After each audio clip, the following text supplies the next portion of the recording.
Yeah, son. There's mad kids out there getting cream for the 9-5, bro. Yeah, and I've been doing this for a long time. You know, shoot the game, going for mine. Alright. And this is the year when mad cats get peeled. So I'ma spark this line, kick the reel. Bang them out. With all this chaos in the realms of local street dog got to make ends meet, bro. The average Joe's far too slow for the scary pro. You better know, when I hit the streets, I like to glow, I like to glisten. And at the same time, stay low, listen, motherfuck the thing. I'm pursuing the dope. My stilo is symbolic to a kilo. Cash is popping, coke is cooking, beans is copping. Ain't that some shit? A player that's used to living rich is now a sticky kid. Caught up in a ditch.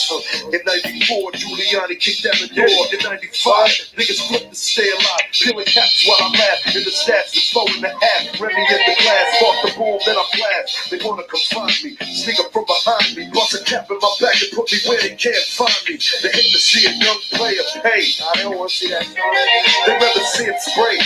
But I'm like Diddy, a Terminator, squeeze the lead off. Using verbs and nouns like rounds to blow your head off. Hitting up spots, heating up blocks. Investing in stocks like Colombian glow crops. I'm out to get cream and ain't no doubt in my mind. Fuck this broke shit, I'm hit, I get down for mine. Yeah, get you I get down for mine. Get down for this. Get your hands in the air. I get down for mine. I get down for this. On the way, I'm shake, make it turn over here. I get down for mine. I get down for this. I get your hands in the air. I get down for mine. I get down for this. On the way, I'm shake, make it. I hear you wanna be a player. I ain't someplace you bet. Yeah. Let's play a game of real nigga roulette. When this a DOA, then I spray the melee. Contact and punctuation is compared to AKs. You in the days. Overdose for pure funk. I'm fucking off like Tommy Gibb. But karma's a booty smoke. Decapitated rappers in my trunk. I'm sick, pumping skunk, bouncing with my click, popping mega jump. I'm getting back while these clouds be zigzagging. Once you talk about putting keys, come on, you're nickel bagging. I'm blasting off wigs and making dollars believe it. You see, I was packing heaters when jokers was banging cheerleaders. Ain't nothing changed, it's still the same in the rap game. I'm known for banging rookies out the frame. Y'all done forgot who was the pimp from the start. Sipping vintage wine, eating a la carte. I'm phenomenal from the abdominal. Far from comical lyrics that stick in the brains like barnacles. Never sleep. I'm bringing the drama to the street with techniques and rolling in bleach. Ain't nothing sweet about the street, so I'm poetically ill. I'm pure like cook up and lyrics shine like fish scale. I got the banger at your throat and you ain't showing no signs. Can't depth, let them know I get down for mine. I get down for mine. I get down for this. I get down for this. I get down for mine. I get down for this. On the banger, I'm shaking it. I get down for mine. I get down for this. I get down for this. I get down for mine. I get down for this. On the banger, I'm shaking it.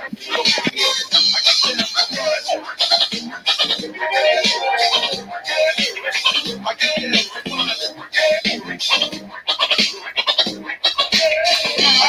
for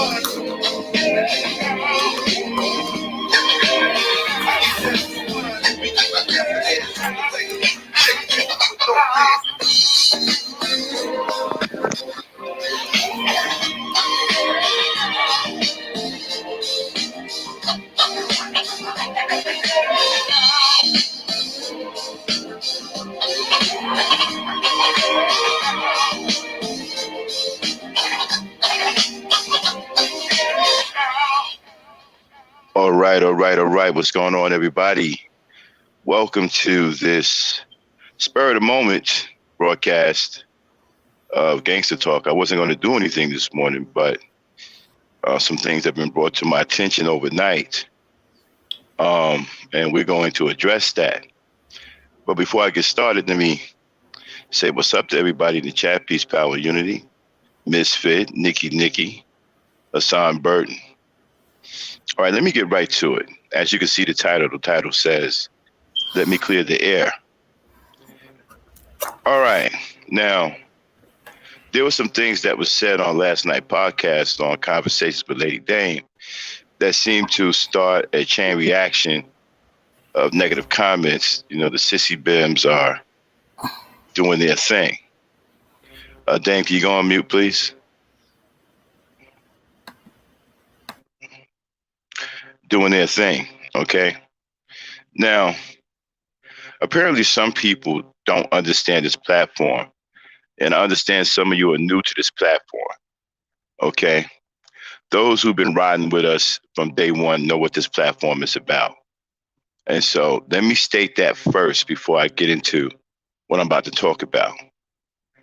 We are a group called the Earthen Nation. We believe in positive relations between Black men and Black women. The Ebony Star Network, which is what we're on now, is the media extension of the E Nation. Again, we believe in positive relations between Black men and Black women, and we are definitely pro-Black woman over here. Okay, it means that we love our Black women overall, and no matter what, we don't choose no Black woman. I'm sorry, we don't choose no other woman over our Black women. We are hardcore Black women over here. We are hardcore Black people over here. That is who we are. Right? And so, with that being said, even the theme of the music that I play, the chime in there is I get down for mine. That's symbolic for a man fighting for his people, fighting for his family. I get down for mine. And that is what we do. We get down for ours. That is what that record symbolizes. That's why we play it. Even though it's kind of gangster, this is a gangster show. But just that chime right there, I get down for mine, because that's the way we did it back in the day. We got down for ours. Okay, so let me get to what was said. And it doesn't matter who said it, so I don't want anybody to get bent out of shape. But apparently some comments was made that started a firestorm from the sissy bims. And the comments were that I put Black women on the pedestal. I think Black women can do no wrong. I think Black women don't have any faults. And that the way I think about Black women is unrealistic.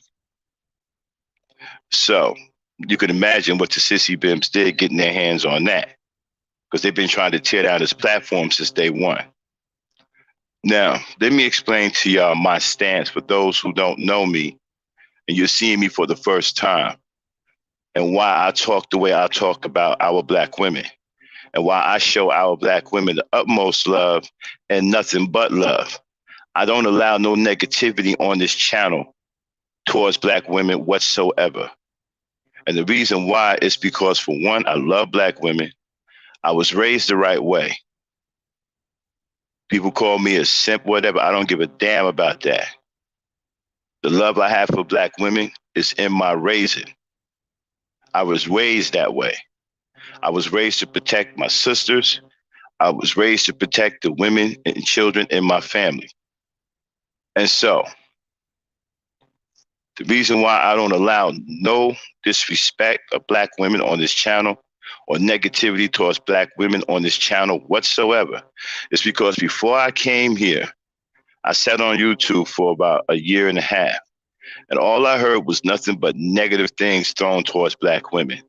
And there was no channel that Black women can go to where they had a safe haven from being attacked. Black women were attacked at every single turn. No matter what channel they went on over here, they were being attacked in some kind of way. They were being called bitches. They were being called hoes. They were being called strags. And those who've been here for the long haul know exactly what I'm talking about. So I decided to do something about that. I decided to create an environment here on social media to where the Black women can come and be themselves, free from attack, free from being called out of their name, free from being disrespected.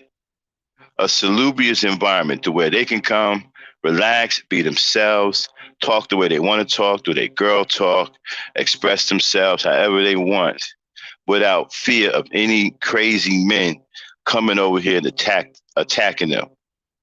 Y'all know the Black Knight does not allow any man to come over here and fight with our women and attack our women and say anything negative. If you so much as say something about a Black woman over here that I don't like, you're out of here. Okay? Over here, we do not allow black women to be called bitches. We do not allow black women to be disrespected over here in any way, shape, or form. There's enough of that already going on outside of this environment. That's why we created the E Nation and the Ebony Star Network, to give black women a safe haven on social media to where they can come free from attack, free from these sissy bims attacking them, starting fights with them, calling them bitches all out in the chat. And when I first built this platform, I had some so-called friends. I had a bunch of so-called friends, right, who thought that they can come in here because the women were coming in here. They thought that they can come in here and start fights with black women and start kicking black women around and bullying black women or whatever. But as soon as I set the record straight and I declared on this channel, black women will not be disrespected. You will not call black women bitches. You will not call black women hoes. You will not call black women strags. As soon as I set those decrees, all my so-called friends vanished. Poof, gone. Up in a puff of smoke, scram like Speedy Gonzalez.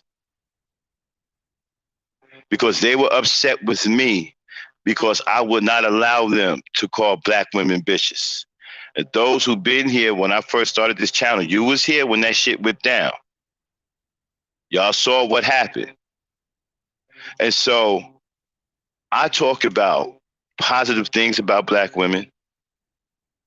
I express the love I have for black women.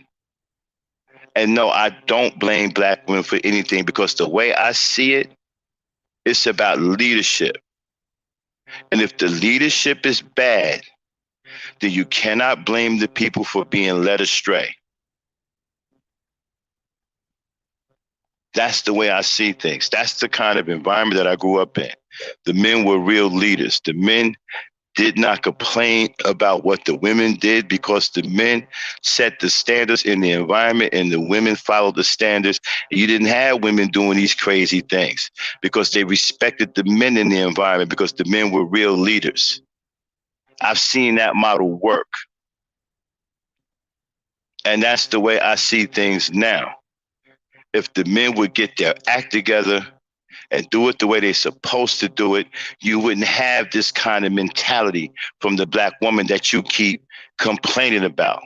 That's why I always say, forget about them. Don't worry about what they're doing. You get your act together and they will make an adjustment. That's all you have to do. All this blaming them for everything is not going to change a goddamn thing. And every time you sit up here and say, well, the black women are doing it and the black women have faults, all you are doing is compounding the issue, and you're complaining and you're not doing. Real men don't complain. They solve problems. They get out there and they get it done. You have to take a look at what's going on in the environment and fix what's wrong in the environment.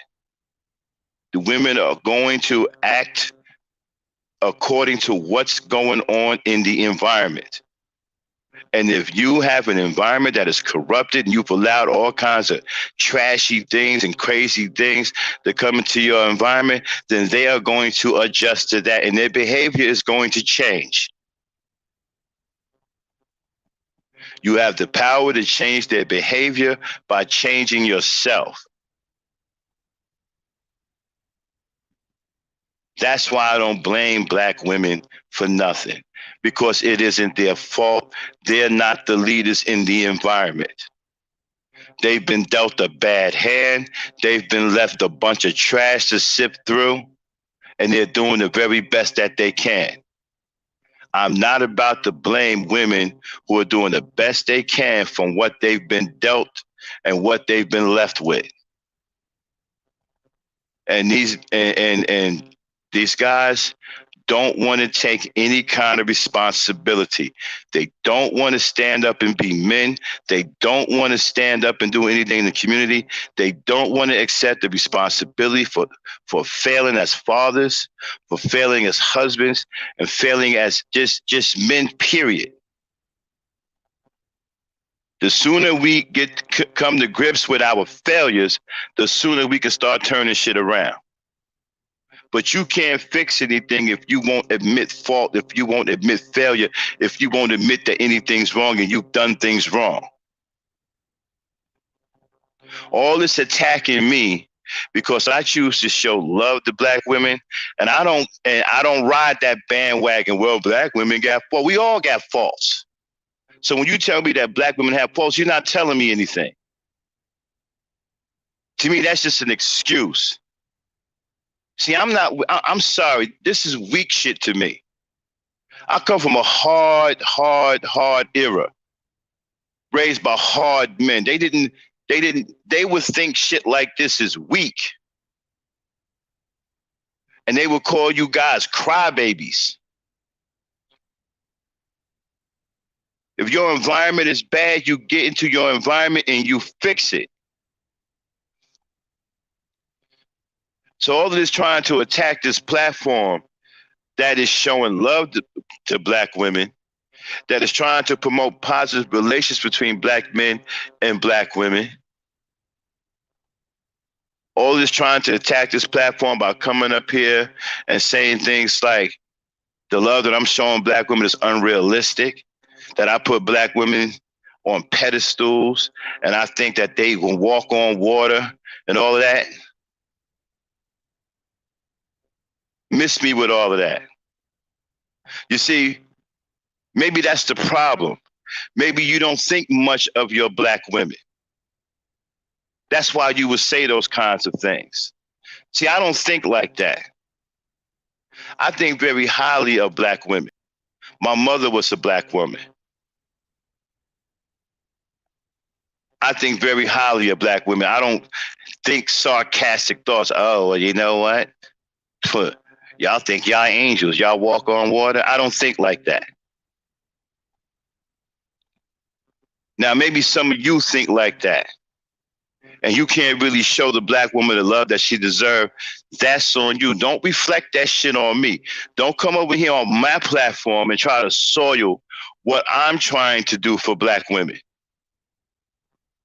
Because I feel that they deserve it. Like I said, we got so many villains running around here. It's time that the black woman has some heroes. Now, I know some of you don't like that. That's neither my concern, nor can I do anything about that. That's on you. You need to deal with that. But I feel that black women need heroes. There's plenty of villains running around here. You got all of the villains. She got all of the villains she can handle. There's villains everywhere. Not enough heroes. Don't come at me and come sideways talking about, I think they can walk on water. I think they can do all these things because I choose to show them love. And you seem to be incapable of doing that. You guys sound jealous. Are you jealous that I'm showing the black woman love and I have the guts to sit up here every day and express that I have love for black women? What, is that supposed to be taboo? Am I supposed to be doing the wrong thing by expressing that I love black women and that I don't side with you coward ass niggas? And I don't jump on that bandwagon about, oh, well, you think the black woman could do no wrong. Oh, you think the black woman is on the pedestal. Oh, you think the black woman walk on water. No, I don't ride like that. Because to me, our women are beautiful.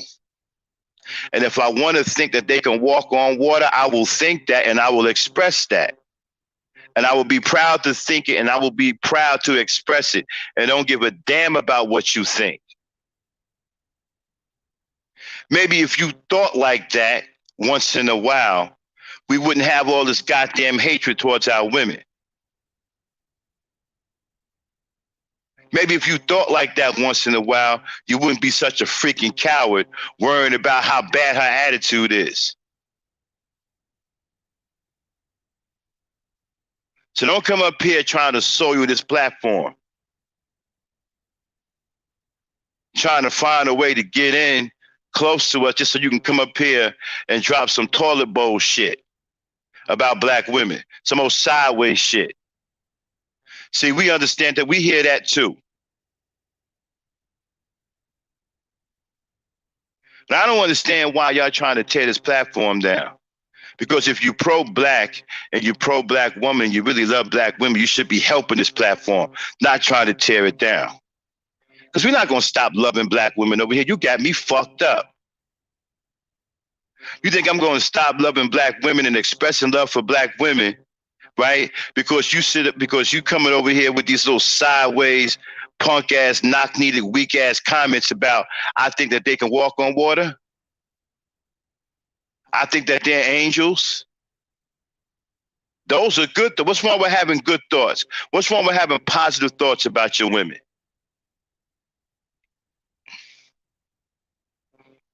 I never said that black women didn't have any faults. We all got faults. But because they have faults don't mean a damn thing to me. And it doesn't change anything. It doesn't change the fact that you still failed as a leader. It doesn't change any of that. And whether you think how I feel about black women is unrealistic or not, still doesn't change the fact that you're a failure.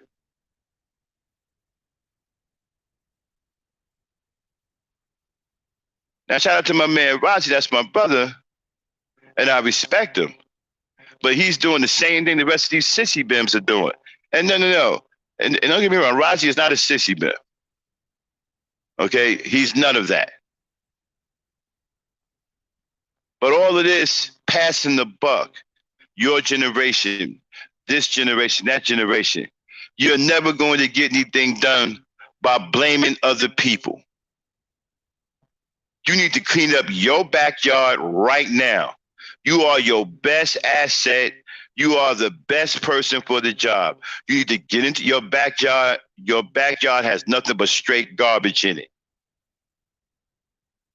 And rather than you going around town trying to get people to help you clean it up, and they don't want to have nothing to do with all of that garbage, you need to get back there and start cleaning it up. It's your backyard.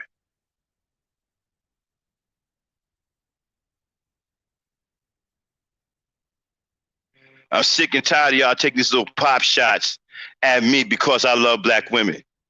And I have the guts to sit up here and express the love I have for black. See, I'm not afraid of being black. I'm not afraid of saying I love black women.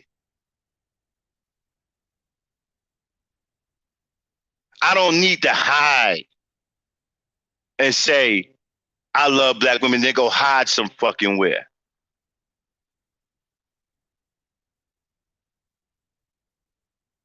So let's be very clear about what this channel is about. This channel is about positive relations between black men and black women. It is also pro-black woman, meaning we do not put any other race of women over our black women. And our love is for our black women. And it is an undying and unyielding love that we have over here for our black women. That is what we're about. You don't fucking like it, you can kiss my black ass or you can go to fucking hell with gasoline drawers on.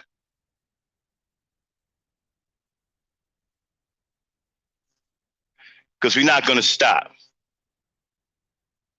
No matter how much you berate us, no matter how much you try to tear this channel down, send agents over here, to talk out the side of their mouth, we ain't going nowhere, and we still going to continue to express love for our women. Like I said before, there's plenty of goddamn villains out here that are dead set against black women. It's about time she has some damn heroes. Where are the heroes? I can't be the only one. So instead of sitting up here talking about, well, black women got faults too, how about you be a goddamn hero? Be a hero, not a crybaby. Be a hero, not a whiner. We need more heroes. We don't need any more whiners and crybabies.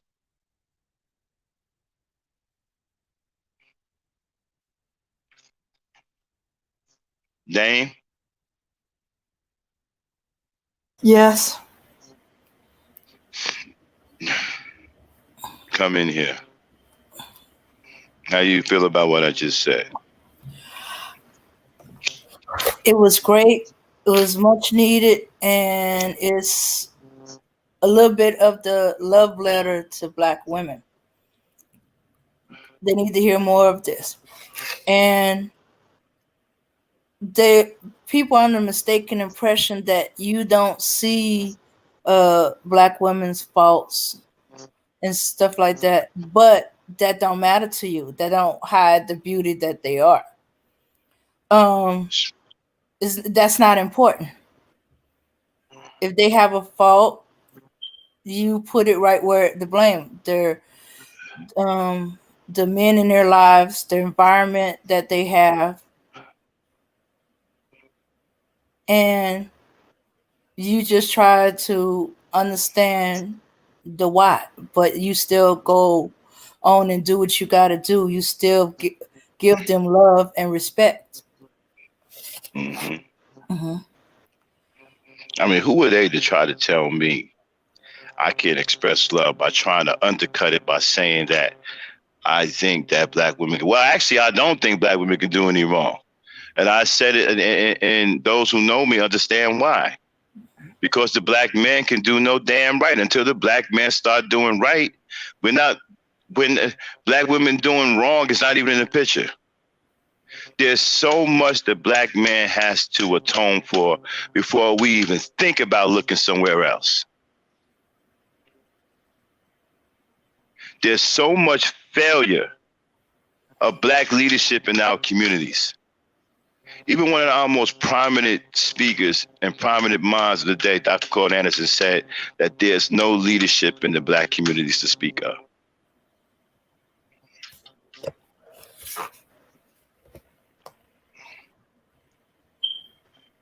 So until you Negroes start doing some right, we can't sit up here and look at Black women about nothing about being wrong. Because they're wrong because you're wrong. They're following you. They're dealing with what you've left them to deal with. So if they're wrong, it's your fault that they're wrong because they're following what you left behind. And all you left them was corruption.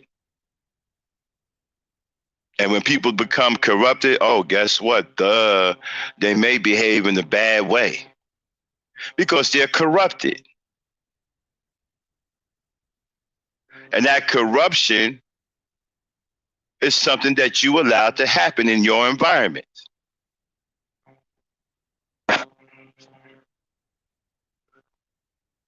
Guys keep calling yourselves men, talking about you want a woman to submit, but you can't do something as basic as accept responsibility, which is what a strong man does. A strong man admits his fault, accept responsibility for his mistakes, and then he gets to solving them. He gets to improving himself, so he don't make them same mistakes again. You niggas can't even do that because you can't accept responsibility.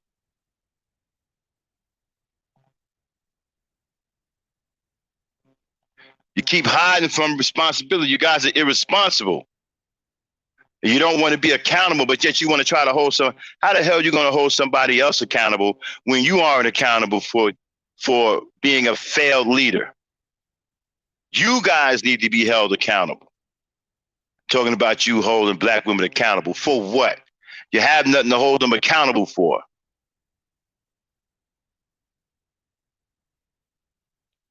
And the best you niggas can do is she got a bad attitude. Well, if you grew up in a goddamn cesspool of corruption, you would probably have a bad attitude too. When you walk outside your door every goddamn day and the niggas out there ain't worth two fucking nickels to rub together, you would probably have a bad attitude too.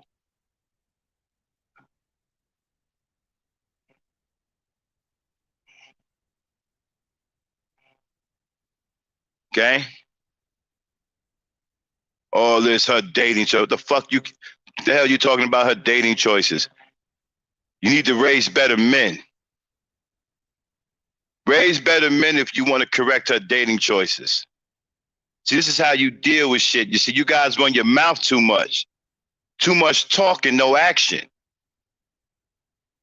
See, a real man is about action.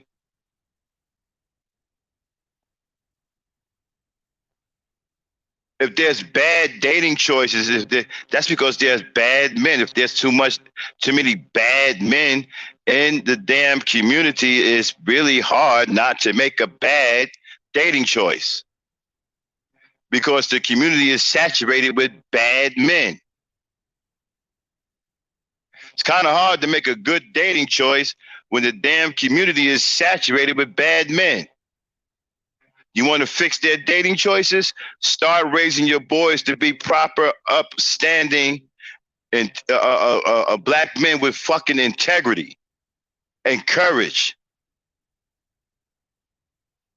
And that'll fix her so-called bad dating choices.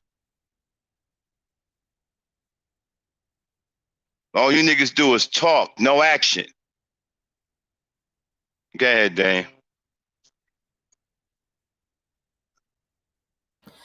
Yeah. Yeah. So ladies that are worried that Max is putting you on a pedestal and you think you can't live up to it, you don't have to live up to no pedestal. He's not putting you on a pedestal. He's putting you in your position, the proper position. He's, as I said, he sees the faults that don't matter. Is either who you are, and it's not a fault at all, or there's something going on with you, and he's gonna try to find out your environment. You're stressed out, and he'll try to correct the environment. But he sees you. He's not putting you on a pedestal that you have to worry about that you're gonna fall off of, or you're not gonna meet it. You already met it just by being you. You don't have to meet it. And if you happen to fall, he'll catch you. He's there in all the ways. Now, if he say you being wrong, he might say something, or he might just, have someone else talk to you. But as far as he's concerned, there's something going on. It's more like trying to find out what's going on. And it's not that he thinks women walk on water. He's just that he love, and no matter what you say, what she supposedly does is not going to change his view. It's not going to change how he feel about women. As far as he concerned, you're attacking how he feels about black women. You're trying to say he's not correct to love them and see the good in them.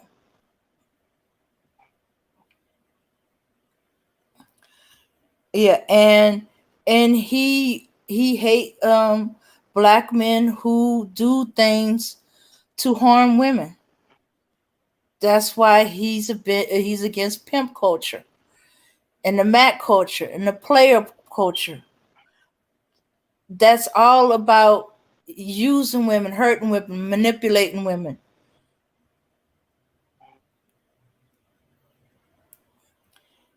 And he's starting to figure that, hey, there's a whole bunch of men who don't know how to be gentlemen. So he's bringing up the gent culture, to show that to show how to be gentlemen, to appreciate women, to sometimes bring your romantic sides, to show her in action how you love her. But it's not the only thing. It's about being men, not just men of words, men of action. how to fix things. Because when you learn to fix things, you learn to fix yourself.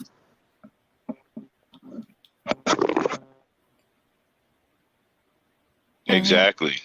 Hmm. And my thing is, I'm so tired of guys coming up here just to complain. When are we going to get some dudes up here that's going to be on some, okay, let's put our heads together and see how we can turn this thing around, see how we can fix this. All you guys do is come up here and complain and try to act like ain't nothing your fault. You're never going to bridge that gap or fix that bond between you and black women by acting that way. Because they see everything you're doing. Women are attracted to real manly men. Men who know what they're doing, men who have courage, men who have integrity, men who are about action, men who get things done. They're not attracted to cowards and complainers, crybabies, whiners, because that's not how the real world works. The real world don't give a damn if you're a crybaby or not. It's going to be what it's going to be. If you ain't got shit now, crying about it ain't going to make you have shit. But it kills me how dudes just want to come up here and complain. And the biggest thing that y'all have about black women is their freaking attitude. And you don't even realize that you are a big reason for that attitude. You're a big reason. Like I said, if you're in an environment that's fucked up, you'll have a bad attitude too. Clean up the environment. Be the leaders you're supposed to be. Be the fathers you're supposed to be. Be the husbands you're supposed to be. Be the men you're supposed to be. And watch what happens to that so-called bad attitude.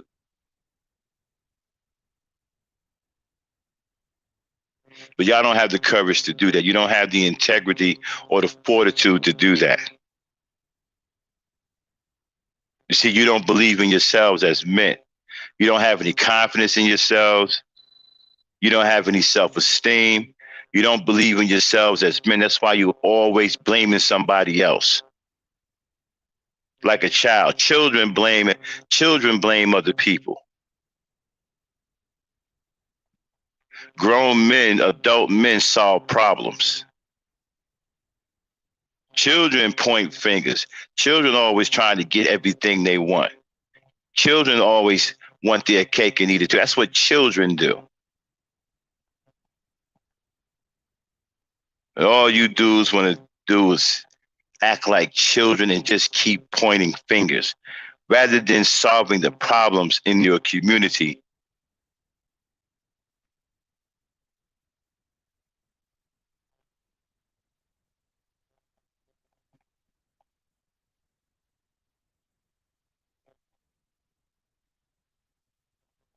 You want to come run down on me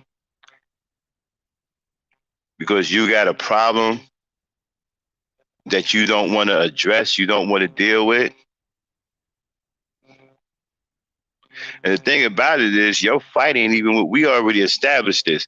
Your fight ain't even with the black woman. Your fight is with the white man. You scared to fight him, though. You won't run down on him. Talking about he got faults, too. You won't run down on him talking about he got a bad attitude. You won't run down on him and say nothing. And that's where your fight really is. He the one that took your manhood. He the one that took your power away. He's the reason why you're a miserable human being trying to project that on black women. Why don't you go after him? What's the matter? You afraid of him? Keep trying to tell you niggas your fight ain't with black women. Y'all complain about the child support laws. Black women ain't got nothing to do with that. White men made those laws. You need to take that up with them. But y'all scared of them. You want to come up here like you some proud ass nigga, right? And stick your chest out against your own women. Like you being the man, like you being real manly. See, you niggas are proud of saying things like, yeah, I don't love them hoes. Yeah, I tell them hoes where to go. I don't love them hoes. See, that's what y'all proud of saying. That's because y'all have a very immature mind and you're afraid. What's not going through your mind is thoughts about how to fix your community, how we can improve our wealth in this country. That's what should be going through your mind. You should be looking for ways to fix your environment rather than running around here like some 15-year-old and you 45 talking about, I don't love them hoes. And somehow y'all think that sounds cool. Y'all think that makes y'all sound real manly and shit. You 40 years old talking about, I don't love them hoes, man. You 40 years old and you still calling a woman a hoe. 40 years old and you still can't even address a woman respectfully or properly. Some of you are older than that, 45, 50, and you can't even address a woman properly and respectfully. You too old for that. You ain't 15, you ain't 13. You 40 plus years old and you still can't address a woman properly and respectfully.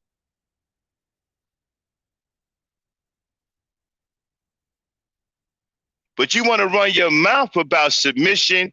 You want to run your mouth about the black woman has faults and all that. What about your faults? They're all over the goddamn place. Again, you can't even do something that's basic as address a woman properly. Can't even do that.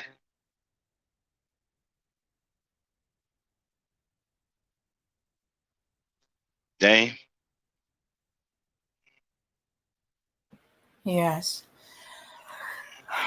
Yes, but as we said, they are children in maturity. Um, they trying to impress. They trying to impress uh other men who think like them, or as someone said, they don't love them hoes because they love niggas. Yeah, I agree with that.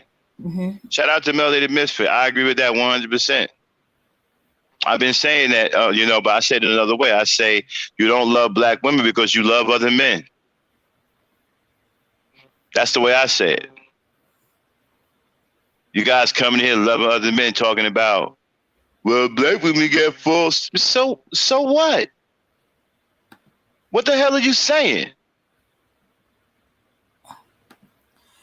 Well, nigga, you got faults too. And motherfuckers talking about single baby mamas like they ain't no single baby daddies. How the hell you walking around here only talking about single baby mama? What about the fathers that created those single baby mothers? And the fathers are even worse because the fathers got multiple baby mamas. Multiple baby mamas. Multiple kids. How come we ain't talking about that? How come we not addressing the real issue? How come we not addressing the thing that creates single baby mothers? Since you're so hell-bent on talking about single baby mamas, why don't we get down to the real issue? The Negroes who are creating the single baby mamas. Why don't we talk about that? When are we going to have that discussion? See, you Negroes don't want to have no real discussion when it comes down to any of you.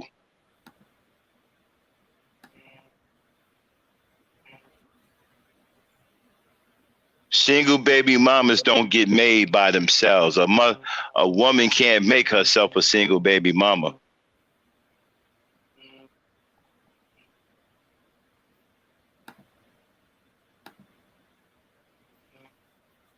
What kills me is you made all these single baby mamas, and now you are drawing back like you ain't got nothing to do with it, and you talking shit about it now. All these single baby mamas. Well, you created them all. Let's talk about that.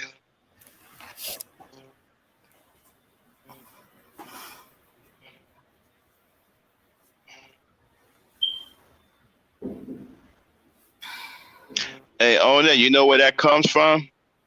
That comes from a woman who feels that she's been through a situation where she always had to be the man in the situation. Mm-hmm. That's where that comes from. When you hear a woman tell a nigga, suck my... When you got a woman tell a nigga, suck my...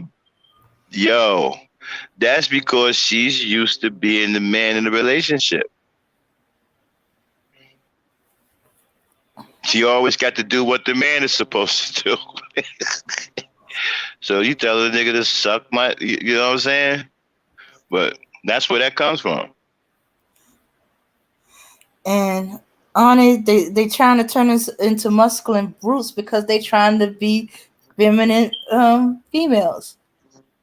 Mm-hmm.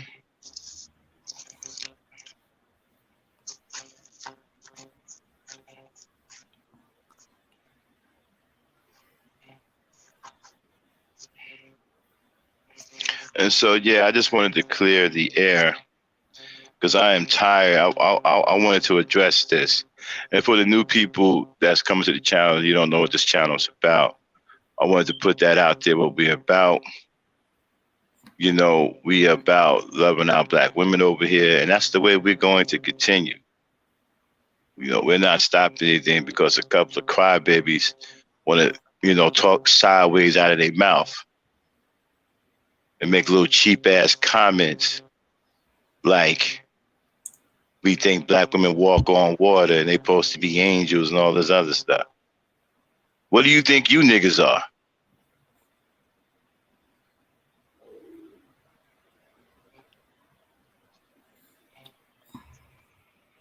Dame? Yeah.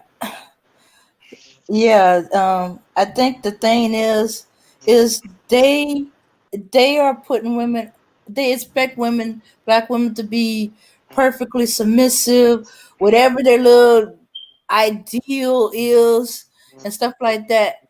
And the reality is black women are not these things. So she gotta be all these other nasty things because she ain't perfect. I think it's them putting black women on a pedestal that's not meant for her. She gotta be pure virginal hoish, submissive, meek, strong, lay down, take it. I don't know. It's all a confused mess. And so that is impossible. Not do a woman want to be that. She just wants to be a woman. She wants to be who she is. She wants to be able to rest in her femininity. She wants to be stress-free. But because these dudes are not doing what they're supposed to do, she's forced to make all the decisions. She's forced to take all these roles because there's nobody there to do it. If she don't do it, who's gonna? And then the community go even worse kind of here, or she has to see her children starve or be unclothed or not educated or abused or all kind of stuff. So she gotta take up all these roles that weren't meant for her because hey, somebody got to do it. It got to get done.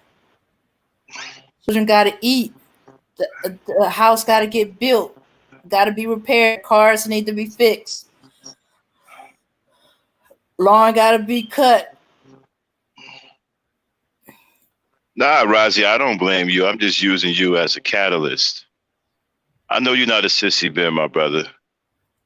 You know, but I'm just pointing out that that talk is, you know, that's that sideways shit that these manosphere talk about, man. You know, as black men, we supposed to be problem solvers, man, not whining and complaining about our women. Like I said, if you want to fix the women, you got to fix yourself. You got to fix the environment. That's the only way it's going to happen. It's not going to happen any other way. That's what you niggas don't understand. You sitting up here complaining and trying to point out their faults and arguing back and forth with them. It's not going to change a damn thing. As a matter of fact, it's going to make things worse. That's not how you get it done. That's not how a man moves. That's not how men operate, bro. You don't get it done that way. You have to fix yourself. You have to fix the environment. The women will adjust to who you are.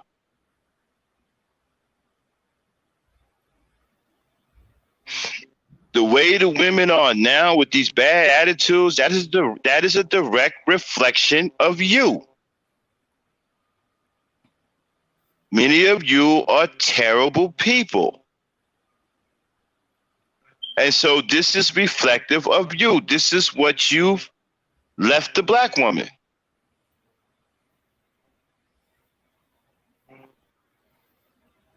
You're not going to fix the environment by trying to all of a sudden snap the black women into shape and tell her to submit. Submit to what? You don't have any power. That don't even make any goddamn sense. You asking somebody to submit to someone that don't have any power. So that submission shit is out. Y'all need to stop talking about that. That's a goddamn pipe dream. You have no power. You can't even get your goddamn community in order. The hell you talking about submission? Y'all need to cut that shit out. Y'all sound silly as hell with that submission talk. Seriously. Y'all sound silly as hell talking about submission. You don't have any power. You can't even get your damn community in order.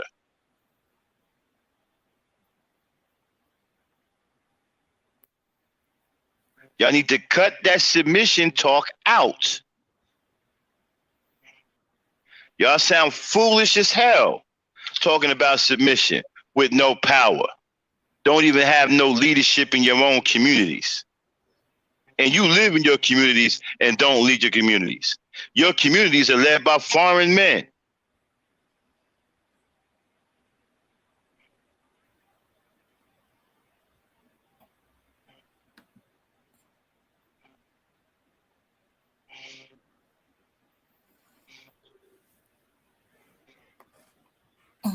But that just shows how insidious the manosphere, red pill, MGTOW, incel, all them their rhetoric is, that it is infected, somewhere in the subconscious of black men's mind, even those who don't believe as they do. Now you hear this little bit of thing coming from our brother. We know he loves a black woman. He know we love us, but yet he's saying that that we have faults, and yeah, we know that. We know we have faults and stuff like that.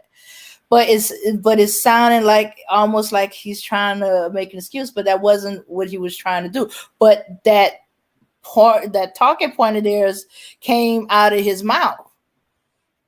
I don't think he even realized it. How did it sound? That's how insidious it is. And that's why we need to help Max combat this. He's just one of, okay, how many brothers we got in here that think like he do? He's one of 5 or 6 of us. And we're starting to find out about more and stuff like that. But still, we got to negate what they're saying, because they saying it often enough that it's creeping into the vocabulary of our young brothers who support us. But somewhere in the back of their head is that thought, well, it's not all our fault. Black women has some fault in this too. Well, you do know that. I'm still trying to figure out what they. I'm still trying to figure out what they have fault in. Every time you ask these dudes, okay, what is it that black women are doing? What is it? What do they have fault in? It's the same bullshit. Well, they got bad attitudes. That's it. That's all you got.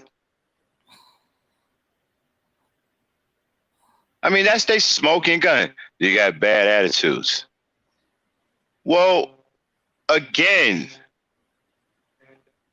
if you are growing up in a cesspool of corruption, you will probably have a bad attitude too. Like I said, when she gets up in the morning and walks outside her door and her entire block is saturated with bum ass niggas, you will probably have a bad attitude too. She will probably gonna have a bad attitude. When she can't even walk down the street to the store because there's nothing but bum ass niggas on the block. Yeah, she's gonna have a bad. You know what? Black women used to walk to the store a lot back in the day.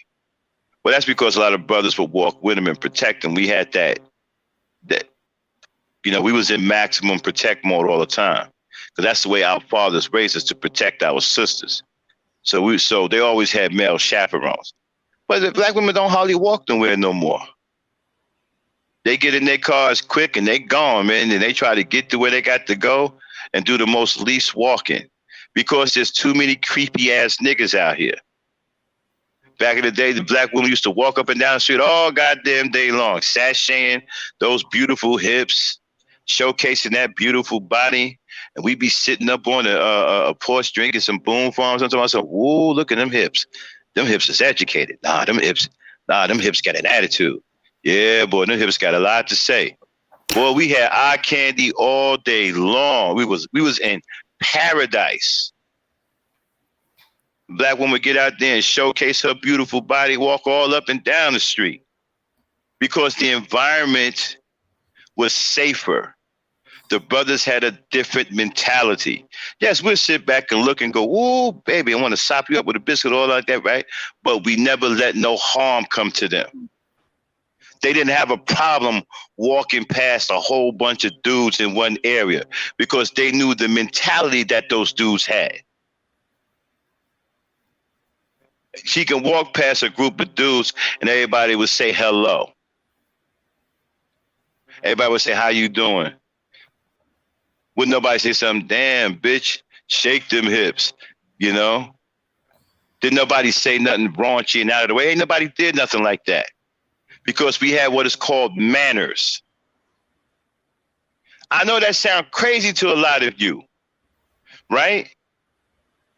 I may as well be talking about fucking Dr. Zeus.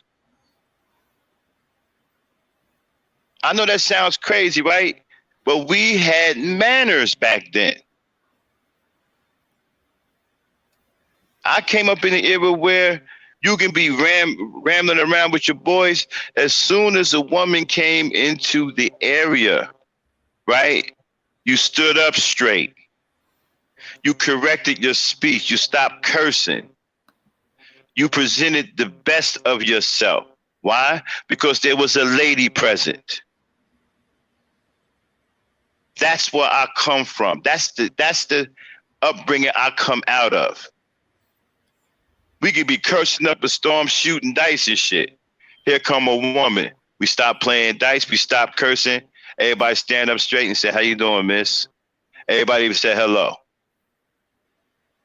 We did that out of respect. We did that because we was taught manners. We were taught better. The black woman didn't have to fear walking down the street. And they used to be up and down the street all the time with their friend, be 3, 4 and running up and down. Man, we had eye candy all day long. Now you don't see the black woman nowhere unless she's in the mall somewhere. Ain't walking down no goddamn street. There's too many crazy ass niggas out there.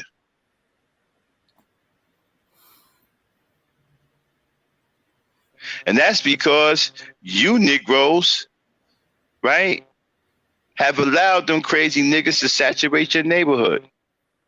You should be in your neighborhood patrolling your neighborhood. In our neighborhood, we had dudes in every part of the neighborhood watching out. for the women, watching out for the kids, watching out for each other. Y'all don't do none of that, man. And y'all don't get to see the eye candy on your block no more. Because the black woman don't even want to come outside because it's too goddamn dangerous. Even in the damn summertime, they don't even want to come outside and walk up and down the street. They'll come out, but they're going straight to their cars. They out. You don't get a chance to see none of that eye candy. You know, you don't get no reward for keeping the environment safe. See, we got rewarded. We had all that eye candy coming up and down the street. All of them smiles from them beautiful black women.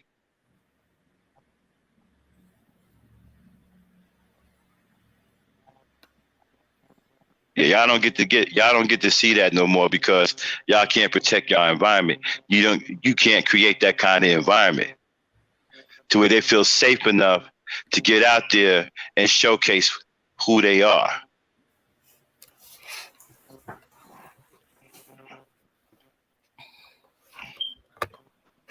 Dang. Yeah, yeah. I hadn't thought about it in a while. Yeah, I don't really see them walking streets like that anymore. The young girls, unless they got on a short ways, and the most time you see young girls and women showcase their beauty and is when they're at church, because church is protected. All the men that have that mentality, that gentlemanly mannerly mentality, are at the church, so they Right. safe Hold on enough one second, Dang. Mm-hmm. Right, Melody Misfit and Belmore. Right. You know, you hate to do it now because the environment is not safe. See, back in the days when I was growing up, the environment was safer. The brothers had manners because we had our fathers in the home. Our fathers taught us certain things. Man, you don't put your hands on a woman. You protect your sisters. Okay? Don't let me catch you out here beating on no woman. Okay? You protect the women. Okay? And so your mother would teach you, listen, when a woman is present, have some manners. Okay? Don't be vulgar. Stop saying vulgar things. Talk like you got some sense. See, this was a combination between the mother and the father. So when the woman was present, again, this is what caused all of the standing up straight. You understand what I'm saying? You wanted to present yourself, right? In case she want to smile at you, you might be able to get a phone number. So you wanted to present the best of who you were. So whenever a woman was present, you had manners. You showed respect. You showed like you had some sense in your damn head. You didn't continue to curse. You didn't continue to do, vulgar things. You showed that you had some class. You showed that you were a gentleman. And this is what made it safe for black women to comfortably walk up and down the street. And they would regularly walk past a bunch of dudes all the time, and they wouldn't get nothing but, "Hey, how you doing, sister? How are you? You looking good." That's pretty much all they got. There was never nobody talking about, "Damn, bitch, you hot in a motherfucker." What was the other thing you say? That must be, I don't know. I can't get the fucking line right now, but you didn't get those raunchy and nasty comments. Like right now, dudes don't have no kind of couth. They don't have no self-control. Right? I watch niggas on here, right? Don't even know a woman and ask a woman to sleep with her. Don't even know the woman. I actually witnessed that here on social media. That's how fucked up niggas are. They didn't have you don't even know the woman, right? But you asking her to sleep with you.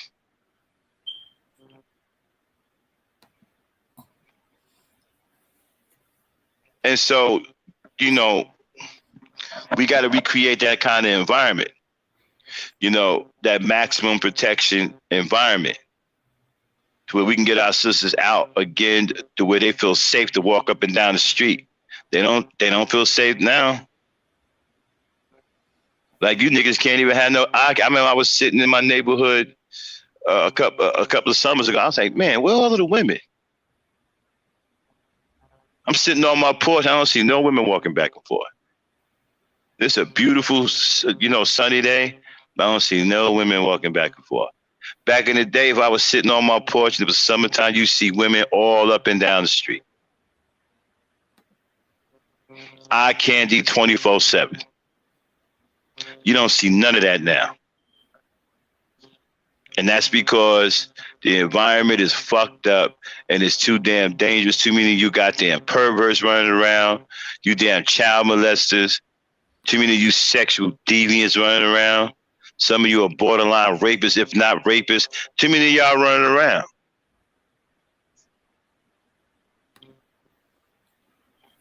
Like I said yesterday, my generation, right? We fought against police brutality. We fought cops. We put hands on white people. A lot of us went to jail. A lot of us got shot for fighting what we believe in. This generation today, y'all niggas going to jail for child molestation, killing black women, rape.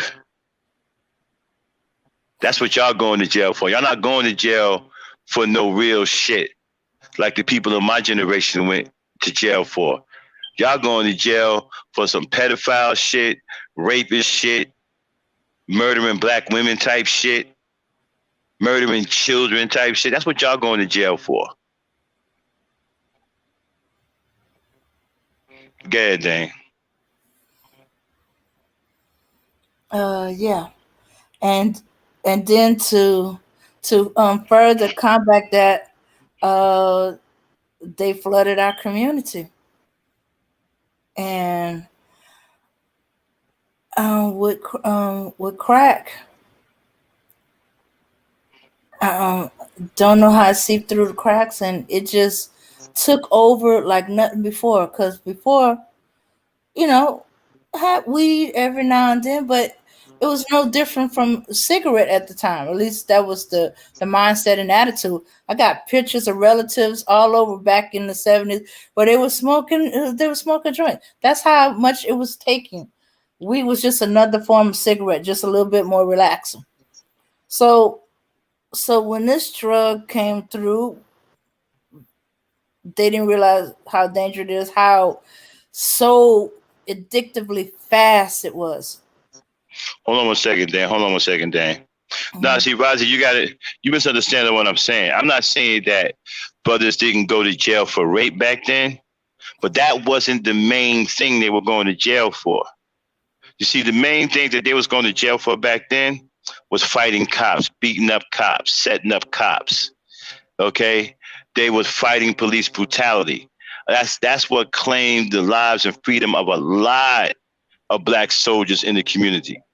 Okay? I'm not saying that there wasn't some fucked up brothers who raped a girl or whatever and didn't go to jail. No, there was some of that too.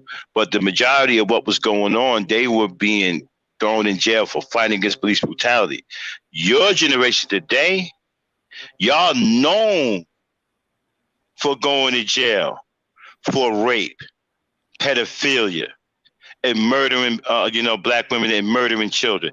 That's what y'all known for. See, coming up in my era, in the Black Panther era and stuff like that, we was fighting against police brutality. We was fighting against injustices, fighting cops. Some even killed cops, killed white folks. We was fighting against. We was coming up in the struggle, fighting back. That's what we was known for going to jail for. You Negroes today ain't fighting shit but the black women. That's what y'all known for. Y'all known for fighting black women, killing black women, raping black women, and molesting black children. That's what y'all going to jail for. Y'all don't have no righteousness that y'all going to jail for. There's nothing righteous that y'all doing in this day and age that y'all going to jail for. Y'all going to jail for unholy demonic shit. Killing your women, raping your children, murdering your children, raping your women. That's what y'all going to jail for. And there ain't no righteousness in none of that.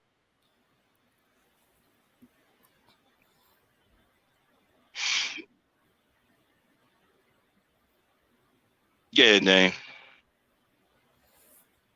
Yeah. All right. So we have what about 2 or 3 generations that did not grow up with strong fathers, whole families, and it's just a mess. And we've seen the ends of it. We've seen uh um, where it's okay for a black man to attack a black woman, a black boy to attack a black girl. Yeah, that's what you niggas are doing today. Y'all attacking black women. Y'all raping black women. Y'all doing some unrighteous shit. Y'all making the street sons. You ain't even trying to protect your own mother. You know, many of you, which is an absolute disgrace. You ain't even trying to protect your own women in your immediate family. You letting them get raped. You letting other men beat up. Man, let me tell you something. Couldn't no white man coming out in the neighborhood and put no hands on nobody? Nigga, what?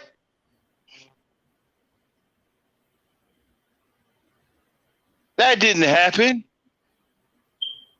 We used to rob white people when they came in our hood. Remember back then when many of y'all remember when they had an epidemic of snatching pocketbooks? Cats were snatching pocketbooks. Man, we snatching so many white ladies' pocketbooks, especially the ones who hang around the bank, because that's when they used to have the big teller machine with that thing out there to where you can open it up and put a deposit in. You know what I'm saying? On the side of the bank. Man, we used to post up, jack these white women and snatch their pocketbooks. I mean, one time somebody snatched a woman's pocketbook that had so many goddamn coins in it, it left the trail for goddamn 2 city blocks. So I remember going to school that day and just finding nothing but quarters on the way to school.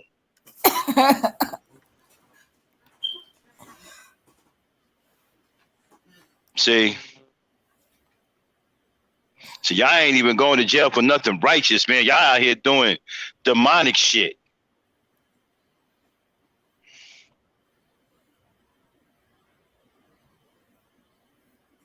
Exactly. We should steal their bikes, Manila and Misfit.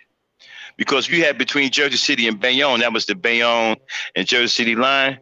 We go over that line and shit, right? Catch a couple of white boys, punch them in their face, knock them off their bikes, and then jet right across the goddamn state city line because the Bayonne cops couldn't come over there.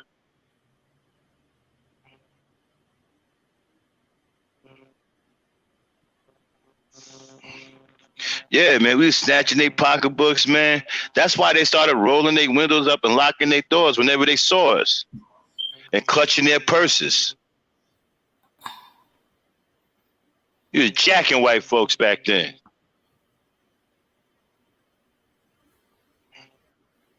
Oh, back then, man, we didn't give a damn, bro. It was war. It was whites against blacks. We didn't have no love for them, just like they had no love for us. Exactly. Us on sticking them up in basketball courts, taking their basketballs, their sneakers.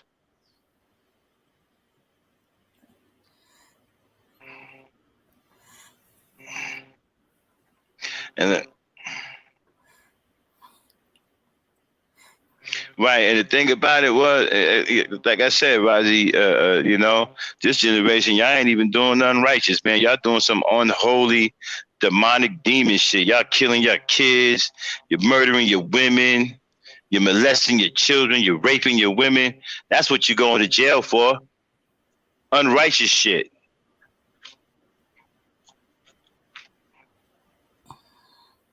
Yeah, bro, Rob, the right. Yeah, we would. I'll tell you, my man, he snatched a black woman's pocketbook, man. She must have had like I don't know how many quarters. We found like a whole fucking like 2 damn blocks full of quarters and shit.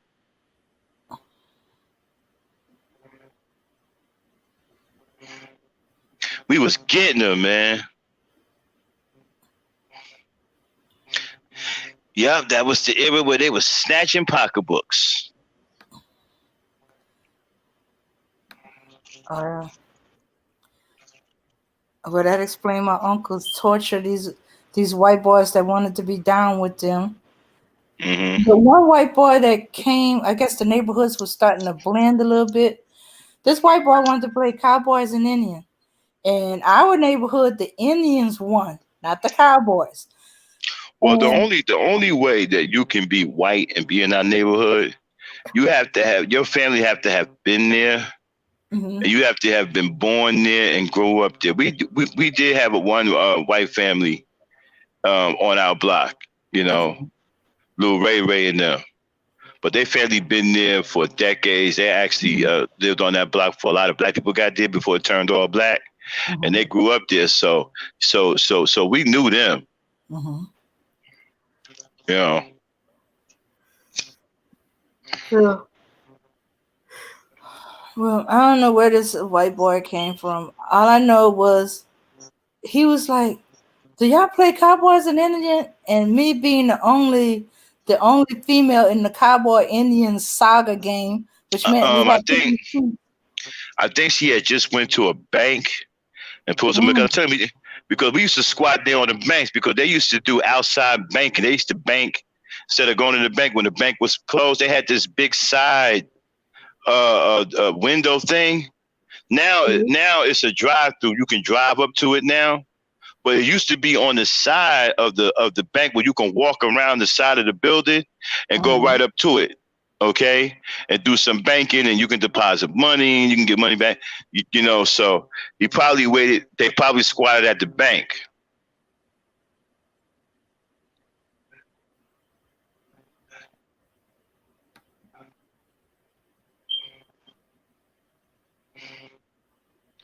Yeah, I told you, man. They was afraid of us, man. They didn't know what we was going to do. I'll tell you, they would cross the street, roll their windows up, clutch their pocketbooks.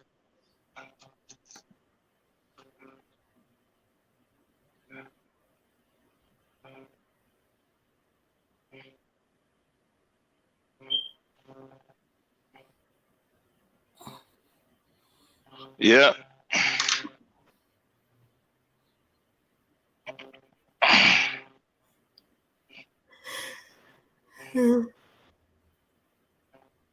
Why was she carrying so many quarters, Max? Probably got them from a bank. Oh, yeah, I guess it was. But I guess if you have black Indians, it takes on a whole nother tone. Yeah, but the way they played, Cowboys never won. Also, could be against Dallas Cowboys too. Cowboys never won. Anybody that became the Cowboy got tortured. They tied this white boy to a chair, shoved the chair, the legs of the chair, in this big old ant pile, and then left them there as the ants crawl up the leg and go and eat up the white boy. When the white boy said he wanted to be the cowboy, I left and went in the house.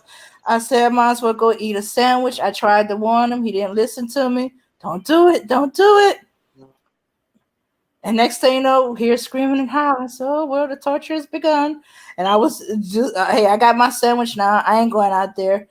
My mom and my grandmother made me go out there to see who's howling and get them to cut that howling out or go play somewhere else. And that's when I found out their device of torture was to use the ant pile and then stuff like that. And I was mad because they used my jump rope to tie him with. I was like, God dang it.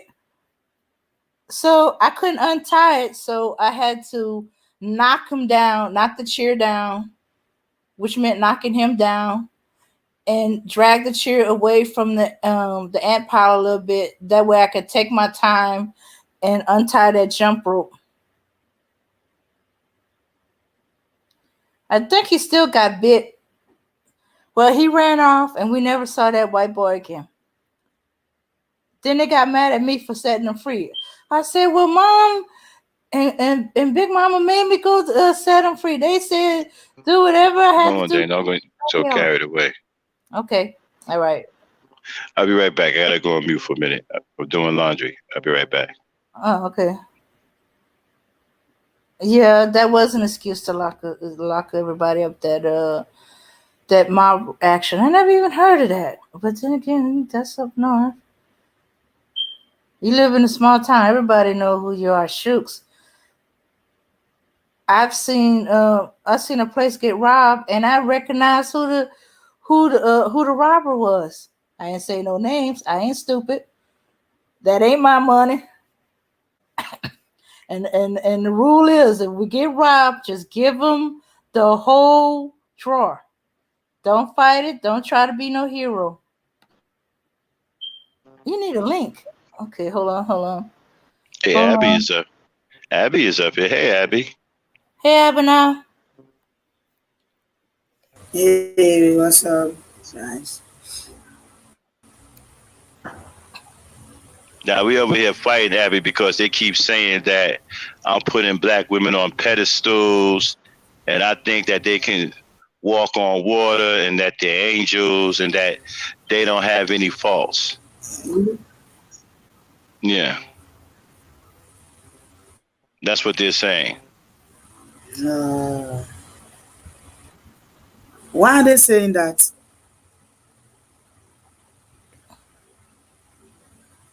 Hey, fill it in, Dame. I got to do my laundry. I'll be right back. Cause Max love of black women. Uh, he's saying that okay, whatever a black woman is doing that is wrong, that is the black men's fault because they created an environment or they didn't create the environment and they let the environment get corrupted, so black woman got corrupted, or they taught the black woman to act that way, or didn't teach because they weren't there. Uh-huh. So, hmm. You know what? I'm gonna use the NOI, right? The Nation of Islam is a perfect example, right? Uh, Look at how the women are in the Nation of Islam. They're like that because of the men. Look at how they exactly. are. And those women they're under no impression. They're following their men. Their men set the standard. You see, if the woman is unruly or whatever, then the man won't be with her. He won't deal with it. They set the standard in their community, right? Look at how those women are in the Nation of Islam. You don't see none of them acting out, and they're not being oppressed, nothing like that. It's because of the men in the Nation of Islam. It's the high standards that the men have and how they created the right kind of environment. That's an example right there. I'll be right back. I gotta go on mute.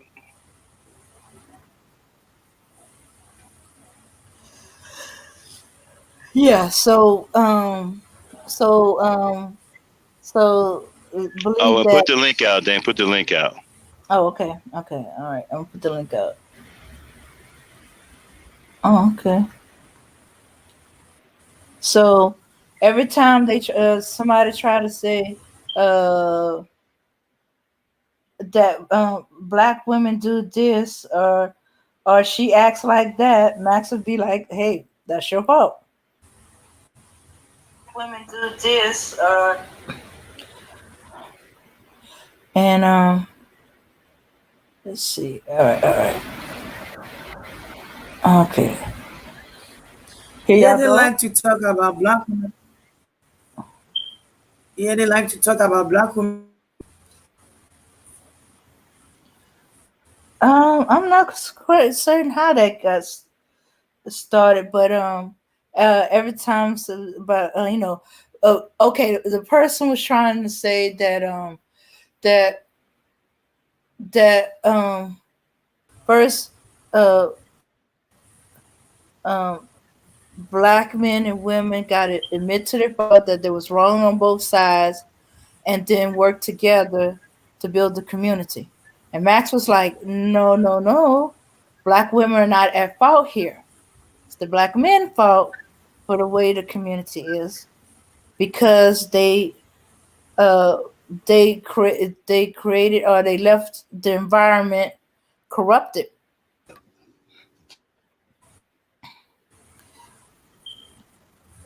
And it, and the person said, "You act Yeah, like black women yeah. don't do it." It's like oh, No, no, no, yo, yo, yo, yo, yo, yo, yo, yo, yo, yo, yo, yo, yo, Abena, that's Razi. Razi, this is Abena. yo. oh, Okay, well, yo, Mr. Ramsey. right. So I think Frankie got put my didn't I don't think Frankie represented me good on this. I didn't say black women were at fault in the downfall of the community. No, Okay, go ahead but and tell me what you said exactly. I just said we could be a little bit nicer and we could treat each other a little bit better. That's what I was just saying. That's all. Okay, then how did the phrase "you act like black women are perfect, that they walk on water, that they have no Right, fault"? right. Because when I said that, when I said we could treat each other a little bit better, we could talk to each other a little bit better, and Max was like, "Oh, nah, nah, nah, nah.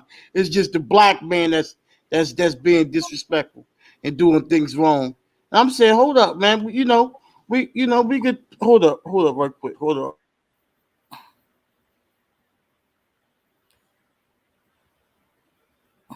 Well, and he said if she's not being nice, it's because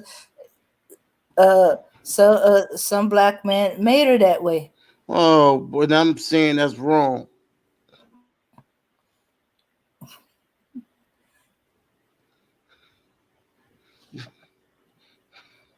Oh yeah, back to what I was saying, right? Mhm. Okay. On a lot of occasions, that's um that's true, but not all. That's all. You know, I'm not gonna,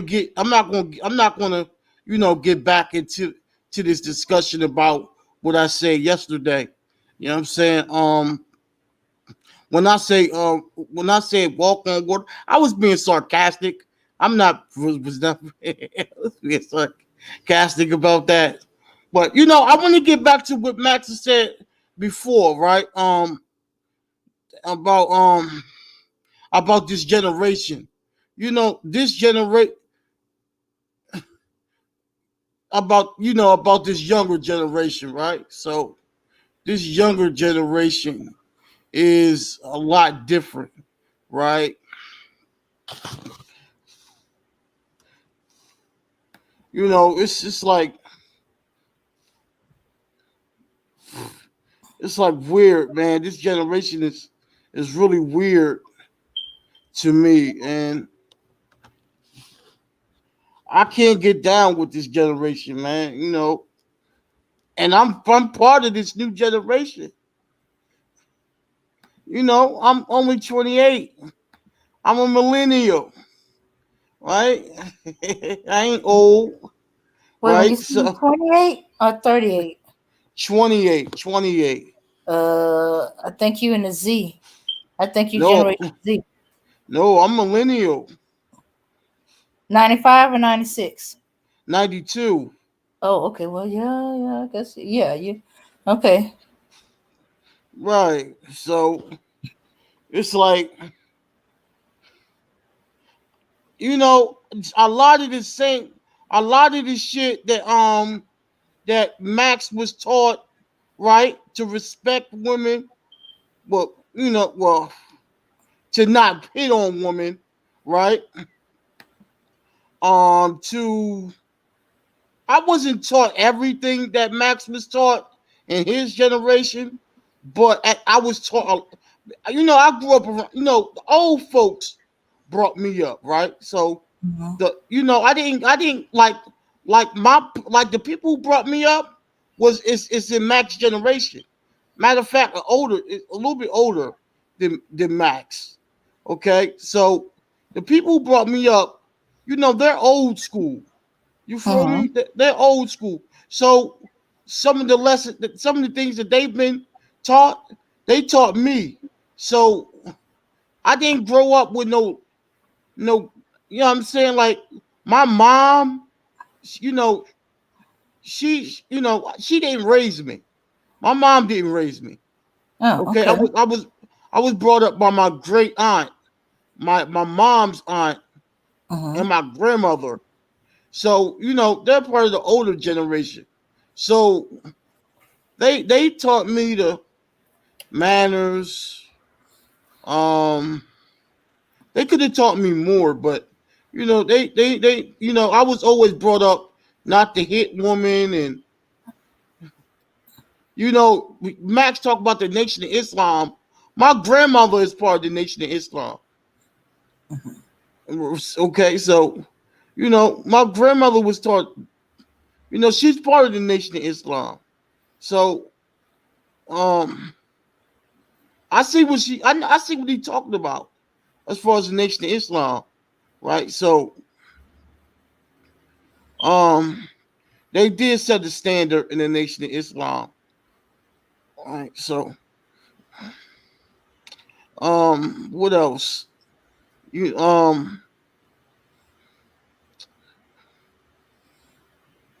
this generation, I don't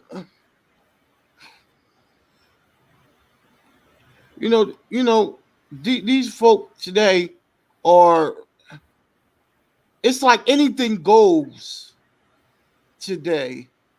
Anything goes. Everything's acceptable. Everything, you can't, if you question anything, if you stand on something, you're a hater. You hate it. You got to be politically correct. Everybody's sensitive as hell. I think this generation of men are a little bit more uh, feminine.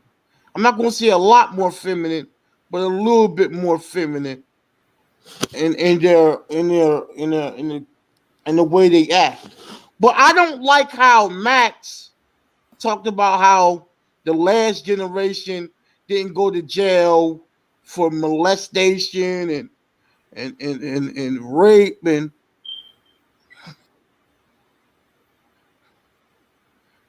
somebody said in the comment section, with respect, I am not following what the young brother is saying. Oh, my brother, all I'm doing is saying, all I'm doing is talking about how I'm talking about this young generation, my brother. How as a young man, I'm not, I think this generation is out of this mind. Okay, that's what I'm really saying, brother Rob. I don't. This generation is just, a lot of the things this generation follows, I can't get with it. It don't make sense to me. You know, I was, my mind frame, my mind, the way I think, is different than what these little young motherfuckers think today. You feel what I'm saying, brother Rob? Like this young generation is crazy, and they don't got, they all about turning up. They don't give a fuck about nothing. They're too sensitive, right? I'm just talking about this young generation, my generation. I'm a millennial. You feel me? Um, just, so you can understand what I'm saying, and and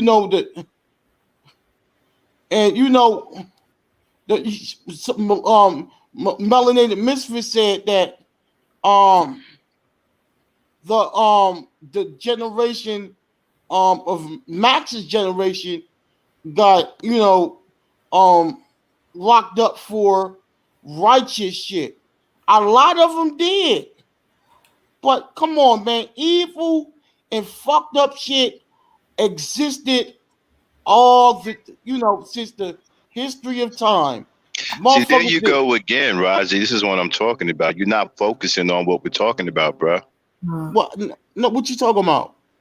You see, you talking about you trying to counter a truth that is not present in your generation. Like, what am I trying to counter? Y'all not going to jail for anything righteous at all. Well, I was not trying to counter that.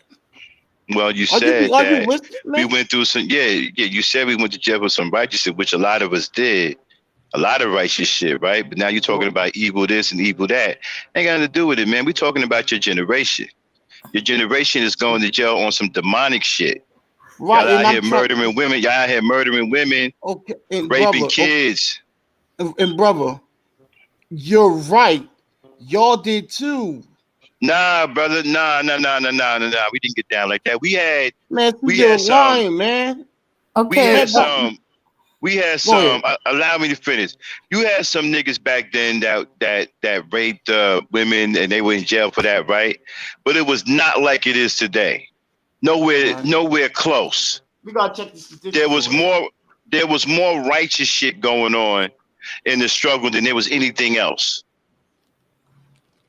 Now today, you niggas ain't struggling about nothing. All y'all doing is killing, raping, molesting kids. Y'all ain't trying to do nothing righteous. Let me tell you something, man. Yeah, hitting girls with skateboards, jumping girl, 15 of y'all jumping one girl for her damn sneakers.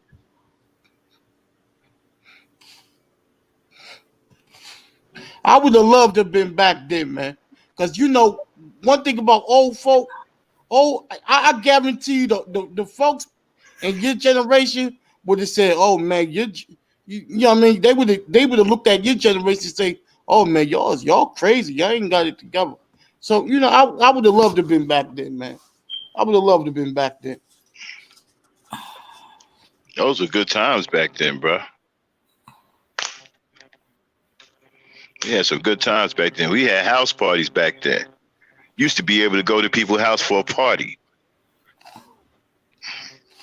without nobody getting shot. Brother Rob said, I'm just, you know, he said, what do you disagree with? And me, you know, I'm not necessarily trying to be on some disagreeable shit, right? I'm trying to say, well, you know, this new generation is crazy. So I'm agreeing with him. This generation is out of his mind. You feel me? I'm not always here trying to be on some debatable shit. That's what people need to understand. I'm not trying to debate or trying to, you know, disagree. I'm saying, yeah, this new generation fucking crazy. You feel what I'm saying? This shit is crazy. But I'm also saying that the old generation also did a lot of fucked up shit too. That's all I'm saying. I mean, how was niggas Okay, not well, understanding? what's the fucked up shit though? You're not. See, you guys got to cut it out with this, man. Y'all keep pointing stuff out, but you're not. Okay, now you said what's the fucked up shit? A lot of Yeah. y'all did the same fucked up shit this new generation doing. Nah, Okay, man, you got me fucked up. You got me fucked up, bro. You just running your mouth right now. You don't have no evidence of none of it. No, hold up. Now you said this new generation, they're going to jail for killing women, right? Demonic, unholy shit. Y'all Right, ain't even trying. Y'all not even trying to do anything righteous. Right, and I'm saying you ain't trying to do anything righteous at all, brother. At all. You ain't got it. Why you keep saying that when I already know that? Because you don't seem to understand that. Brother, I already said you're right. What the fuck is wrong with you, brother? I've been asking the same thing about you.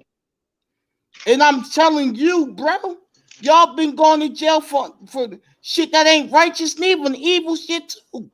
Like what? Oh my God. Like what? So all y'all just went to jail. Every last black man in America back then just went to jail for some righteous ass shit. No. That's my point. That's what I'm saying, man. Okay, that's not even a point. Yeah, I'm saying, okay, you said y'all went to jail. This generation is going to jail for hitting women, molestation, right? Am I right? I need you to ask. Am I Yup, right? rape. Yup, Rape. rape. Keep going. Rape. Keep going. Murdering kids. Murdering kids. Keep going. Well, okay, we said killing black women, murdering kids, molesting kids, raping black women. Okay. Hey, Okay. and just generally killing black people too. Okay. So you laid that out there, right?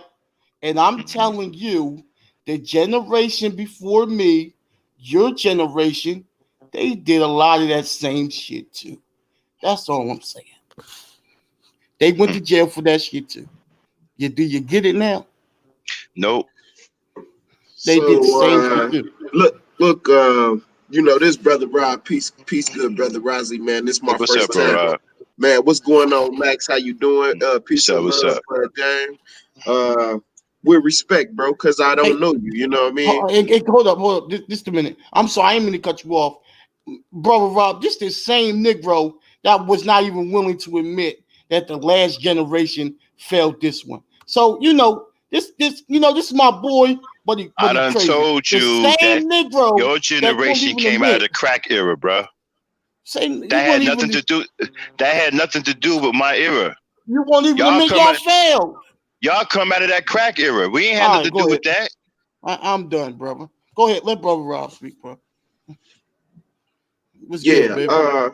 yeah. I was just going to try to, shed light on the fact that we talk about the problem so much that Right. when solutions come up or ideas on how to address the problems, those things are, easily overlooked because we still talking about the problem. You see? And so, and then the other thing, contextually, we have to understand history.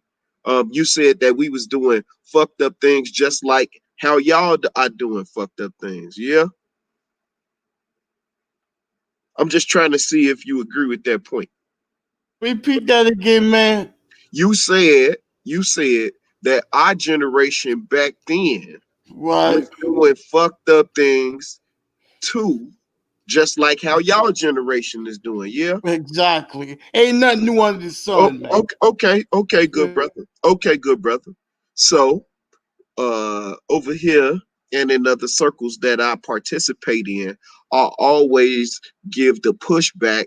So now, just because you can look at us and say, well, this is fucked up that y'all did, and that is fucked up that y'all did, and hey, I even concede that point, nigga. We was riding out with Jesse Jackson back then. Black is beautiful.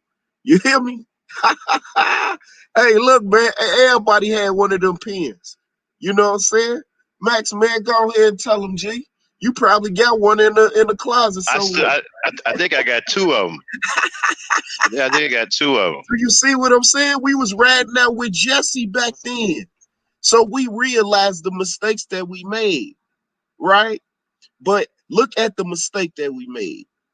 Do you see? Black is beautiful. We made a mistake going along with somebody that had a positive message. Show me where y'all generation is doing that right now. Somebody got a positive message. Y'all riding out with them. Look, hook, line, and sinker. Like what if y'all generation actually funded the dream and Umar, even though he might be scamming and what if y'all that gave him the money to actually open the fucking school? You would have a leg to stand on with the argument that you're making. You see?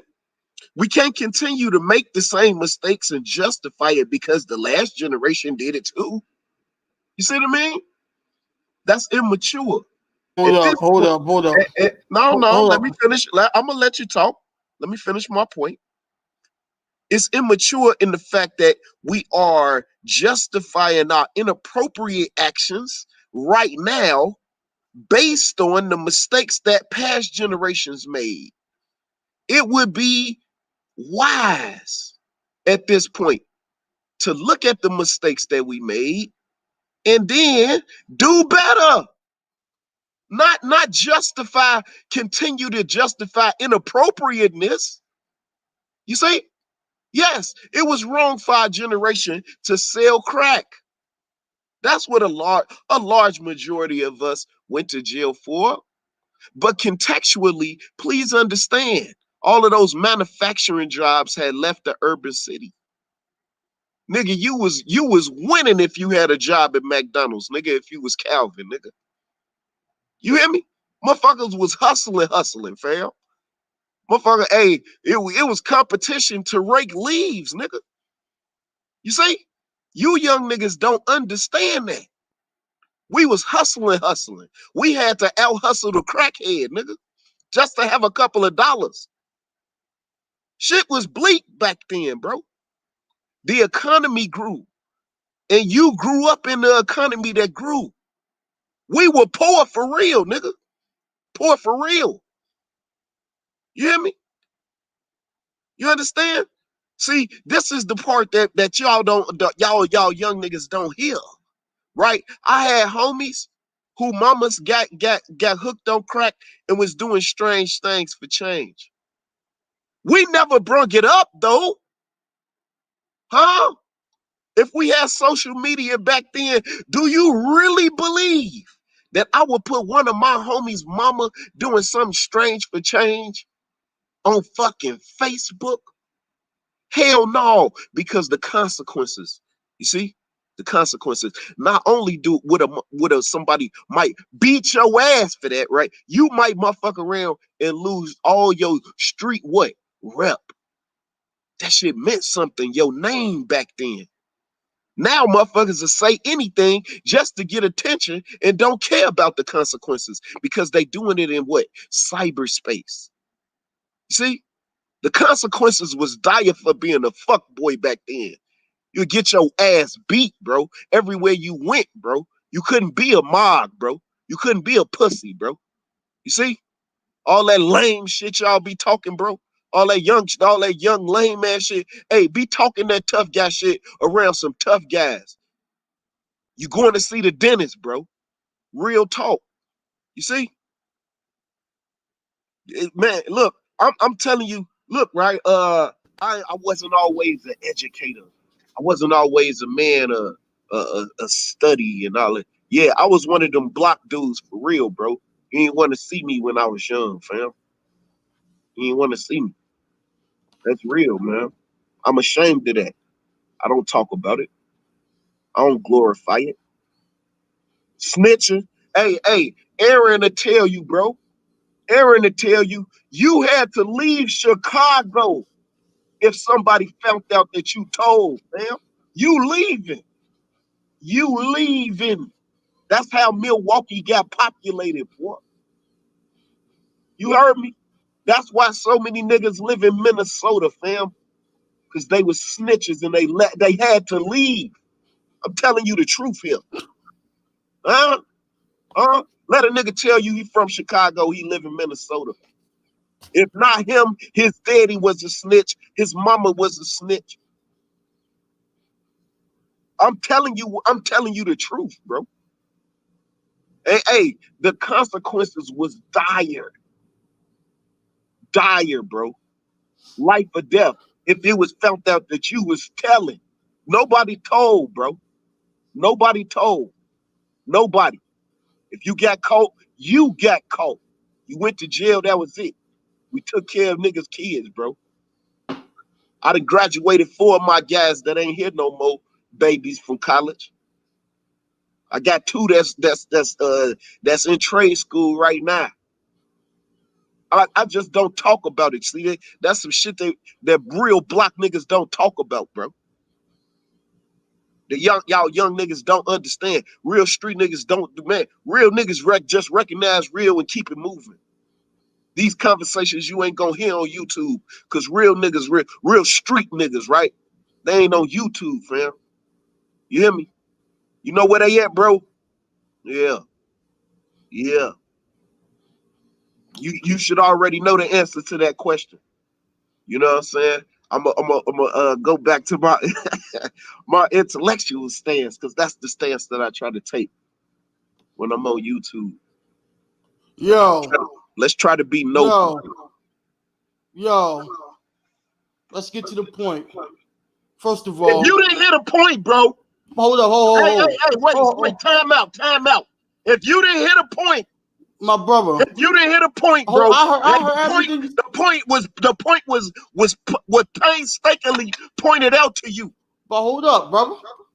Calm your ass down. What's wrong with you? You said in the beginning, right? That hold up. First of all, I'm not back to what you said before. I'm not trying to justify none of this shit that this generation is doing. I just wanted to throw that out there, man. That's all, man.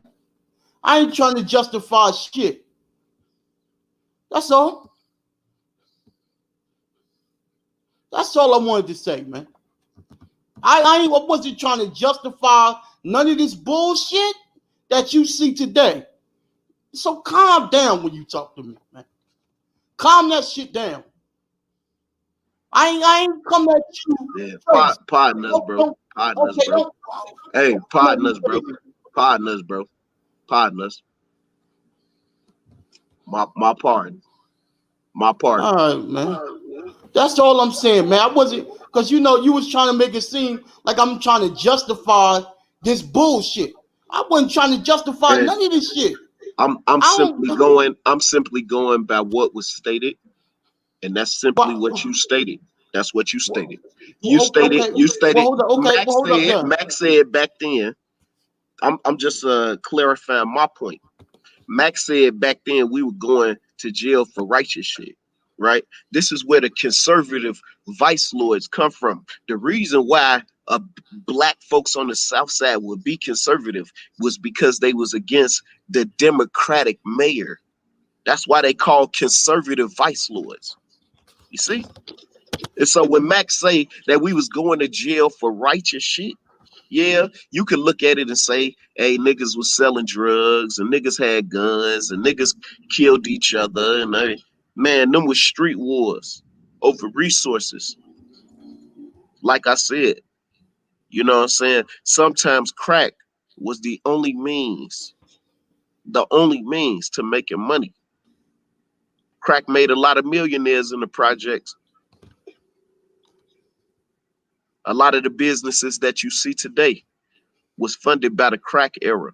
The United States government made huge sums of money over something that destroyed the black community. And what we said earlier was we never hold them accountable. You see? So I get a little upset. Can I just say something, man? Go ahead. I just want to say something, man. Like I hear you, man. I'm listening to you. I ain't gonna say you wrong, man. Let me just say that, man. I ain't gonna say you wrong. But the one thing that I noticed about older people that's older than me. I mean, I'm not gonna say you old. You feel me? The older generation. The one thing I noticed about the older generation, that they talk like their generation had it all together, man. That's what it's just like. That's what I'll be interpreting as. Like, y'all ain't do a whole lot of shit that make, like, it's a cause and effect. Like, y'all look at this young generation and then y'all talk down to us like, oh, look at you young niggas. Nigga, fuck out of here with that. Yo, you look at you little young ass niggas. Nigga. Yeah. Look at your shit, nigga. So hold up. All right, my bad. You was talking down to y'all when you young niggas. You young ass, you little young niggas. Mm-hmm. And like all y'all niggas had shit on lock. Man, and y'all old ass little, man, y'all old niggas, man. Hey, y'all niggas act like y'all had everything on lock, nigga. Like all y'all was alpha, nigga. Y'all wasn't. I hear you, bro. I hear you, bro. I wasn't. If I wasn't playing. Hold up. I'm talking to Max. I'm talking to you now. Y'all niggas did not have all that shit on lock like that. I got Man, this white man been kicking our ass for hundreds of years. What the fuck? Nigga, we failed. We lost. We Don't love. talk like you had it all together. Nigga, you was lost back then. Lack of knowledge of self. I got Yeah, you, nigga. man. I Much just say love to y'all, man.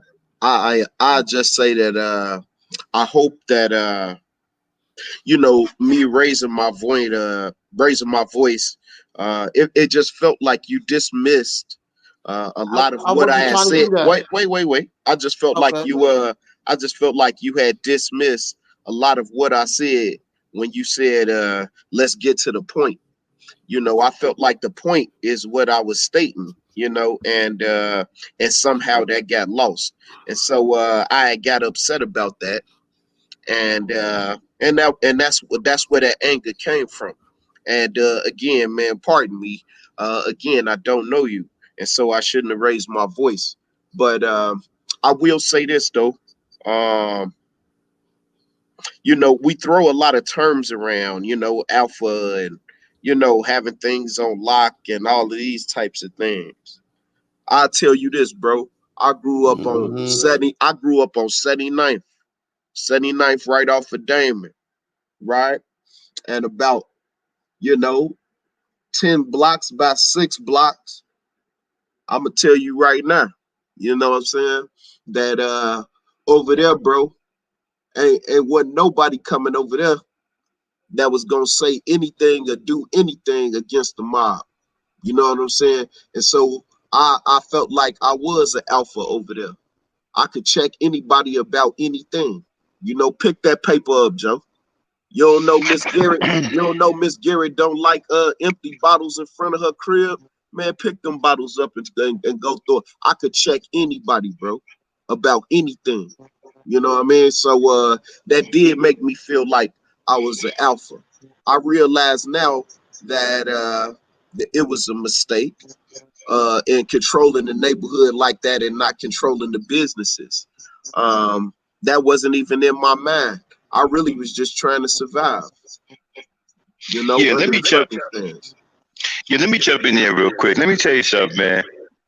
Your little outbursts don't change anything. Okay? You can cry and holler until the cows come home. The bottom line is this. No one said we had it all together, but we did have some things together. Y'all ain't got shit together. And y'all failed. Nothing.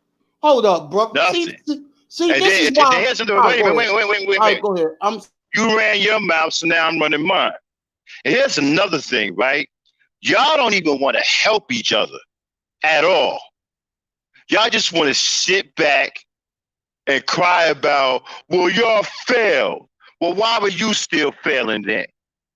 You got the ability right now to not fail, but yet you choose to continue to fail. Now, whose fault is that? Since we failed, why are you still failing? You have the ability and the freedom right now to change what you're going through, but yet you won't do it. You'd rather sit back on your ass, right, and blame other people. Now, who's failing now?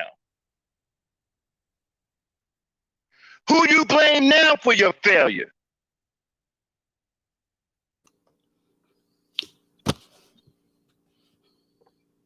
You're going to continue to fail because you said my generation failed? When you have the opportunity right now not to fail, but yet you choose to continue to fail? Who's failing who right now?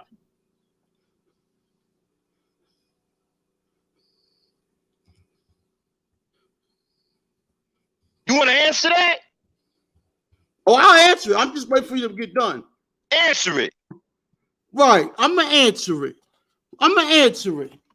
There's no excuse for the reason why this generation is failing. No motherfucking excuse.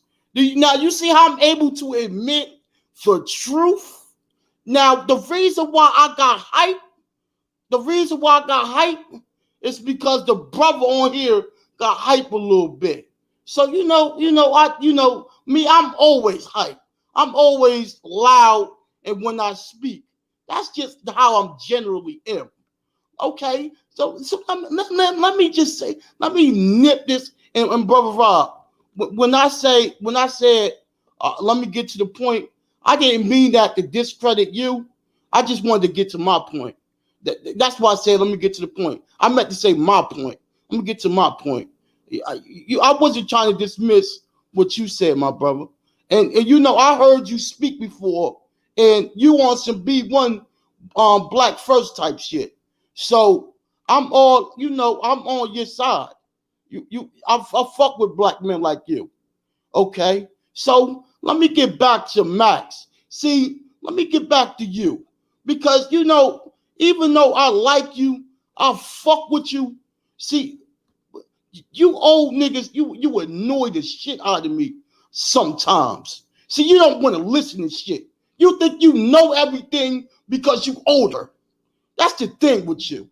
You think you don't, see, you don't want to hear the youth. That's the problem with you old niggas. You don't want to hear shit. Okay? And then you want to, you try to make it seem like I don't know what the fuck I'm talking about. You old motherfuckers did a whole lot of shit that caused this new shit to be fucked up. Instead of you admitting that shit, you just want to look at the youth. Oh, it's because of the crack. It's because of the crack. Man, shut that shit up, man. I don't want to hear that, man. Go ahead, man. Well, first of all, we didn't do nothing to create your generation. You We a didn't pump fucking drugs. liar. We didn't pump drugs into the You neighborhood. sold it. You sold it. Yeah. We sold it, but we didn't pump it into the neighborhood. But now I'm not going to sit up here and say, right, that the generation that came after me didn't have a hand in this. Some people from my generation also sold crack. You understand what I'm saying? And so, yeah, we probably failed in that area, and we didn't pass down the teachings because crack fucked the foundation of the family up. But here's my thing, though, right? You are here right now with the opportunity to turn yourself around. Ain't nobody stopping you from being righteous. Nobody's stopping you, man. You know, y'all stopping yourselves. You continue to ride off of some shit that happened in the past. And now you got lunatics in your generation running around murdering women and raping children. Y'all got to put a stop to that, bro. You don't get to sit up here and say, well, my generation failed and didn't do nothing about the lunatics that are running around in your generation.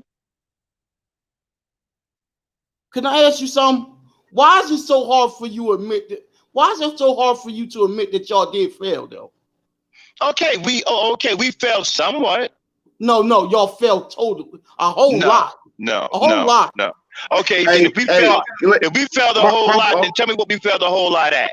Man, come on, bro. I'm not going to get into look, this. Rozzy. I'm not going to get into that. If you say we failed totally, right? That means that you are dismissing Reverend, he's an ancestor now, Reverend C.T. Vivian's work.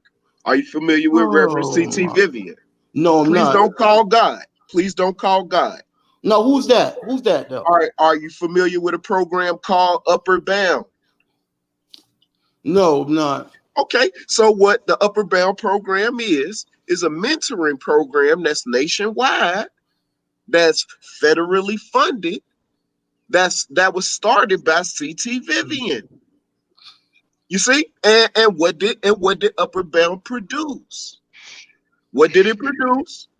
What it produced was the most educated. We got the most masters and bachelors and PhDs in North American history. C.T. Vivian literally educated a generation with a program. So you can't say that it was a total failure. Do you see? Okay, I understand. And I want to know this, right? You keep calling us failures. Okay, we failed, right? Now, that means you're on your own. So what are you going to do about it? Okay, well, You're going to okay, continue. Wait a minute. You're going to continue to do nothing. You just said that you understand the shit that this generation is doing, and you ain't with it. You just said you recognize some shit. So what are you all going to do? Just sit and do nothing and let it happen, continue to happen, and keep falling back on an excuse talking about, well, the generation before us failed. Right. No, that's a good question. What are we going to do? I don't know what the fuck the collective of black men are going to do. It looks like the collective of black men are comfortable under white supremacy. Okay. Now, me as a black man, I want total change.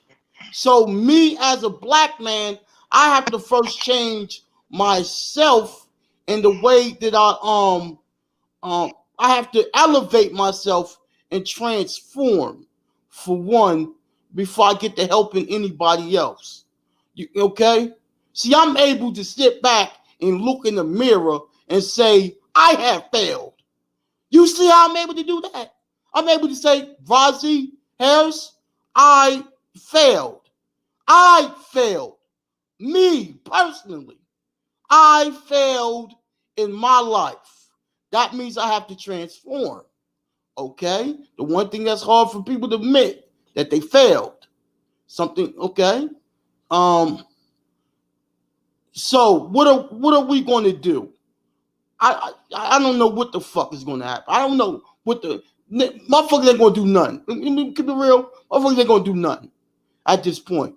And no, we can't blame nobody else but ourselves. The black man cannot blame anybody. The black woman, at this point, he can't even blame the white man. Okay, he can only blame himself. Period. Does that answer your question? Well, let me start by saying that it's plenty of things that we can do, and that instead of embracing, where we're powerless, let's start looking at what we can do and then start doing that. And in doing that, you will transform yourself. You will transform yourself from being powerless in the situation to actually controlling what's going to happen to your life and the next generation life. You see? And so now you can literally look your kids in the face and say, I'm building you a better future than I had. Literally. You literally can say that and can say it with a straight face. My sons see the sacrifices that I make, my money, my time, and my efforts. They all are lined up, bro. And I feel like, man, the work that I'm doing, it is making a difference. And so, that being said, that's all I would challenge you to do, bro. Try to find some place in life where you feel like you can get in where you fit in, right? I ain't trying to preach to you or anybody else for that matter, and I'm not talking about you specifically, but we might look at the current situation and say, oh man, this is bad, that's bad, black men ain't doing this, black women ain't doing that. But guess what though? It's a lot that we are doing. It is. It's a lot of success stories out there. And we so pre-wired to look for that negative thing because of the news media. See, the news media, look, right, they got a little law. They got a little policy that we don't know about, but they use it, right? If it bleeds, it leads. So if it's negative, man, let's put it on because that's what people want to see, right? And so if they have been talking about us in a negative way for 40 years on TV, obviously it's kind of hard for us to look at the silver lining that's happening in the black community right now. You know what I'm saying? It's an increase in black business all across the board. but we steady talking about how terrible we are and how it is what it is, you know what I mean? But I challenge us to go and find some positive news stories and start putting them out here and flood the algorithm. We do that for a month solid, I guarantee you we're gonna start feeling better about our situation. Guarantee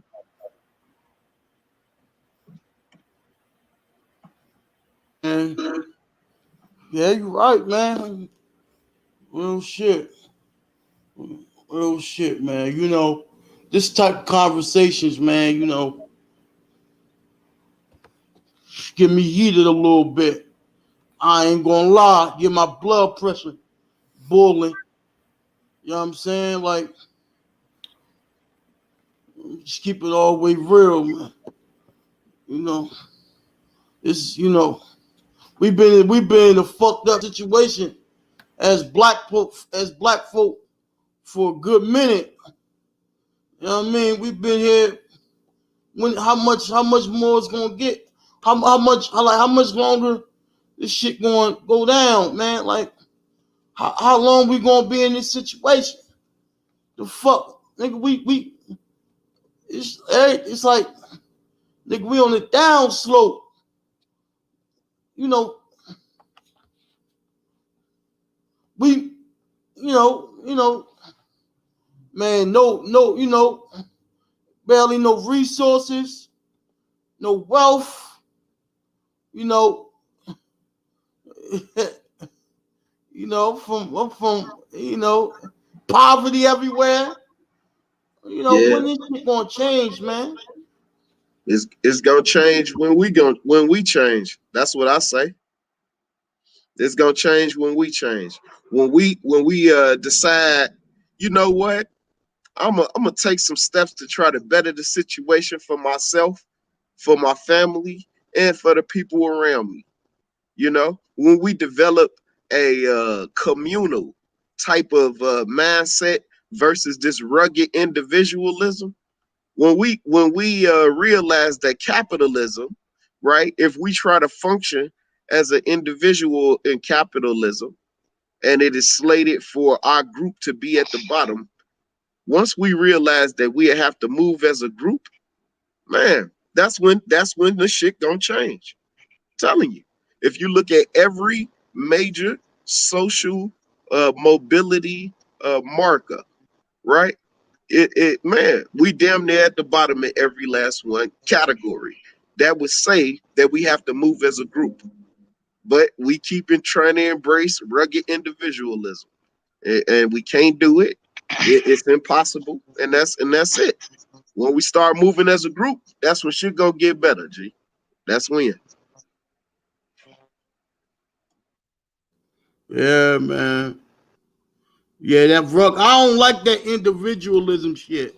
Cause everybody on that individualism shit until racism come knocking on their motherfucking door. Now they all about the community. I don't like Well, that shit. if you want to change, right, you have to start creating the mentality that will allow you to change something. If you don't have a mentality, you're not going to change anything. Right. And a lot of times, change takes work, man. Change takes work. A lot of hard work. A lot of repetition of things that you don't normally do. You got to implement a new way of thinking in order to bring about true change.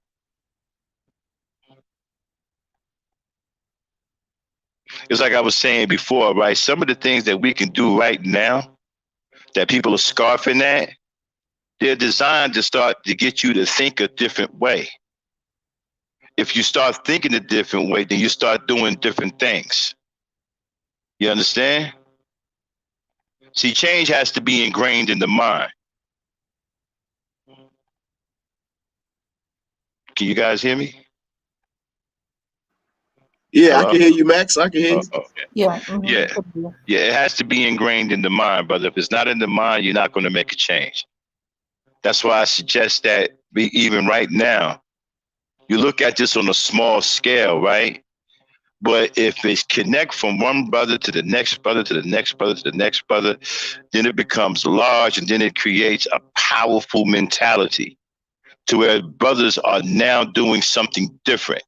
And the different thing that they're doing is changing the entire landscape all across black society. You have to think different to do different. And a lot of times that takes time. Change is hard work. Like my brothers used to say on the street, you got to put the work in if you want change. We can change all of this, right now. But we have to start doing something to head towards that change. Because if we don't do something to head towards that change, we ain't never going to make a change.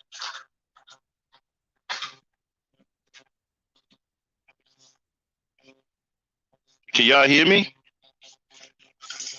Yeah, we can hear you. We can hear you. Oh, We didn't want to Yeah. miss anything by talking, so we muted up. Yeah. Yo, these So type conversations. Yeah, you know, yeah, man, you know, he right, man. I don't know what, I don't really know what to say to that, man. You know, he's right, man. You know, it does take, you know, in order to the revolution first starts in the mind. So, you know, we got revolutionize our mentality and the way we look at shit. You know, if we, you know, shit, man, you know, we got to start, you know, we've been socialized to not care about our condition, our plight, right? We've been socialized not to give a fuck, you know, about one another. We, you know, so, you know, if we change the way I'm thinking and start caring and start, you know, thinking about the shit that's important instead of the dumb shit, then, you know, then we'll make that motherfucking change. But, you know, it does all start in the mind first. You got, you know, revolutionize the mind, and then, you know, then physically you know, then we'll make you know, then physically that, you know, the you know, our body follows the mind, and, you know, we change the way we think. You know, we'll elevate this shit. You know, we'll you know, transform our neighborhoods into communities, because we got neighborhoods. We don't got no communities. We got neighborhoods. That's it. A community is where we got hospitals, bunch of businesses, you know, where we own all that shit.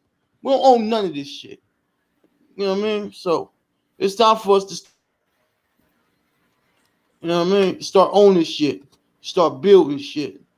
You know, the black woman can't depend on us for nothing, for the most part.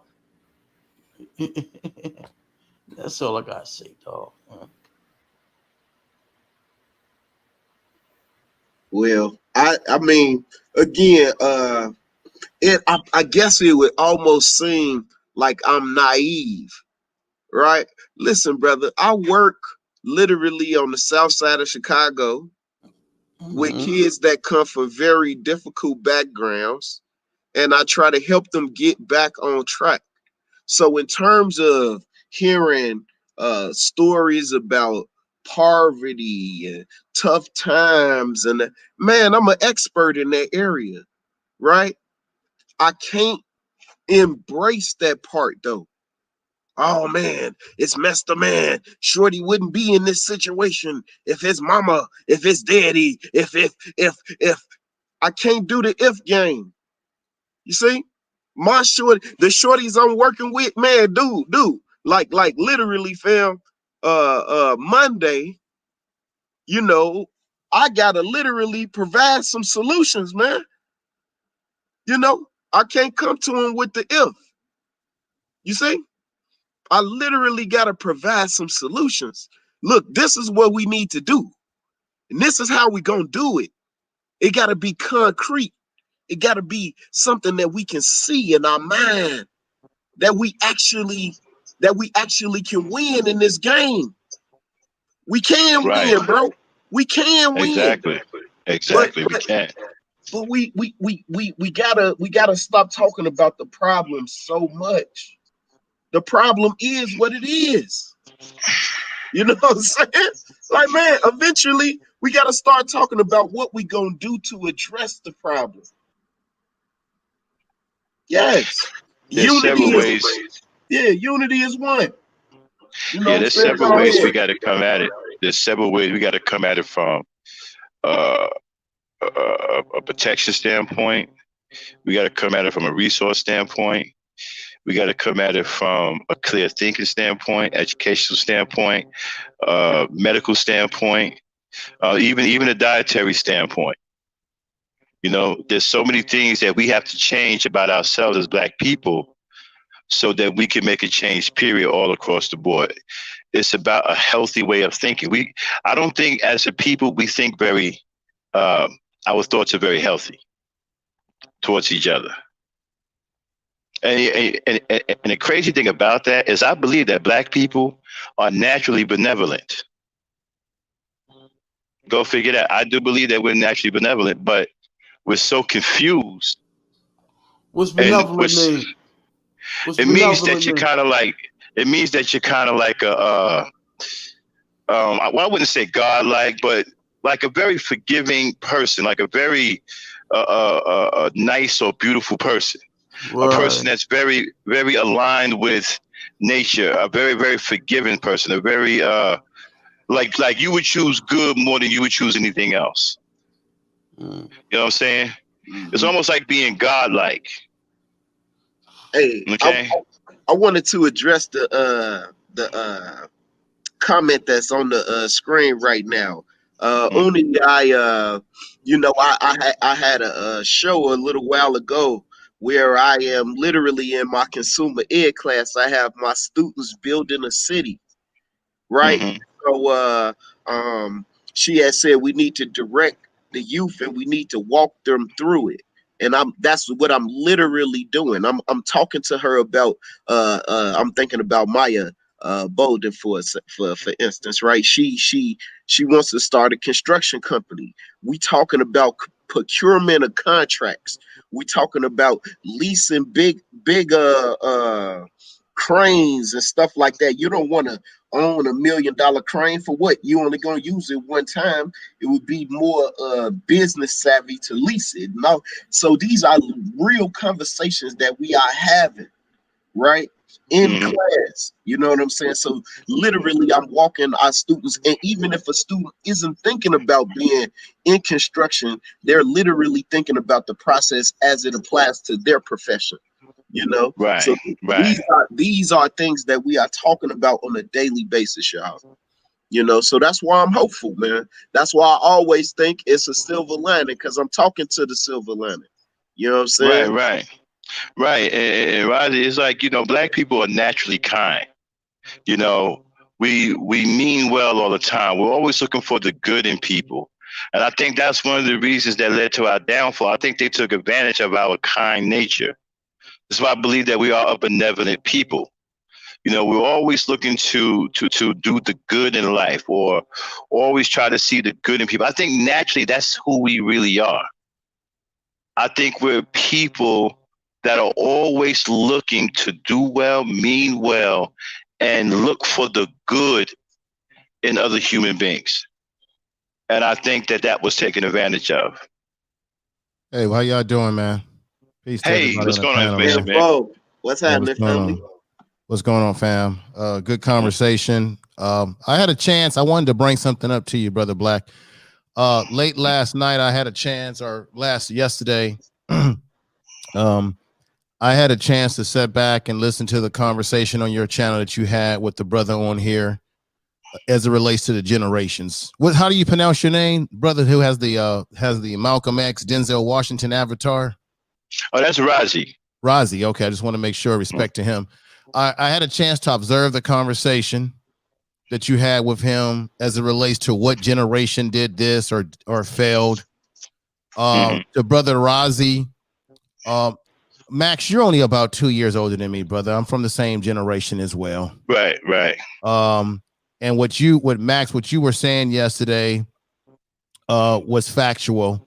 Black men in those days were fighting against the system, and most black men were going to jail primarily. See, we've been culturally conditioned to think that black men, when they go to jail, is primarily because we're selling drugs, we're stealing and robbing and doing all. That's the narrative that we've allowed, or that the mass media has painted. A lot of black men were going to jail for fighting against the system, being arrested, and a lot of black men were being targeted for being the warriors that they were. If you look at like, for example, the Black Panther Party, the reason why the Black Panther Party doesn't exist today is because black men were drugs were planted on them, guns were planted on them, they were put in jail for fighting, standing up for the most part, and then they used other black people to infiltrate these type of organizations. So when I listen to Brother Razi, you have to be very careful when you say that we then took losses and L's. No, brother, we took battles. There's losing the battle, but there's still a war. And there was a reason why black men were locked up during those days, which has contributed to some of our dysfunction today, because you don't have warrior class black men in the community stabilizing these communities. Men stabilize communities. And when we stabilize communities, women will follow whether they like it or not. That's right. Because they have no damn choice, because we control the barometer of the community. Once we control the barometer, we change the narrative. So this thing that, well, we failed or we did this, there were people that are battling. I don't see generations, whether we got Generation Z or millennials today. I don't see millennials today fighting a straight battle against the system. Now we got protests over people that's being choked out, like a George Floyd. People get out in the streets, but if you look at the protests this year, it was mostly white folks out there running around causing the havoc, even though they tried to blame us for busting up some stuff. But black people, uniquely, when we get our shit together and get out of this loving everybody else. Look, by nature, we're respectful to other people. We're the only people. Check this out. We're the only people. This shows you that what Brother Max is saying is on top of it. We're the only people where other ethnic groups can move into our community. I seen this in Oakland when I lived in Oakland, that can move into our neighborhoods, still live there, and we don't drive them out. Black people can move into white neighborhoods and they will do everything they can to get you out. Case in point, there was a black woman, swirler, as I would call her, who was married to a white man. You guys heard about this, probably. They couldn't sell the house because when the people went in the house, they saw her pictures, they saw his pictures, and they saw the black pictures and the pictures of their black child, mixed child. It was not until she removed all of her black family photos and the white boy put only his family photos that they were able to sell the house and get a good deal for it. Wow. What am I saying? What am I saying to you? That black people, we will take in other cultures and not discriminate against them, but everybody in this country will discriminate against us. You won't find black people working in Chinatown, for example, right? Every other group discriminates for the best of their people. Black people, we spend too much time trying to get everybody to like and love us, and it does not work out for us in the end. Now, Raza, he just left. I don't know why he's gone, but I think what I was going to ask the brother before he left the panel, to get to the point here, because he was saying that we have taken a lot of L's and losses and what have you. My question I was going to say to him is, what is he doing? Not to be argumentative with the brother, but what is he doing to change the narrative? One, does he have children? Does he have a family? Because everything starts with family. You change the narrative through the youth, like what Brother Rob is talking about as what he's doing. The youth may be our only way to change the narrative. You may not be able to change somebody that's 70, 80, 30, 40 years old that's set in their ways. You can give them the information, but as they say, you can't make the horse drink the water, even if you bring them there.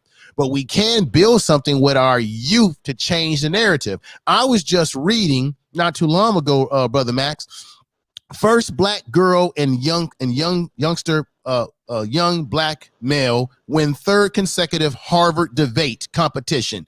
We've got a thing called Afrotech in Oakland. I've interviewed a brother who's involved in Afrotech, brother who has a business. Afrotech is a program where you have black people that are involved in STEM and technology. They give it every year in Oakland. It's a very big thing. It's growing. It's being recognized. So we got black young people. I'm talking about young people who are creating a new future for us, and we don't spend time talking about it, Brother Max. Brother Max, I've been on panels. See, this is where you know people are about it or they're full of shit, brother. I've been on panels with prominent YouTubers, and I have said to them, what are the solutions when they always speak about the problems? And then I will say, how many of you, brothers, are involved in mentoring? Oh, well, I don't have time for that. I don't have time for that. Okay. How many of you brothers are involved in donating money to organizations where you have men that are willing to do the work that you can't do because you're busy with your family or you got other things going on? Are you donating to a program? Are you helping out? Are you helping? And when you ask those questions, it gets as quiet in the chat room or on the panel, to so quiet that you can hear a rat pissing on cotton. So when you ask, so this is how you can shut a lot of this down. When you ask the fundamental questions, are you supporting an organization financially? Well, you know, are you involved in any mentorship programs? Well, I don't have the time. So when you start giving brothers on panels these options that they could use to contribute to the best of us, they can't give you an answer because they really aren't solution based. So the gig is up on their asses.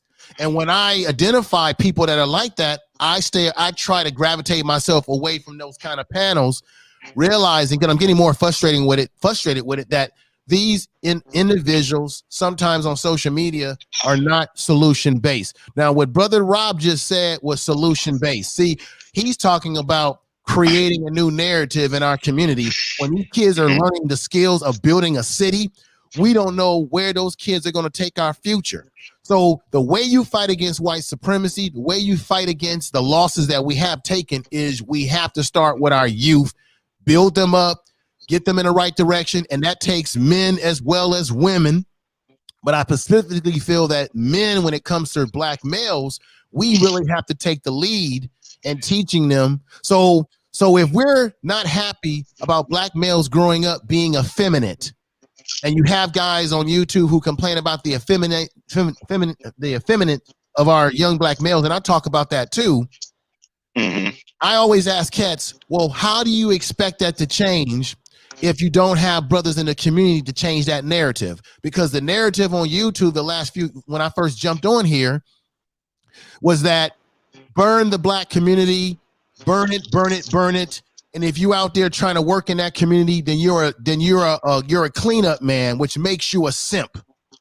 But yet you're going to call me a simp for talking about this and doing this. But yet you want to talk about what the problems are of 24 hours a day each week, and you're not prepared to do anything yourself. Nothing. And the problem will persist. And let me make my last statement here. You said something, Brother Max, that I agreed with yesterday. You said, look, maybe some of these guys are a minority within our community, because you said that out in the real world where I'm at, I never heard brothers talk like this. No. I'm in agreements with you. When I first came into the YouTube space, it was a culture shock for me, because the black men that I grew up with around the community that I grew up in that kind of community like you, Brother Max, where the community raised you. Though it was a village mentality. If you were outside when the lights came on the street lights, you were getting a spanking not only from your mama and your daddy, but the neighbors were spanking you too. That's right. Johnson was getting on your ass. Absolutely. Okay? Mr. Bill, Brother Bill was going to get on your ass. That's right. And so I didn't grow up around black men who talk like that. I grew up around black men who were about, okay, this is what's wrong. Let's move the ball, take the ball, run with it, and get and those who ain't with me, get the fuck out of my way. I'm gonna change the narrative. That's how I grew up. That's right. Now, do we have effery in some of our black communities between black women and men? Yes, we do have this effery, but check this out. If we're going to get on platforms and say that women are the weaker sex and women are incompetent, and we're going to say all these negative things about women, then how can you expect the women that you say are the problem to fix a problem if they're so inept? Oh, I'm not saying the word right. So if you're going to say that women are this and they can't do this, women can't do that, how the hell are you going to expect them to fix a problem when you say that men should be the leaders and that we are the builders? So then that means by default, we have to fix the problem and stabilize that problem, because we keep saying that women are not leaders.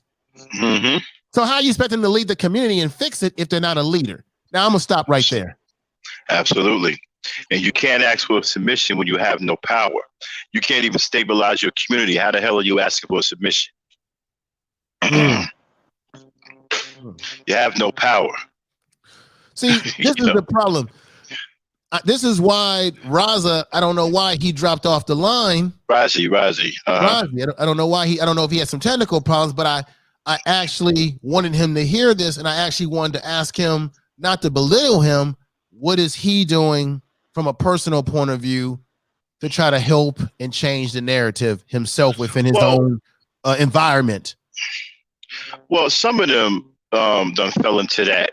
Okay, you guys failed before us, so we're going to sit here and remain screwed up, and we're not going to do anything about it, even though we have every opportunity in the world to change our fate. We're not going to do that. We're going to sit here and blame the older generation for failing us, which will give us an excuse not to do anything today. Well, wait a minute, Black. You was on this before yesterday. Let's look at this. Is not to make excuses, but let's look at the reality. We forgot. This is where not only with incarceration, but we also forgot that there was a large number of black men who went to Vietnam that were put on the front lines. They did not come home alive. So that actually hurt the structure of the community. Then you had black men, unfortunately, who got on that junk, the heroin, the drugs. Right. And when they came home, they were in no shape, form, or fashion able to retain leadership again because they were on the drugs.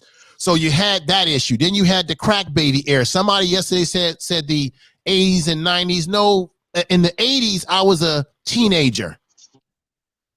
So in the 80s, you did have crack babies that were being born because you had a phenomena of what they said was the teenage pregnancies, right? You had that going on. You remember that era too. Yeah. Brother Black. But not to make excuses again, we have to examine what was fundamentally happening to the black community that actually helped to contribute to fracturing the black man's presence in the community. It wasn't just because black men woke up one day and said, I don't want to be in a community anymore and be responsible. There were black men that were irresponsible, but there were black men that were affected by drugs, affected by coming home from Vietnam, hooked on those drugs, which, by the way, they actually encouraged and gave them, and black men who didn't even make it back home. So we got a large generation of black men from that 60s and 70s who did not make it back home alive or got hooked on the drugs that actually did contribute to some of us being off kilter today. Then you had the black men who went to jail for fighting against the system, right, as activists, right? Then we know, and I'm not trying to blame women here, then we know that there was a situation where the welfare system came in and they were telling black women, you can't have the black man in the household if you want to get these benefits. So that in itself caused a little bit of a ripple effect that also impacted the black male presence within that household traditionally, even though there were still black men that even if they weren't in the household were contributing and doing things, but the society didn't tell us about that either.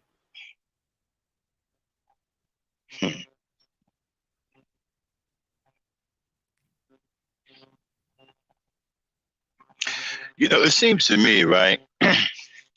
You know, coming from the era I come from and seeing the men that raised me, you know, whenever there was something that needed to be done in the community, they got together and they solved the problem and they did it. It seems that today it's hard to get brothers together to put their heads together and say, okay, listen, here's the situation. We got an entire block that we need to clean up, right? But we don't have to clean up the whole block at once. We can do it in sections, okay? We can't even get brothers to come together and put their heads together and decide how they're going to clean up a section of the block, let alone the entire section, the entire block. And that's what it always is. They keep reverting to other things that are outside the area that's not going to help us do anything. Mm-hmm. They want to talk about the past. They want to talk about slavery. They want to talk about things that already happened. I keep telling people, man, you have to stop living in the past. We don't live back there anymore. You got to deal with what's going on right now. Right. Well, many of them don't even know what's wrong with black people today. Right. Well, Max, I believe that you should be aware. You should be aware of history.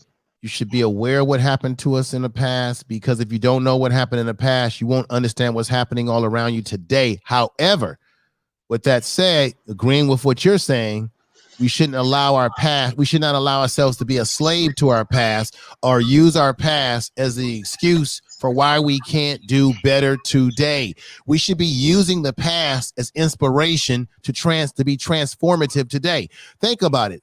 Our ancestors had less than we have today. They didn't have computers. They didn't have the option to be able to go to certain schools and have access to certain job and training that we had. A lot of it they had to learn on their own. A lot of it they brought out of slavery into Reconstruction. Exactly. When it came to the ability to do agriculture and build stuff. So you can make an argument, as embarrassing as it sounds, that black people were more self-sufficient in the days that goes way beyond our life than we are today in the 21st century. Of all our technology, we're still disconnected. I agree. But you see, what they didn't have back then that we have now, they didn't have factions, right? Taking away large numbers of black men. We have these factions out here today that are taking away large numbers of black men. You got Red Pill, you got Blue Pill, you got MGTOW, you got Save Yourself Black Man, you got the Manosphere. They are taking large groups of black men away from us. And they are occupying their minds with BS.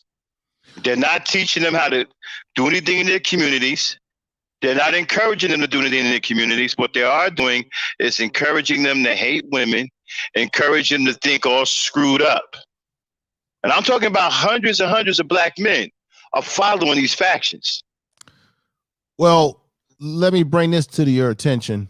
And you know this, let's break it down from a psychological point of view. I'm going to say some, because I don't like to put every black person in one bag, but I work in mental health. And what I'm noticing, and I deal with young brothers that are incarcerated, and one of the things that they all have in common when I have talked to them over the years and I deal with them, encouraging them, is that they say that I did not have a proper male figure in my community. I allowed the gang lifestyle to replace my father, meaning the gang became their father, everything to them. So, and they said that, and some of them have regrets for not listening to men who actually did try to pull their coats. And so a lot of these, I'm talking about brothers that are incarcerated, as they're doing life sentences, they're telling me that they either wish they had listened to the male figures that were trying to help them, or they wish they would have had proper male masculine energy in their life. And they feel that that's a contributing factor not an excuse, but a contributing factor to where they had run astray.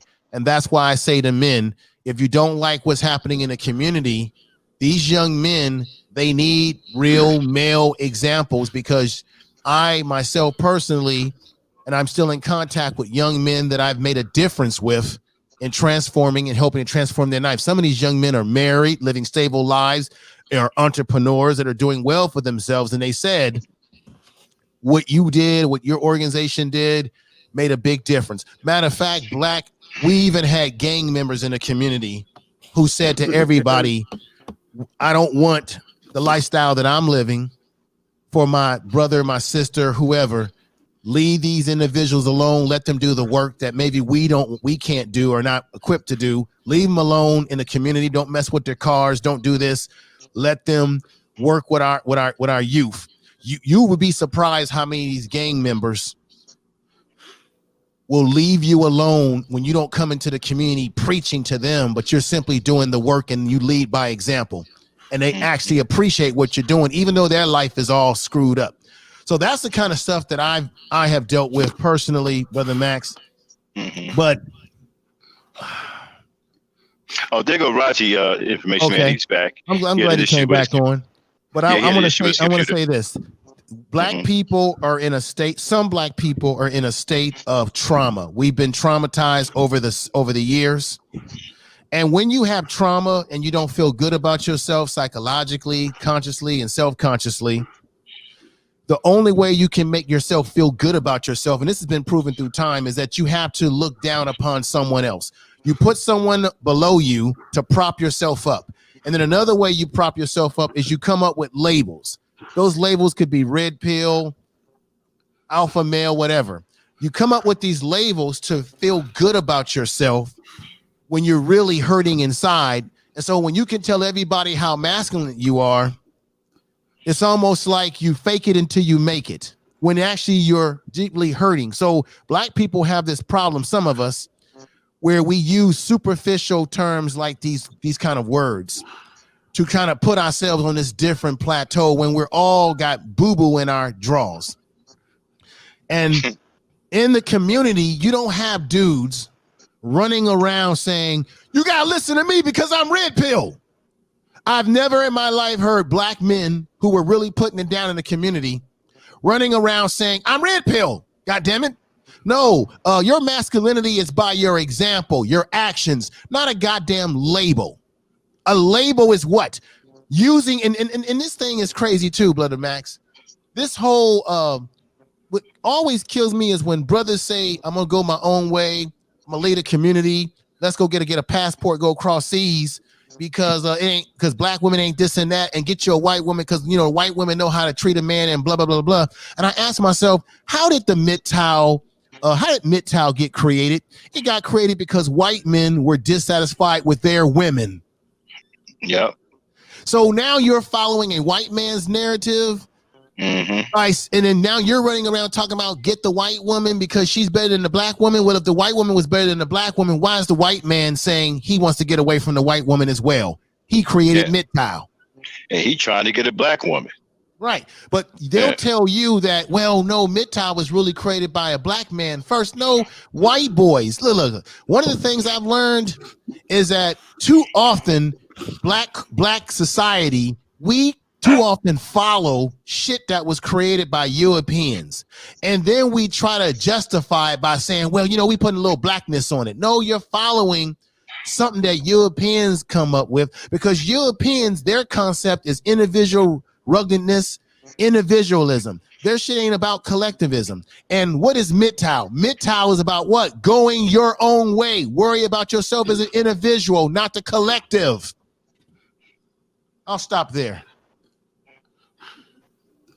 So did you want to say something to Razi? Info, he's back now. Yeah, Brother Razi, if I'm saying your name correct. All due respect to you, but I just wanted to ask you, because I hear your passion. I hear what you're saying. What you were saying the other night was true, that black people, we have taken a lot of L's, brother. We have taken a lot, but we've taken those L's in the midst of actually putting up a battle too. When there's a battle, you're going to have a loser and you're going to have a winner. But black people historically in this country, we've always put up some sort of battle. If we didn't, they would not have had to infiltrate all our organizations. Do you see the Ku Klux Klan out of business today? Are these white supremacist groups? Some of these white supremacist groups have a 501c3. Yep. They're recognized as a nonprofit. The Ku Klux Klan has a nonprofit. They are still existing because they represent the white power structure, and white people ain't gonna put them out of business because these groups protect white people. The groups that protect us, they had to get rid of them. Even J. Edgar Hoover said he would not allow there to be a black messiah. So we're going to destroy any black leader. We're going to infiltrate them. So black men that are in jail, as I said before, a lot of them are in jail as freedom fighters. A lot of us took a lot of L's, yes, but we had but we were fighting. So my question to you, brother, if you don't like what's happening today, my first question is, do you have a family of your own? Do you have a son, a daughter, or children, respectfully? No, I don't. Okay. And I'm not trying to be a smart ass here, brother, any of that kind of stuff. Asking this question in a respectful way. Have you either gotten yourself involved with an organization such as 100 Black Men or any type of male black organization that's about the betterment of the community, where you've been able to be transformative in helping the youth? And if you haven't been able to physically do that, are you willing, or have you thought about contributing to an organization when that is doing the work that maybe you're not able to do at this time, or for whatever reason? Are you doing any of those things, brother? No, I have not joined that with what you had just said. I have not. Okay. Have you contribute to an organization that's doing some of this work? No. Okay, this is what I want to say to you. And Right. This is not, I'm not trying to make you look bad on social media. It's just the facts, brother. When we talk in that type of passion, and I agree with your passion. Mm-hmm. I agree with the things that you're saying about the bullshit that we're facing. But if you're not either willing to do something solution-based, or you're not willing to contribute in some way or another, we can all do something, no matter how small it is, or how big it is, or how medium it is.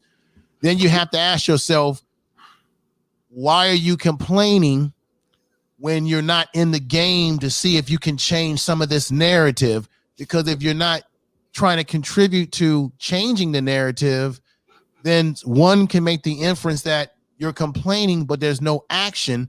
And then you're answering your own question in the sense that that's why there hasn't been no change for us, because we have people talking more about it, but not actually involving themselves and trying to change it. And Right. I'm not saying that to be disrespectful to you, brother. Please don't take it that way. Right. Okay. Right. So I see what you're saying. Right. I've said to myself that yeah. You say you heard yesterday's panel.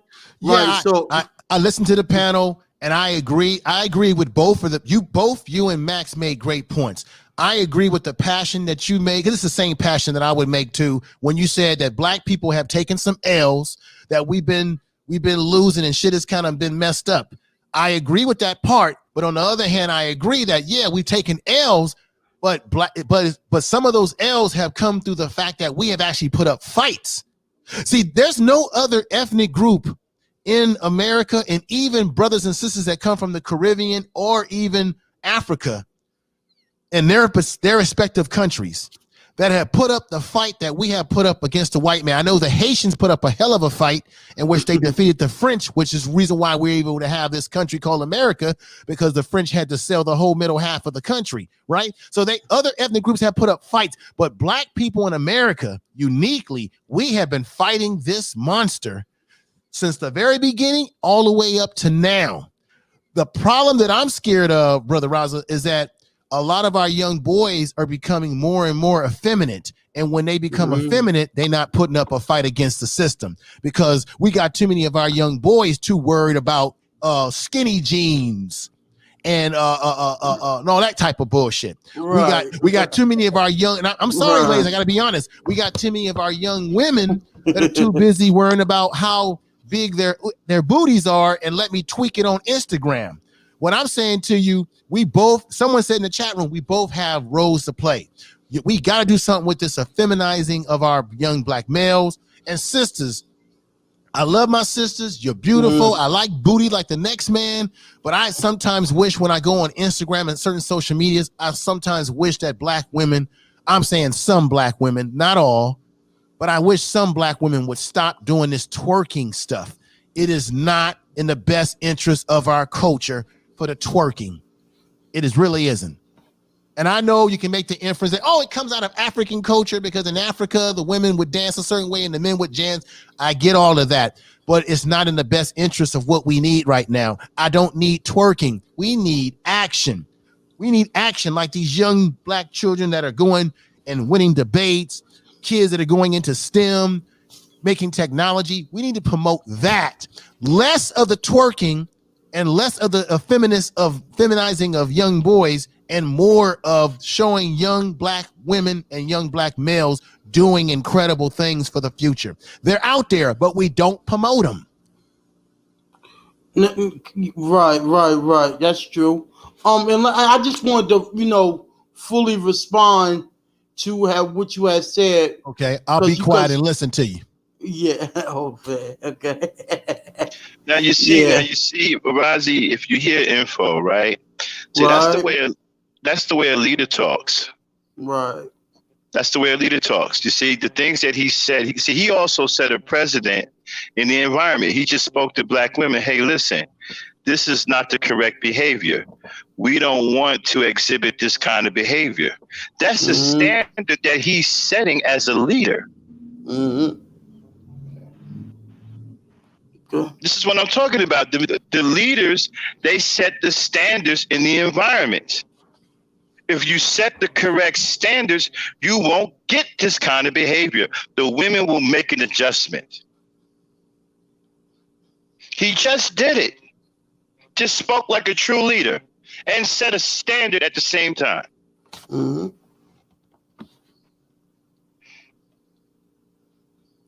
That's what I'm talking about. That's what black men have to get back to. That's what we need to do.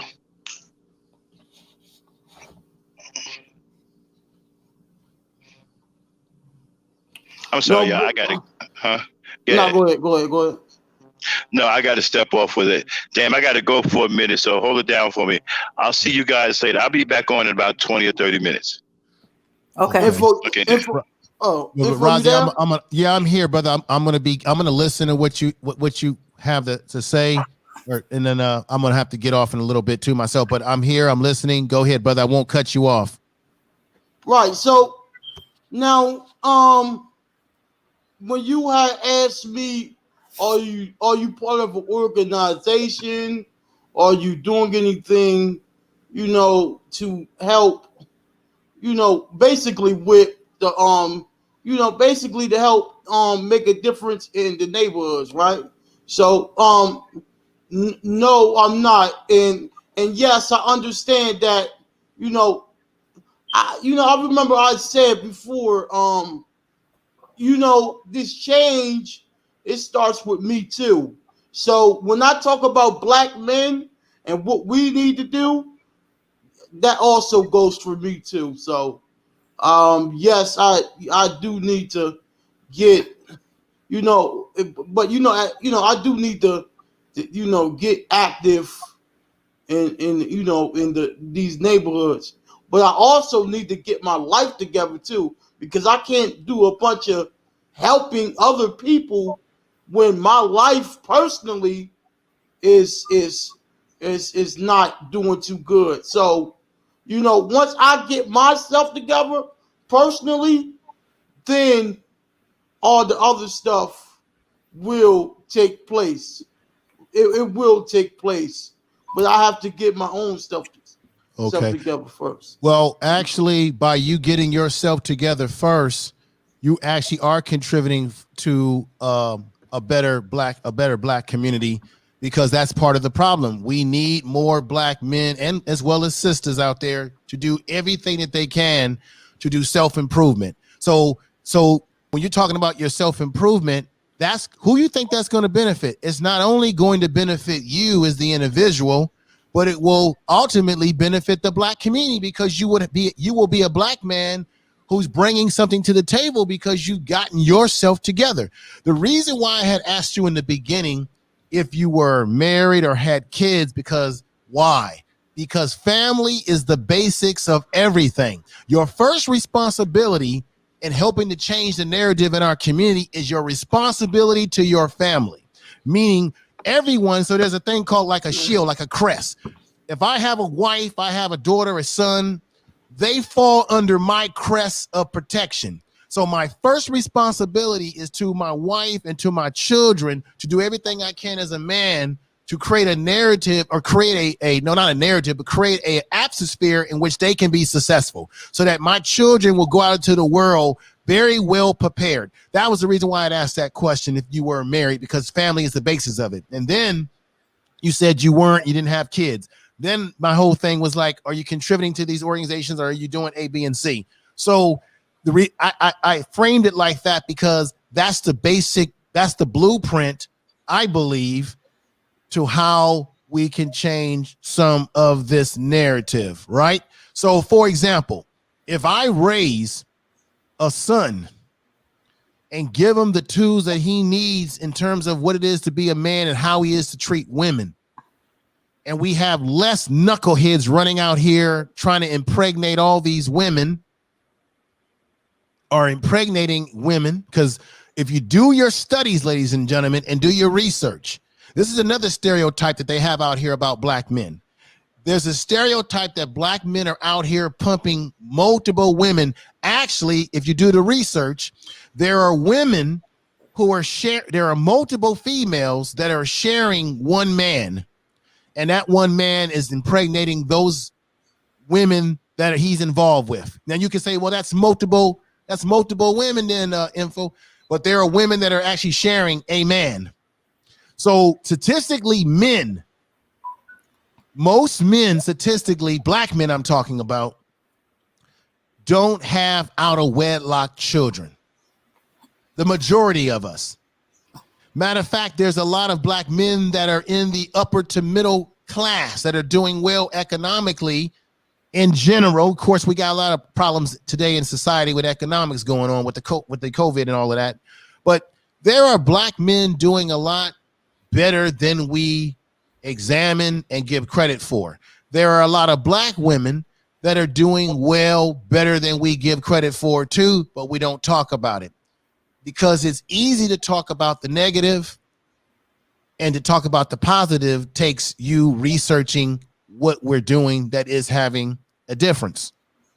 And not to be preachy here, I just think that we got to figure out solutions, and we need to highlight the best of our women and the best of our men, because we can't let, there's a thing called, what do you call that?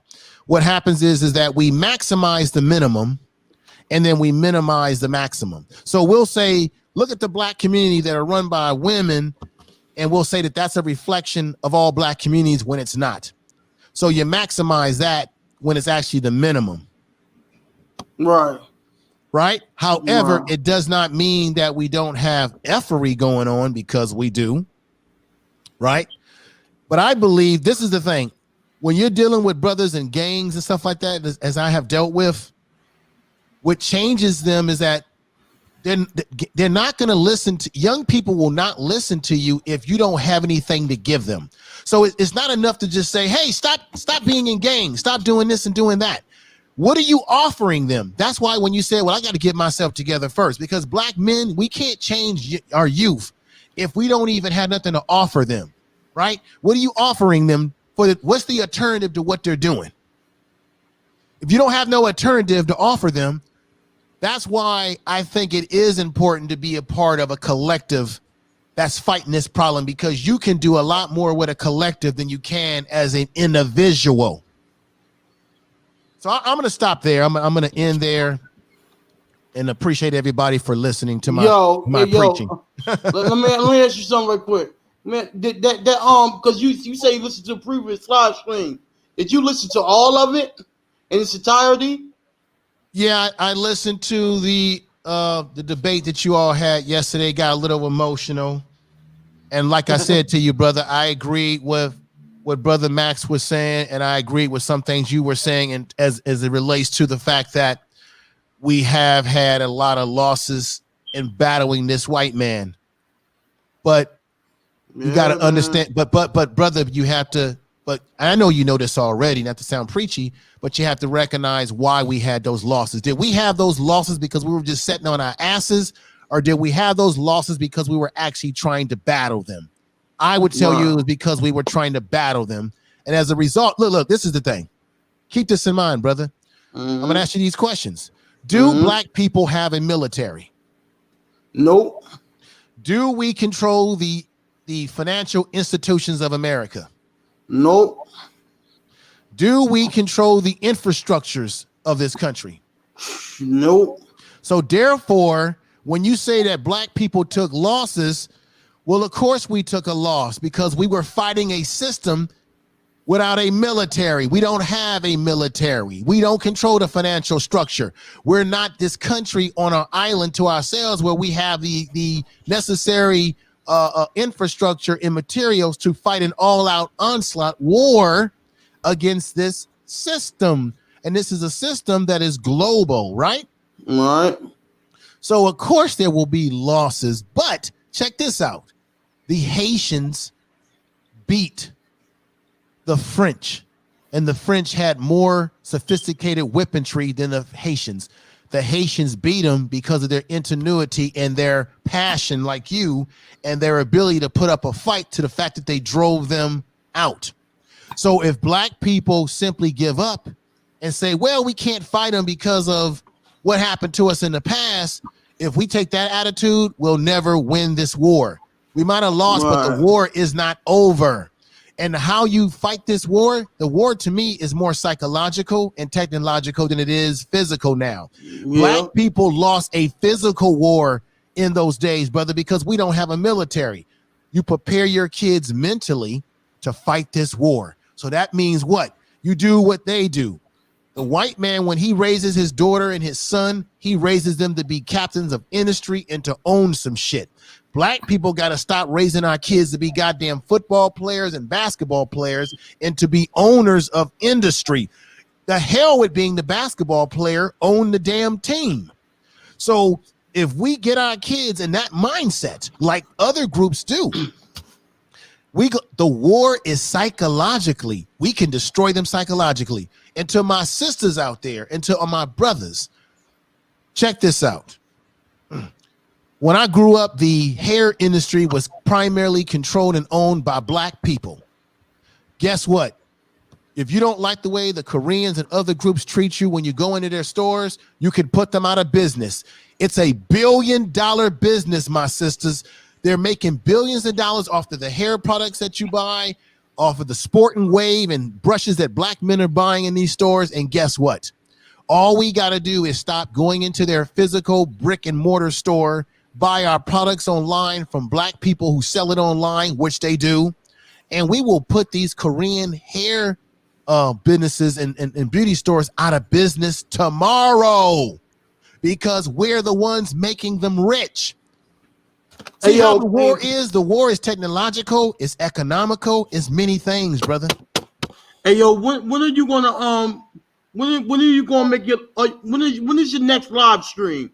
I'm going to be going in on Barack Obama tonight at 5:15 Western time, which will be 8 o'clock Eastern time and 7 o'clock Mountain time or Central time. I'll be critiquing the Barack Obama and the lies that he was telling with that terrible Breakfast Club interview where he was sitting up there lying, talking about he helped black poverty.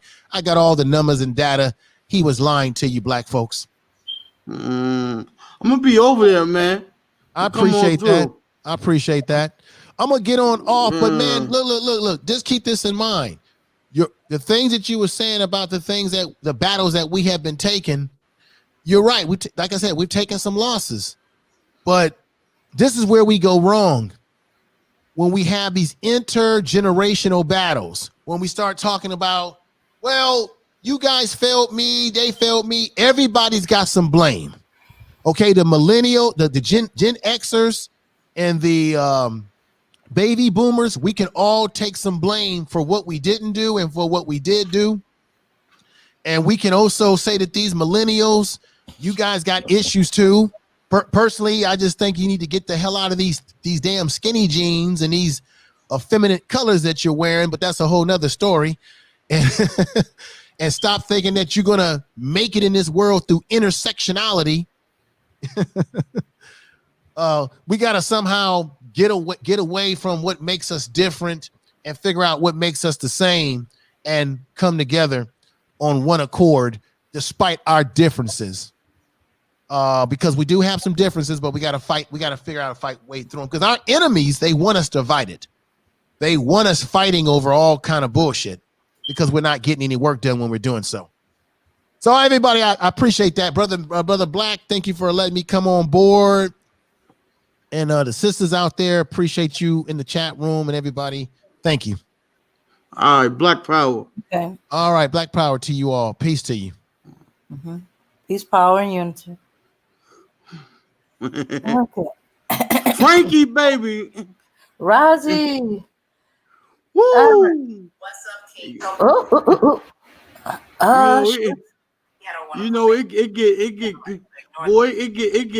It's like it'd be like a Royal Rumble on this panel, man. Like, yeah, but that's how you guys are.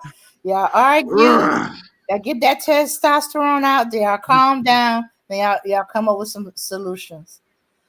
That's why I was telling you, ladies, don't leave. Just let them duke it out. They're gonna calm down and they're gonna come up with some solutions. Yeah, man. Like, it's just that y'all all strong-willed, passionate men. So y'all gonna bump heads every now and then. That's okay. And you could have backed down. You know, them other Negroes would have backed down. Max, Brother Rob, Information Man, all coming at them. But no, you stood your ground. You said they say you got Brother Rob to kind of, well, yeah, you're right. You got, Max was like, it doesn't matter, but you know how Max is. But Information Man gave some more information. So y'all got to see all sides. And y'all came up with some solutions. Right? Yeah, man. Yeah, I'm gonna subscribe to information. I've been heard of. Actually, I'm already subscribed to him. Oh shit, I'm on info, baby. I'm already subscribed to you, baby. So I'm just gonna come on through when you, because I've been heard of you already. I'm subscribed to the B1 Network. I'm Nala and all them, right? So you've been on their platform. You feel me? So I've already subscribed to you. You know what I'm saying? I just didn't get no notifications. I turned on the notification bell, but I was already subscribed to you though. You know what I mean? I've already been heard of you. You know what I mean? This ain't the first time me hearing about you. I've been heard your voice. I hear you. I've been here. You having debates. I've been here. You know what I mean? This ain't the first time. This is the first time me talking to you. But I've been liking what you've been saying. You feel me? So yeah, I'm gonna come on through, bro. You say Eastern Standard Time, right? All right, so that's almost 7 hours from now. that's over 7 hours from now. Oh, wait, I wasn't paying attention to the time. I hope he ain't conflicting with ladies' night. It's gonna be kind of hard to do both. Oh shit! But you a black man. You a black man that's black first. You be one. So whenever a black man is for the community, I can rock with you. You feel what I'm saying? If I can't rock with black men who are not black first. If you're a black man who ain't black first, I can't respect that. You feel? I just can't. We've been going through too much for black men not to be black first and not to be for black people. This is why I don't respect these Negroes out here talking about black women in the black community. because they're not black first. They don't care about the community. They don't care. This is why I don't respect them. I don't listen to them. So okay, so I can listen to you because I know at the end of the day we want the same thing. We might not agree with everything. I might not agree with everything you say, but at the end of the day, you want what I want. A better generation of black men and women, right? That's what you want. So I can get down with that. Now, if you was like these other niggas, I wouldn't even care. Like I wouldn't even care. Like I was like, this information man, Negro, is crazy. If you was like them other niggas, right? So I'll fucks with you due to the fact that you black first and you for the people. So I'm gonna come on through, holla at you. You feel me? See what you talking about. I don't fuck with no Obama though. I'll tell you that. I don't fuck not because I just never cared for him. Like I don't care. Like one thing about me, I don't give a fuck about these presidents. Like I don't care about no Obama, no Trump, Biden, whoever, Bush. I don't care. At the end of the day, they're going to do whatever the system allows them to do. That's all they're going to do. You feel me? So, fuck all of them in my. I remember Auntie said they call our community Blackistan. You know who calls our community Blackistan? It's the black woman in these spaces. Huh? For real? The black women are saying this. I don't hear this from black men. I hear this from black women. No. She's talking about the presidents that you're talking about. They call our community Blackistan. No. No. She's getting that from the black woman on YouTube. They're calling it Blackistan. You feel me? Am I right? I ain't heard it, but hey, I heard it a million. I heard it a million. It's black men and the swirlers, right? But I've never heard a black man say Blackistan. Oh, right. So I usually hear from black women, So Melanie, that's crazy. It's swirlers that call our community Blackistan. So you're right, but they the swirler women. Yeah. Well, shucks, they just another group of like the cis band. They go on their own way. Wait a minute, is that the? Well, Hey yo, Hassan Burton, man. Hey yo, you my dude, right? Why you don't never come up, man? What's up with that? He's probably at work. Hassan be working and doing overtime, and he be trying to make that money while he can. Yeah, I wonder why he was up. Oh well. Melanated misfit. I like melanated misfit, man. Mm-hmm. I like melanated misfit. Mm-hmm. She reminds me of somebody, but I like melanated misfit, man. I like Hassan Burke. I like everybody on here. What? You moving? Oh, I'm sorry. I read his song. He said he's busy moving. Okay. I just wish this, I wish this channel would grow and get more people coming. You know what I'm saying? Huh. Well, we're slowly growing. You know what I mean? Like. Mm-hmm. But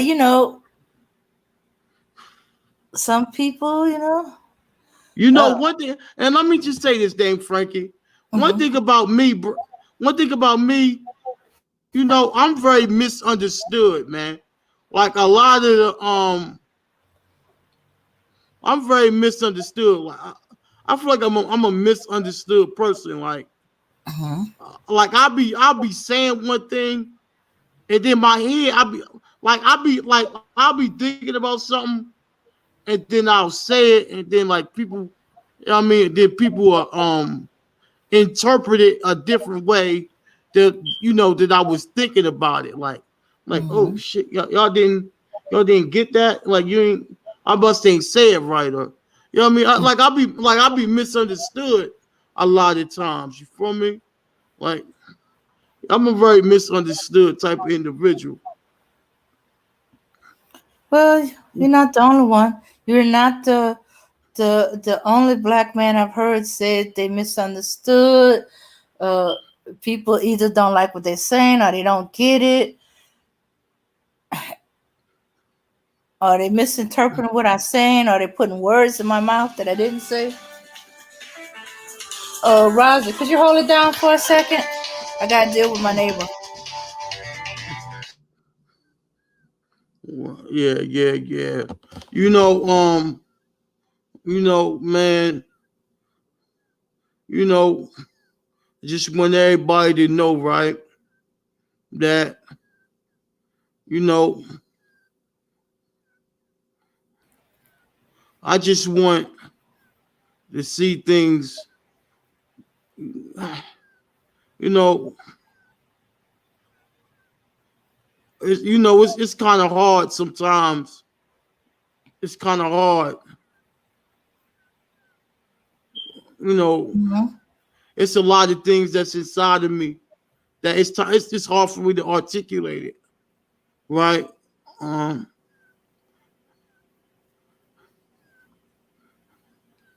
yeah, man, whoo, Yeah, I understand. I understand.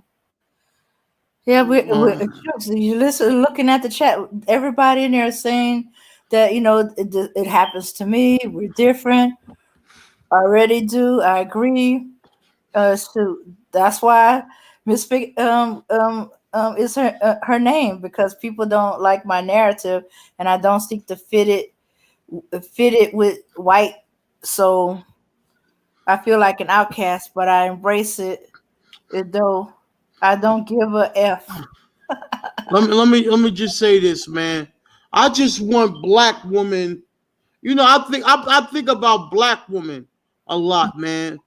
I just want y'all to understand, man.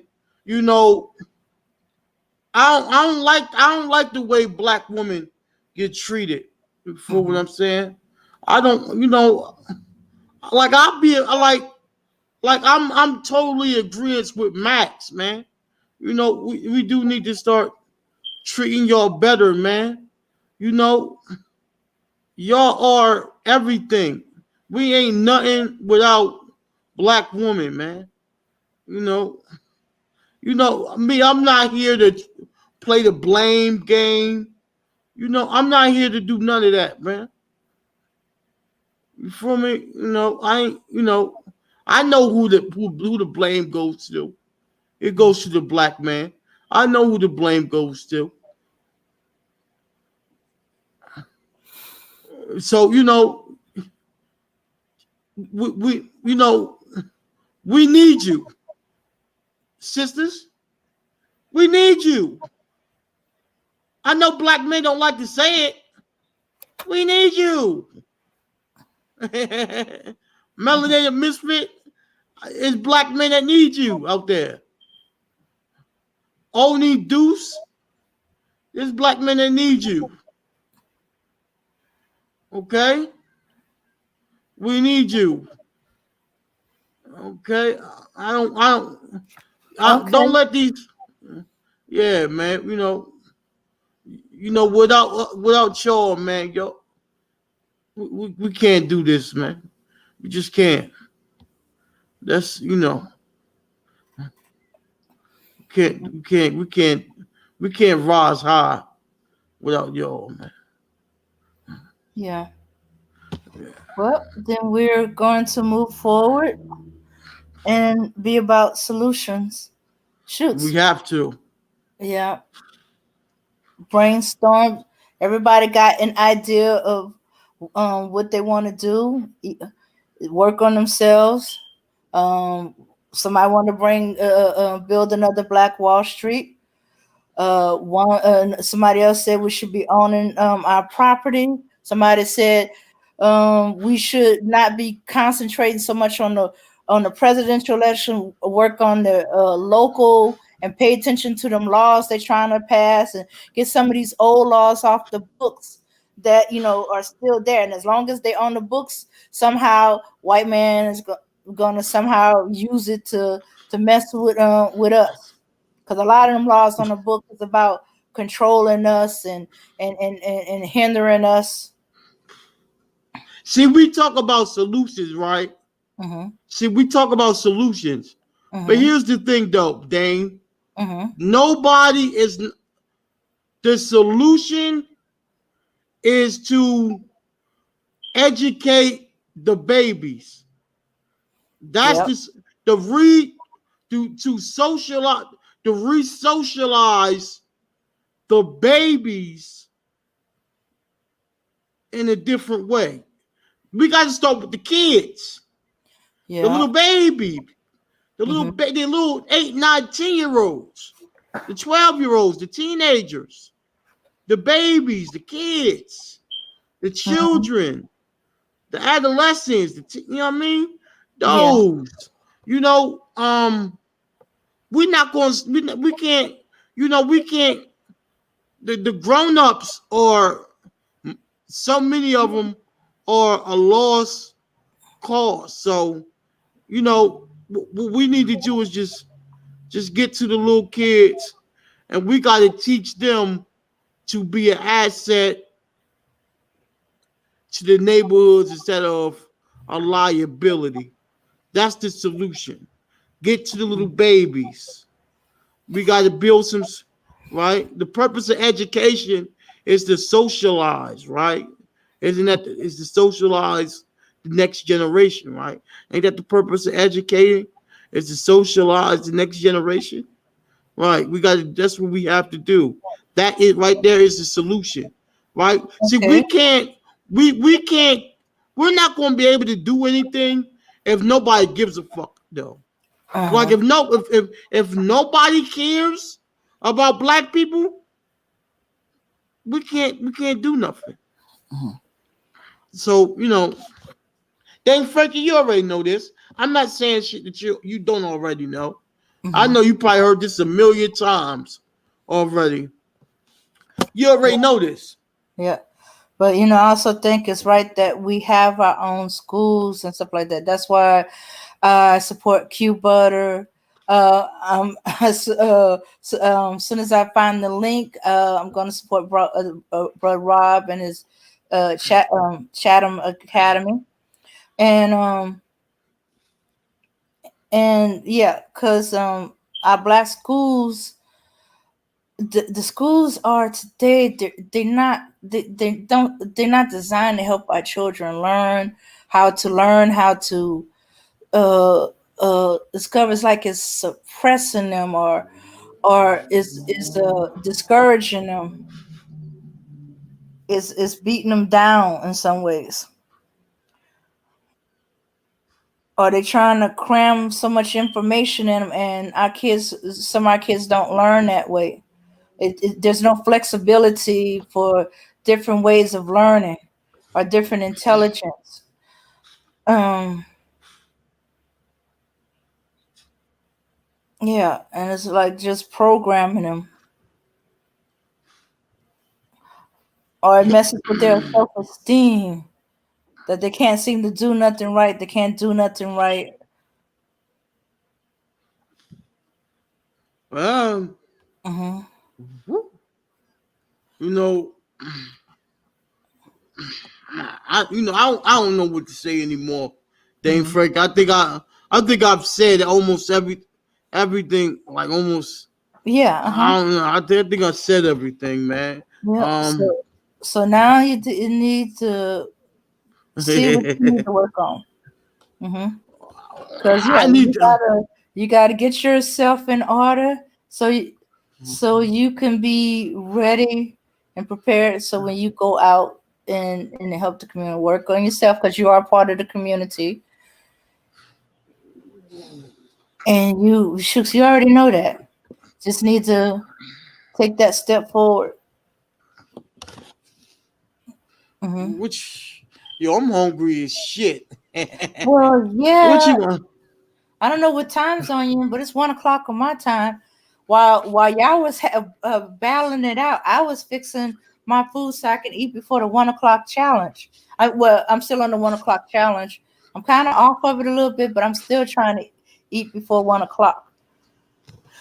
Yeah, so I figured that's why Auntie dropped off too, because it was right around the same time. I was like, okay, I know what y'all gonna do. Y'all gonna, I've seen it enough times. Y'all gonna battle it out. Y'all gonna fuss and fight.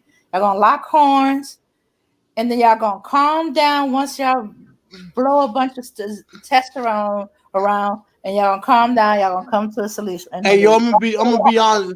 I'm gonna be honest with you, Dave Frankie. I don't like battling out with Max and the other Mhm. black men on here. I don't like doing that.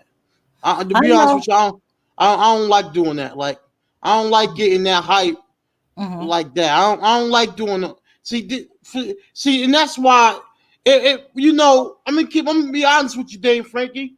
You Hmm. know, it I like when I do that, it gets to me because I don't want to be arguing with Max though. Like I don't want to feel like I don't want to feel like I'm disrespecting him. You you feel what I'm saying? I don't like battling out, man. Because at the end of the day, I want the same thing he want. Hmm. What are we arguing about? You feel what I'm saying? Like Hmm. I want the community to get to rise up just like him. Yeah. But Yeah. no, I know you don't like to battle it out, but sometimes y'all gonna yes, y'all won't want the same thing, but maybe it need to come out because there's a lot of guys your age and younger who are frustrated with their elders because they frustrated with all the talking and talking and talking, as they say, and there's no solution. Nobody's talking solution as far as they could see, and you're not just your frustration with the elders, but you got theirs too. You know, you're speaking for those that can't speak, won't speak, and as long as you honest with Max and stuff like that, he's cool. You honest, you standing in your truth, and but as long as you eventually y'all saw things each other way, but y'all still standing on y'all square, and now y'all on to y'all moving forward to working on fixing the community. You're gonna work on yourself. Max is gonna combat pimp culture, and he gone in with these that are infecting the younger generation with all this negative rhetoric towards black women and the black community. Yeah, brother Rob is on the education and making sure our children get educated in a way that don't destroy them and stuff like that, and trying to build black schools. Him and Q Butter are doing that, and there's probably a bunch of other schools that we don't know about. I think there was an all boys school too. I can't remember. I can't remember, um but they're for our black children, you know. Because as I was saying before, these school these white school system, they're not good for our children. Only ones of our children who are able to survive is those that have parents that are teachers, or who combat that negativity, that oppressive atmosphere, and help their children to how to deal with or process, or or combat the misinformation. Yeah, man. Uh-huh. But for the most part, children come through the education system in a bunch of different ways. Some of them get damaged. Those are the ones that dropped out, or they got kicked out. Let me see. Let me see. They alter. They become like rule followers, and they picked up a mentality. Uh, um, I can't quite describe the mentality. I Does want to brother say Rob like-minded. Uh-huh. does brother Rob have a? Oh, I'm sorry. Does brother Rob have a YouTube channel? Yeah, he does. Oh shit, he does. Mm-hmm. Yeah, that's how I knew about the Chatham Academy. That he did. He did a little short footage on them Thanksgiving thing. Mm-hmm. Is this his face on a Is this his real face on As the far profile pic? as far as I know, yes. Well, you looking them up to see if you can find them? Yeah. I'm about to subscribe to him. Mm-hmm. You know, shit, man. Mm-hmm. Shit, Yeah, and then man. Max is creating an environment for Black women. He don't want to just for just YouTube. He wants to create salubrious environment out in the community. Um, he wants to do a thing about taking care of our pregnant Black women, because the medical system, the systematic racism, they don't take care of our Black women. They don't they don't give the basic things like postpartum depression check. Since Black women are more prone to the blood clot that can give stroke, we have lost several Black women like that.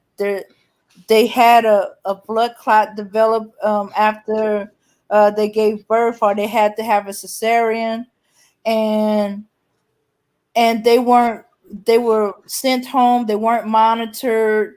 When they come to the doctors to tell them something's wrong, something's not right, they ignored or are not taken seriously, or it's pushed so far back, before you know it, the woman had a stroke and died, or she bled out, she hemorrhaged, because they weren't moving, they didn't move on top of it when they found blood in her catheter.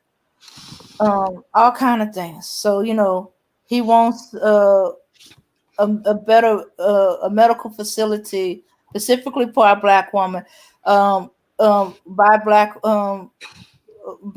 Black caretakers, doctors, midwives, whatever. Let me see. I'm trying to remember, a doula, a pregnancy doula, you name it. He wants to create a facility like that.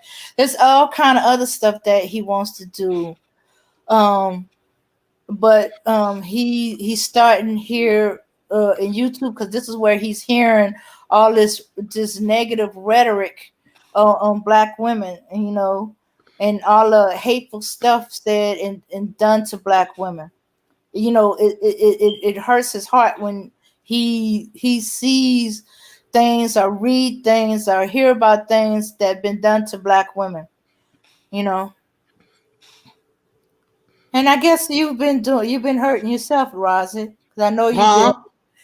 I said, I guess you've been hurting yourself, Rozzy, because you've been out in this YouTube longer than me and Max and some of us, from the sound of it, and it's been hurting you too, and you've been wanting to help, but don't know how, Yeah, man. or you felt like you were by yourself. I But did feel like I did feel like I was by myself.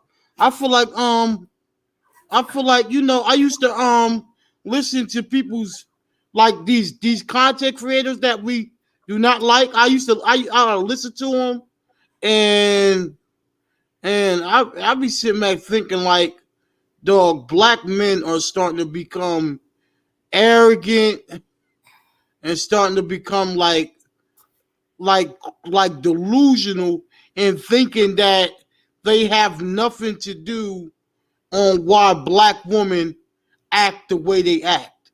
You feel what I'm saying? That's what I was thinking the whole time.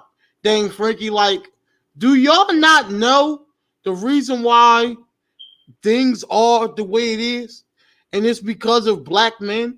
That's like, this is what I was thinking. Like, how y'all gonna divorce yourself from black women and acting like y'all are not the reason why black women are having all these babies or have this bad attitude that y'all talk about? I don't even believe black women have this bad negative attitude for the, like, I don't believe the majority of y'all have that, but we're not going to get into that. They'll act like they do not, like they're not contributing to it. right, like they're exempt from all this bull. Like, how can you, what's going on? I did feel like I was all alone. Like, anybody else seeing this dumbass shit? I didn't see any black men for the most part. And there's still not enough black men combating this shit. Okay, now there's this dude, I don't want to say his name. Okay, he's a big, he's a big content creator. He dedicates his videos and black women this, black women that. We all have heard of him. I mean, you had to hear him. Mhm. He's like really, really big, and he was really big a few years ago too. He's been really big for a good minute too. Like he's been really the most popular black man on YouTube that talks about black women. Just think about just think of the most popular black man that ever that ever talk about black women on YouTube. His name starts with a T, and his last name starts with an S. Just put that together. I ain't gonna say his full name. Oh, okay, Oh, okay. okay, I know yeah, you're talking yeah. about It's okay, negative talk. okay, yeah. Him.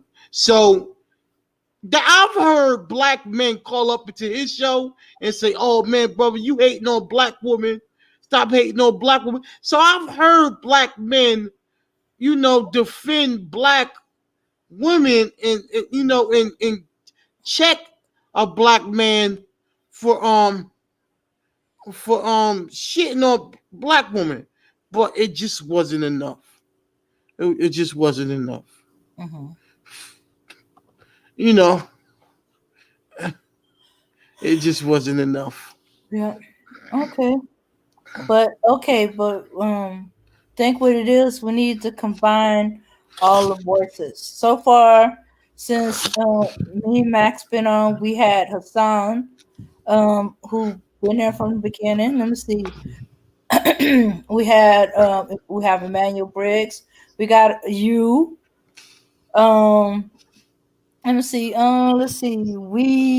There's some new ones. Kendall Roll. He's not in right now. Let me see. I'm missing somebody. I know I'm missing somebody. Okay, Bro Speak came around. Um, Brother Rob, of course, of course. Yeah. So so so yeah. So we just we're gonna start off small. It's gonna start off with one or two voices, and it's gonna build as more men get start looking around for voices that are not saying all this, um, or or they feel bold enough to say, "Hey, look, I don't have this this hatred. You guys are messed up." You know. Mhm. Yeah, but the thing is, sometimes we're gonna have to come back to each other, energize each other, energize ourselves to go forward because it can feel like almost disheartening. You know, plenty of women could tell you it's like they go from a YouTube channel, seem they run into it all over again, and then finally they found Max's channel. And it's like, okay, we're gonna see what he's about. I'm watching for a minute. I know quite a few of y'all was in the bushes for a long while, and but that's natural. After going from one channel to another, you might have wandered into one of them little trap areas where it seemed like the brothers are okay, and then some woman came on the panel and disagreed with them, and then they tore into it like, oh wow, dang it, no, that's not the channel for me. And then, as you heard from other YouTubers, say, I'm going to Max's channel. I've listened to him the other night. He seemed pretty good. I need a break from all this. We the blame for everything in the world rhetoric, and that's how I guess some of y'all slowly found it. They figure how did you find Max's channel? Like, how did you find it? Okay, yeah. Okay, Max was kind of just beginning around the time.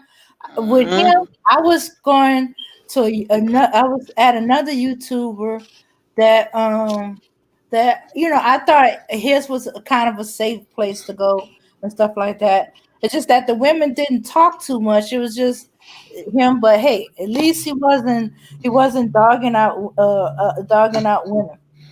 And Max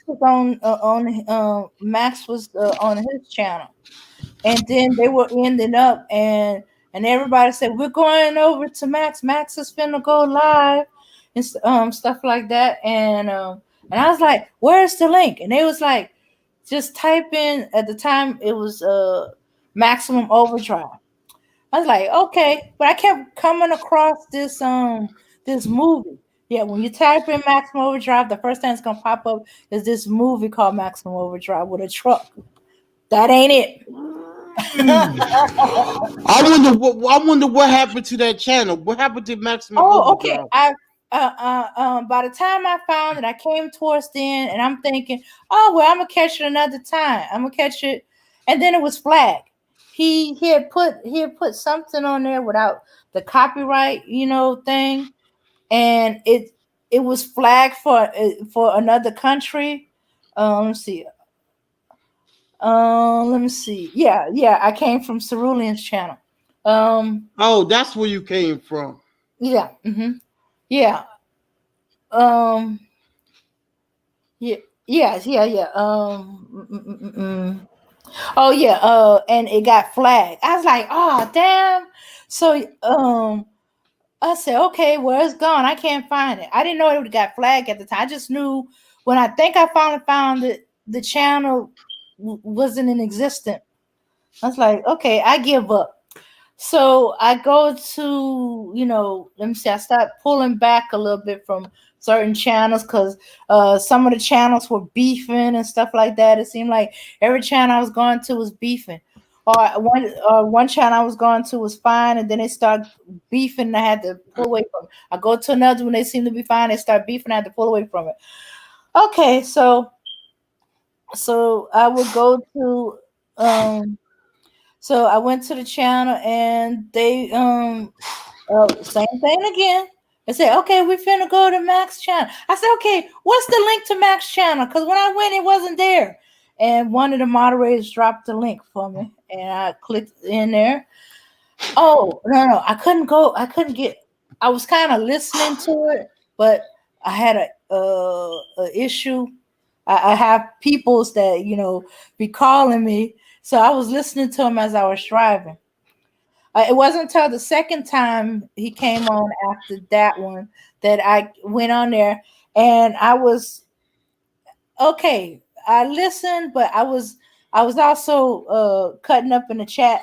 Me and a person in the chat was kind of having a little discussion, disagreement, going back and forth with information, and I was writing a lot. I was writing so much that I had to cut.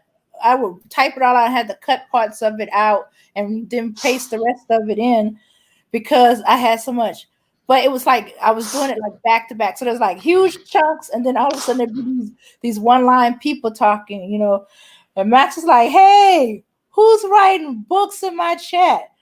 So wouldn't you Mm. think it'd be easier if you just come on up on the panel and just say it instead of writing books in my chat? I thought about it. It's like I really don't want to go in there. I don't really care for being on the panel too much. But I was like, yeah, it'd be a lot easier. I said, okay, drop the link. So he dropped the link. I clicked on there. It took me a while to figure it out because it was my first time on the link. The only other time I've been, somebody had a phone call where I could just dial a number, but this was Zoom at the time. I was like, I came in there, so I said what I wanted to say to that person because of my phone. When I'm on the Zoom or StreamYard on the phone, I can't really see my YouTube. So I was saying what I said. I wanted to get back down to see what they were going to say, so so I can respond. He's like, you know what? That's interesting take on that. Why don't you? Well, yeah, Roz, you taking off? No, not at all. Not at all. I heard of Max channel from Cynthia G. Cynthia G have recommended this channel. But I wonder how did Max get Cynthia G to recommend this channel. I wonder how that is. I don't know. He probably emailed her. Yeah, and he was flagged for a while. Well, because Cynthia G. I think he been on 1 or 2 panels with Cynthia G. And he was one of the ones that were like, why y'all going in on her like that? If what she says don't apply to you, why you hollering? Y'all need to leave that woman alone. Y'all can't handle you. Mike's gonna have to tell you the details about tell how him and Cynthia G became cool with each other. I really like Cynthia G, man. Mhm. I've been listening to Cynthia G ever since she first came around, man. I'm subscribed to Cynthia G. I listen to Cynthia G every day. Every time she makes a video, I'm there listening, man. I really, really like the sister, man. As a black man, I'm able to take I'm able to listen about black men and where we screwed up without getting emotional and about, you know what I Nah, mean? Rozzy, I didn't email her. She just likes the channel, bro. Oh, word? A lot of women like this channel, bro. You'd be surprised how many women like this channel. Cluster B likes this channel too. She was on 2 of my live streams, right, Dame? The one where she destroyed RBR. Yeah, She was and on 2 of them, yeah. mhm. You'd be surprised. I mean, a lot of women like this channel, dog, because I'm talking about loving black women. That's why.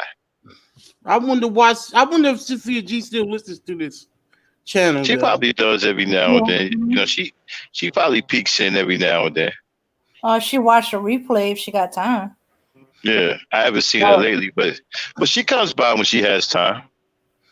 She even puts me on her community page. I'm gonna start doing the same to her once we get my community page up. And plus, I support her channel, and I love her channel very much. I'm a big fan of Cynthia G. Yeah, man.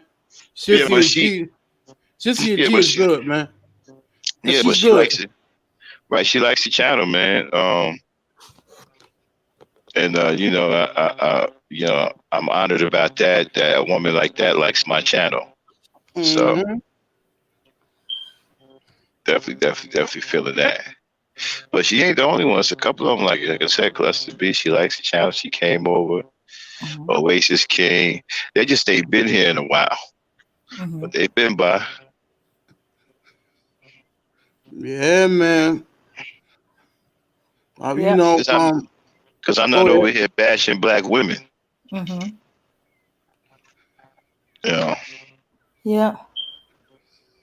And every now and then, you just need a break from all that. All that negativity. And Max, you can See, when you say a break, away from it. Mm-hmm. See, when you say a break, then that implies to me that Mm-hmm. y'all deal with it. Like, for example, Mm-hmm. out of 100%, you deal with it 80% of the time, and Mm-hmm. then take a break 20% of the time, right? Mm-hmm. So I wouldn't deal with it at no point. But you know what? We have to start. It's like I said before. There's several things you can do right now to start changing things, Rozzy. I put this out before, right? Start protecting your women. You can do that right now. Start doing simple things like going with them to the store. Or if you're out at the mall, you see some sisters out there by themselves, make sure they get to their car all right. Okay? Keep an eye on the children. All right? Um, do some chaperoning. If your wife has to go somewhere, your girlfriend has to go somewhere, go with her. You know, we can start doing these things right now. This can start changing the mindset right now. You start getting into that mode, you start getting into that habit. This starts to build a mind of protection. There's simple things we can do right now to start changing things.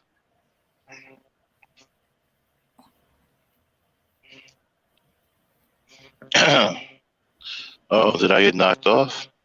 No, we hear you. We here. It's hard to tell when you stop or when you just pausing. So Yeah. Well, I'm looking at what Auntie said. She said they hate her because she wears weave makeup. You know, the weave makeup thing to me is I don't even understand why that's any. Why is that even a man's business? That a Exactly. woman is wearing makeup and she's wearing weave and why? What business is that of yours? Right.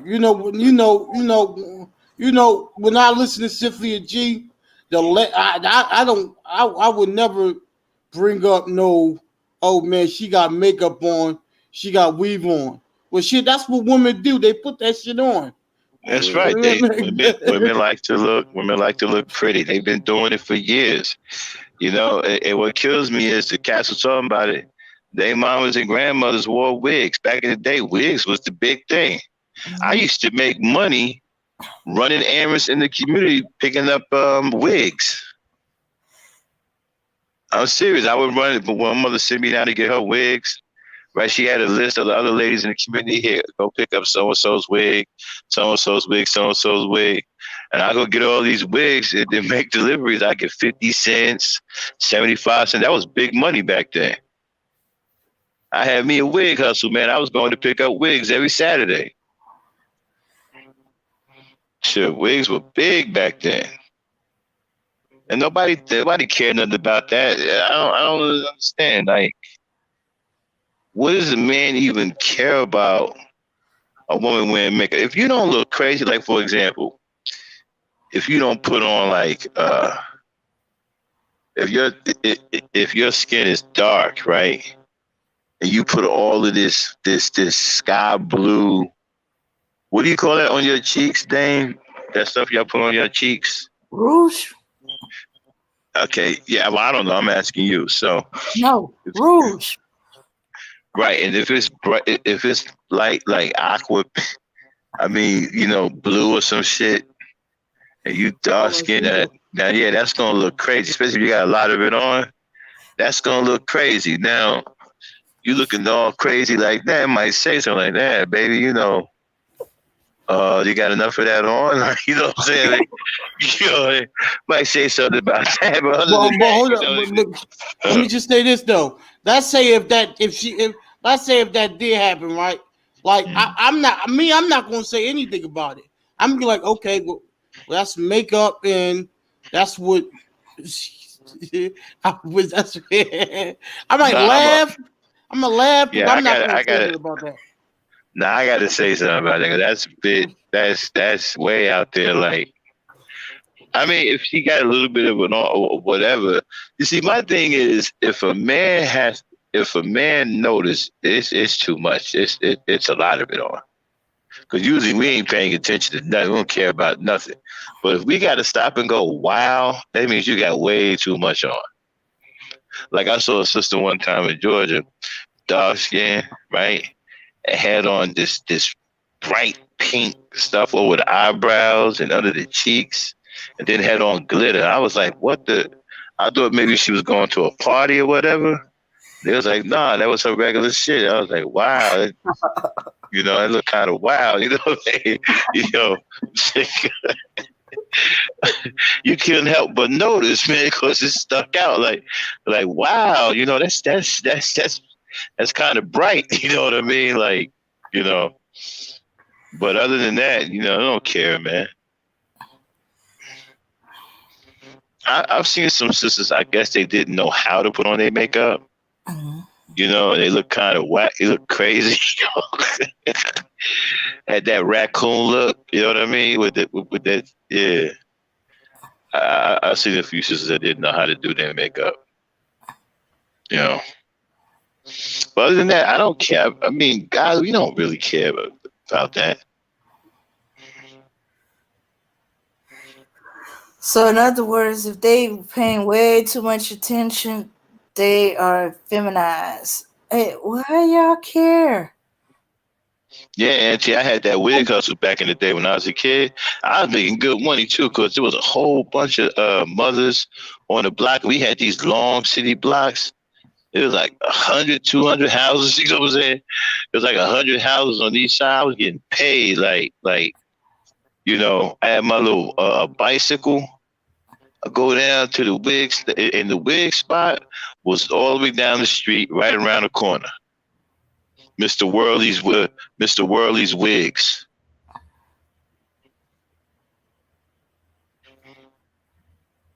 Yep, and then we had Gus Bakery, but he used to make the glazed donuts fresh. Now smelling up the whole block. And back then, those donuts, those glazed donuts, they were big, but they were expensive. They were 25 cents. That was expensive for a donut. Yeah, that was big. That was a donut, a whole quarter for a donut. We was complaining about that, like, yo, Gus Donuts is expensive, man. Like, 25 cents. Well, how many donut holes could you have gotten for a quarter? Well, nah, usually a donut was like, you know, 10 cents, maybe 15 cents on the high side, but not a whole quarter. Yep, but nowadays that seemed pretty good. Yeah. If you get a donut for now that costs a quarter, you might as well throw it away because it ain't made out of nothing.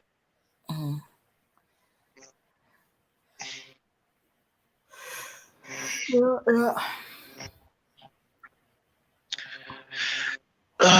I miss the good old days when you can get a dozen donuts for $1.25.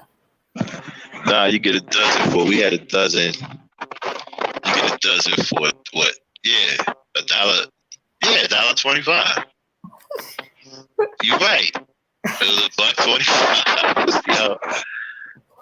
A bunch of us will put all our change together. We usually try to keep it in groups of 4 or 3. See, that's funny. See, back then I had the Huffy bike wet, and we put the cars, you know, like the playing cars. Hey, Vazi, we used to put the playing cars with the clothespin and put them in the spokes. So when you rode your bike, it made this sound like Motorcycle? Yeah. What kind of sound it made? It made like a room sound. A room. Like a motorcycle. Oh shit. See, man, we were kids in every sense of the word. We did crazy things. We got in trouble. You know what I'm saying? Like, I don't know what these kids do today. No, hold. Go back to what you said. What did the bikes make? Because I think I remember those type of bikes. They used to make a broom sound like a motorcycle. When you put the playing card in the spokes. Yeah, man. Yeah, when you put the card in the spoke. I think I remember that. I remember that. Yeah, we had that. We had choppers back then, chopper bikes. We used to make our own choppers. Back then, everybody knew how to build bikes. We used to go to the junkyard and get a bike frame and take it home and build it. Cause we had wheels. We had parts for days, man. Were you ever the type to steal bikes? Yup, Like, okay. yup. Especially Wait for a them minute. white boys, because the white boys had the best bikes. And we was jacking them in for them Huffies. Oh, you forget about it, man. We was jacking them for them Huffies. Huffy used to be the premier bike back in the day. I don't know what's the bike today, but I know Huffy was the Huffy and Swin or Swan. Yeah, the Swins. Swin, yeah. Did you Swin fuck with had the the mangoes? They still The the best. mangoes? well, Swin had the 10 speeds. Mm-hmm. Oh, what What'd you you say, say, Rob? Rozzy? What the You said, mingle? I think it was the mangoes or mangoes. Mangoes. Mongoose. Yeah, mongoose, right. Did you have one of those? Nah, that was them big tire ones, right? I The one that forgot had what it them looked big like. tires. I think that's the one that had the big tire in the front. They had them big rugged tires in the front. I think it's a type of BMX bike. Yeah, BMX. Yeah. Yeah, I think it is a type Yeah, of BMX BMX was bike. big too. Yeah, I think Dirt but you bike had as they BMX, call you had BMX and Huffy. They were big. They was big back then. BMX, Huffy, Swin.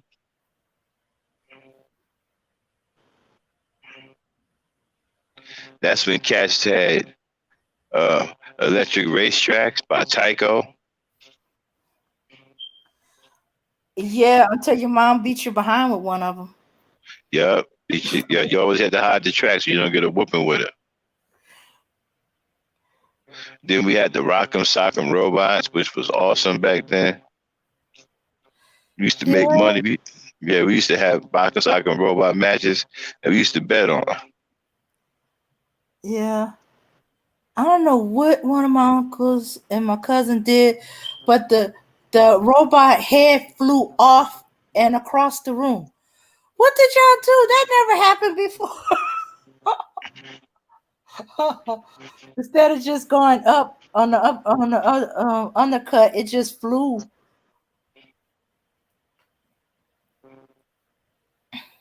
They wouldn't let me play it. I had to sneak and play it.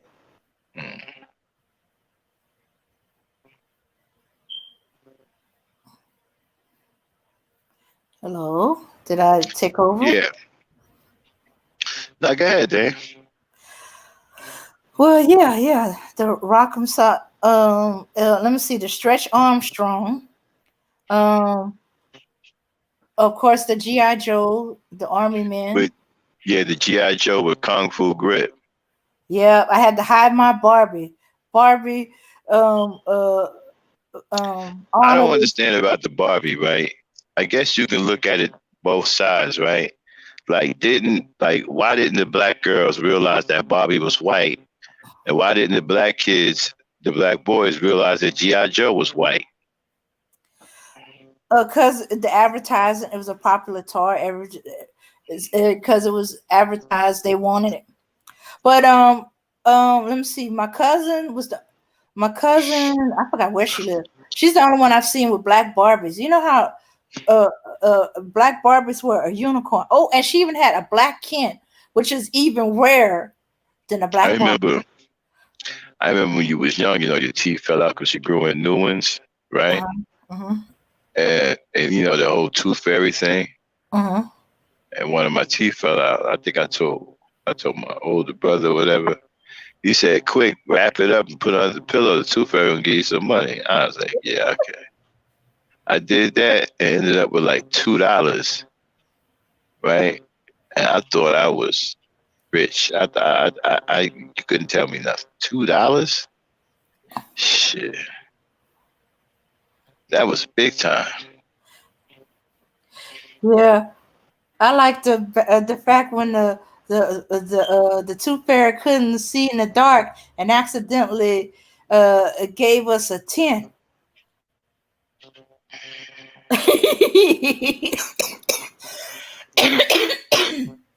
uh, ooh. Yeah, and my grandfather was like, "Oh no, that didn't come from the tooth fairy. That was an accident.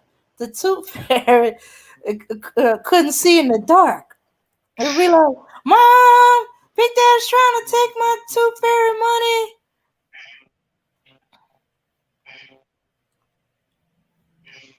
Yeah, the Mexicans. See, with us, it was Puerto Ricans. Mm-hmm.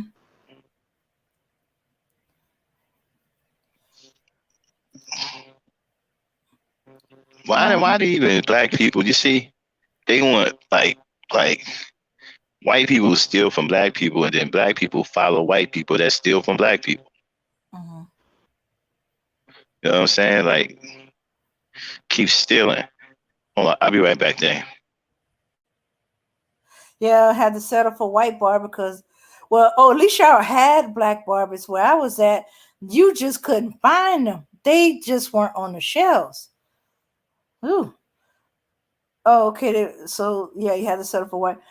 You know what? I didn't really become interested in barber until my cousin came with one, and I was more interested in the black barber.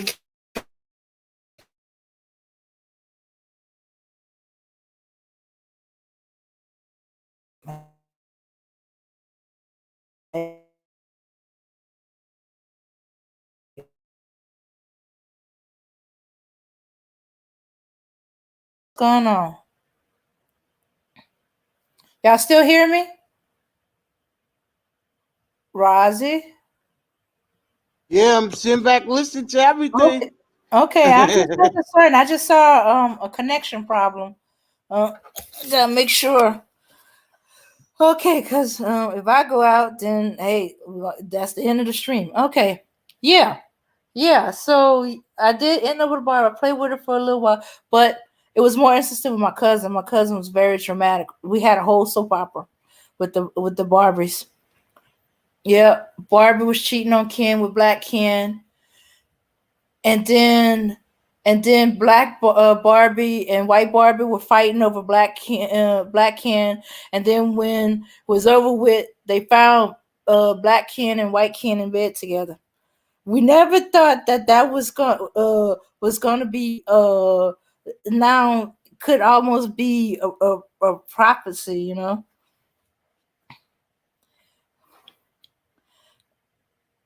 A carrying case I used all my Barbies in. I had like 200 dolls at Barbie Kitchen, at Barbie Jeep. That shit was awesome.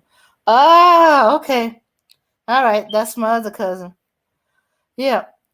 But the thing with the G.I. Joe and the Barbie, G.I. is the G.I. Joe with the Kung Fu grip. He's supposed to be doing a karate chop, or he's supposed to be waving something around or whatever. But if you have the Kung Fu grip arm attached to Barbie, it looks like a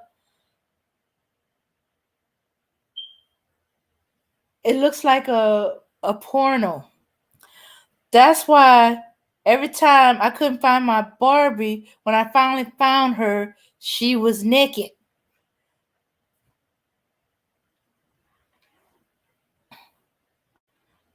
Because to him it was like having a little porno. We got exposed to animals doing things. She couldn't walk down the street without seeing dogs getting busy. And if you had chickens, you saw chickens getting busy. I didn't see the goats though, but I'm assuming they were busy too because we wouldn't have had kids. Yeah, yeah. So if your brother had a GI Joe with a Kung Fu grip, or your cousin, or in my case, my younger uncle, who's like a little brother, your Barbie was going to disappear. And then when you finally found her, she had no clothes on. Wait a minute. When I put her away, she had clothes on. Where's her dress? Where's her outfit? because I only had like about 2 outfits, and then there was some outfits that I made for her. No, they were very horrible and patchwork.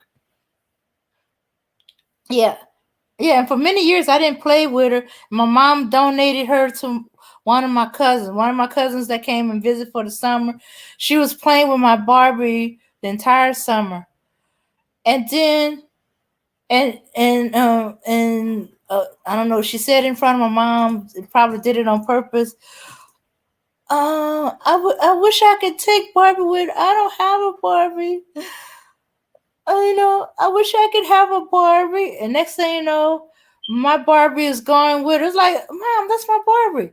You don't play with her. You're getting too old for dolls. I said, you didn't take away my little good luck doll that I got in the jewelry box. Yeah. When I was like really, really little, I was depressed. My mom had to work.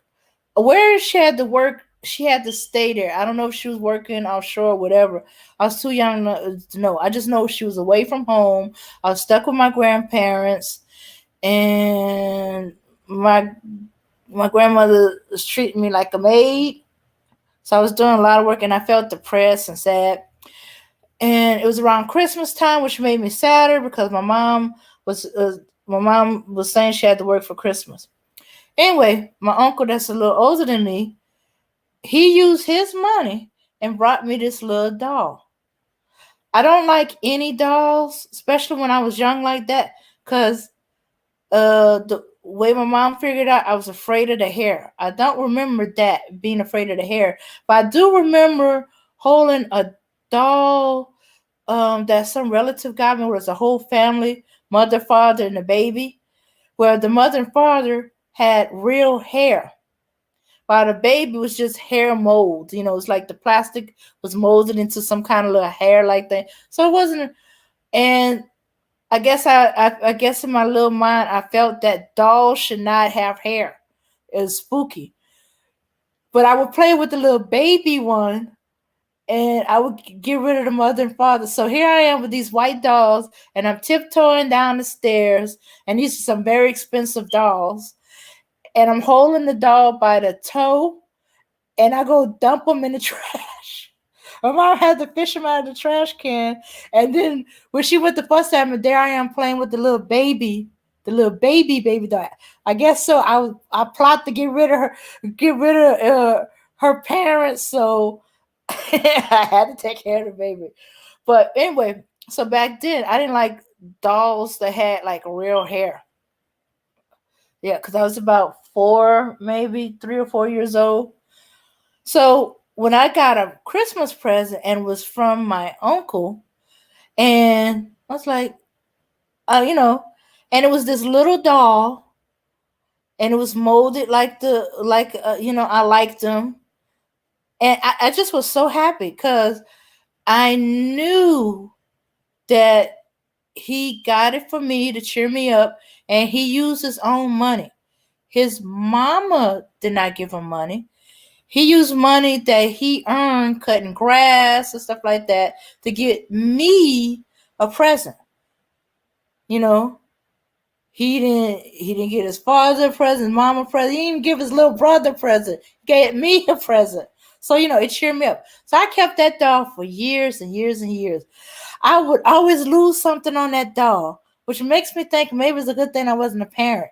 I would lose a leg, then I would find a leg and lose an arm, and then I would lose the other leg, and then I would find the leg and lose the other arm, and then then one day I lost both legs. Don't ask me how that happened. I never could figure out how that happened. I think it had something to do with me sleeping with the doll in my bed, which is which is why you shouldn't sleep with babies in the bed. But anyway, y'all know that. Those of y'all that's parents.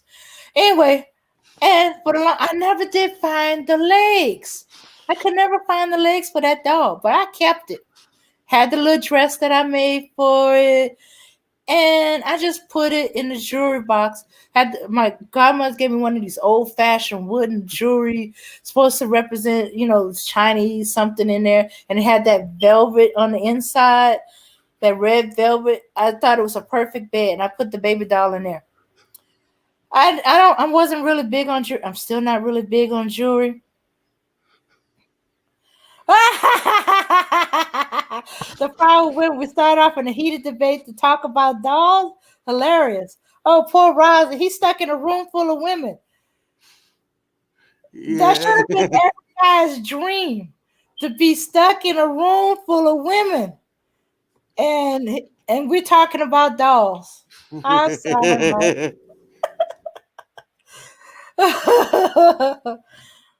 Oh, yeah. Hey, well, if y'all want to change the topic, some of y'all gotta come up here and say something. It look like it's just me and Auntie talking up in here.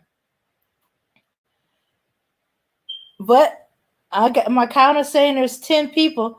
Y'all probably just doing other stuff, eating and all that other stuff while we're talking. But yeah, I kept that doll for the longest time until I had to put a bunch of stuff in storage, and I got behind on rent on the storage, and they just cleared my storage out. I don't know what happened to my poor baby, my poor handicapped legless baby stuck in a jewelry box that hadn't hardly any jewelry, but and smelled like some really strong musk type perfume. Yeah. Yeah, so yeah, I was depressed about the baby doll. Well, a few other things, but it was that baby doll. I had that baby doll for 36. Wait. No, wait. I was 32 years. That baby doll has been in my jewelry box. All other dolls I've gotten over the years, including ones you can't play with. You ever had somebody give you a doll that's so expensive and can turn into a antique that you can get money for? That means you can't play with it, touch with it. Who gives a child that? Whatever you do, don't give your children these type of toys. That is frustrating as heck. Don't give them a toy that's expensive and that can turn into a classic and antique. If you're thinking of it as an investment into a future that it could be turned into, don't get that kind of doll for your child. That is so frustrating to see that doll in that case and you can't touch it.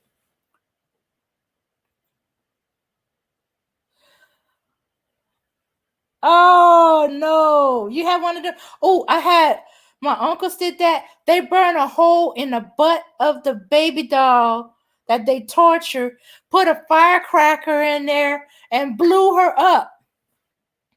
Well, actually, what happens was she jump up a little bit, and then there'd be smoke coming out of her behind, and they would go, "Ooh, she farted," yeah, and there'd be burnt marks on her and stuff like that.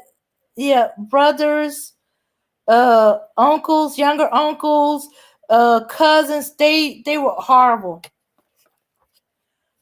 I got back at them. I knifed their football. I got in trouble for it.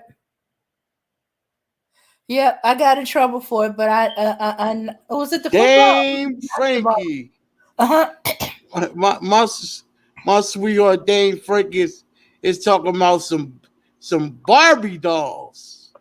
The masculinity was in full effect just an hour ago. Then we now we the Barbie dolls now. You know, my sweetheart. I love how you bring in the femininity. You know what I'm saying? Femininity here. and T, sweetheart, I wish you could. I would love to talk to you, sweetheart. Like, is this a? What are you doing, bro? Read my comments. I'm laughing my ass off. Right. But yeah. I knifed the football, and they caught me as I was about to knife the basketball. That's how they caught me. They were finna play a basketball game outside, him and his buddies. and they caught me trying to stab the basketball. But the basketball was like really, really pumped up, so my knife kept bouncing because I wasn't doing the sharp edge.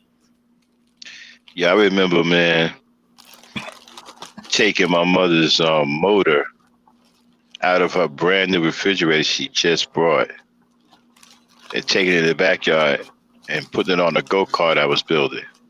Mm. But I couldn't get it to work though.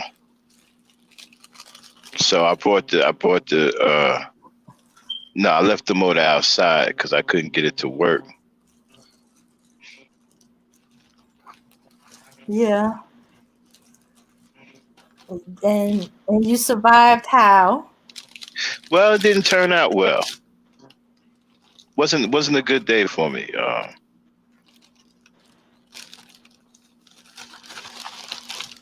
We should try, maybe we should do a show about that. Like, what was the craziest things y'all did as kids? The craziest thing I did as kid. Or the craziest thing you ever got away with? Craziest thing I ever got away with. Somebody's eating something. It's Rozzy. Yeah. I was digging in my medicine bag. That's Oh, okay. Hey, You don't all forget right to over get there, something. Rozzy? Yeah, I'm good, brother. I'm good. Hey, man, we got to get you on our 1 o'clock challenge, bro. Yeah. Oh, you're gonna have to Yeah. help him do a modified because he take medicine. He got to have some food on his stomach. Oh, okay. Mhm. That'll be fine. That'll work. Because he can take his What time you take your medication, Rozzy? But you say that one more time. What time you be taking your medication? What time? Yeah. It's not a specific time that I take my medication. I just take it whenever I remember to take it. Like I'll take it in the morning, or sometimes I'll take it at night. You know. That don't sound If you right. jump on a 1 o'clock What challenge, you mean? What you? if you jump on No. I was. Oh, go ahead. if you jump on a 1 o'clock challenge, you gotta take it before 1. Right. Well, You gotta eat. Okay, go ahead. Yeah, you gotta eat before 1. After 1, no more eating. Right. Now, Dame Frankie said that didn't sound right. Well, I take Lasix pills and I take levothyroxine, right? You don't have to take those pills at a certain time. You okay? Like you, right? So it's not like is that a water pill? Right. Okay. Right. So I don't have to like take one in the morning, or well, I can take it at any time. Right. So I take it when I wake up, or for the most part, or I take it, or I'll forget to take it when I wake up, and I'll take it later on in the afternoon or the nighttime. You feel what I'm saying? That's why I say there's not no set of time on when I take it. Yeah. Right. Okay. So that 1 o'clock challenge, that seemed like a good challenge, man, to help with weight loss. That I do shit. It'd be good for me to do that. Yeah, it helps too. Trust me, it works, bro. Yeah. Mm-hmm. Now it'll help you out big time.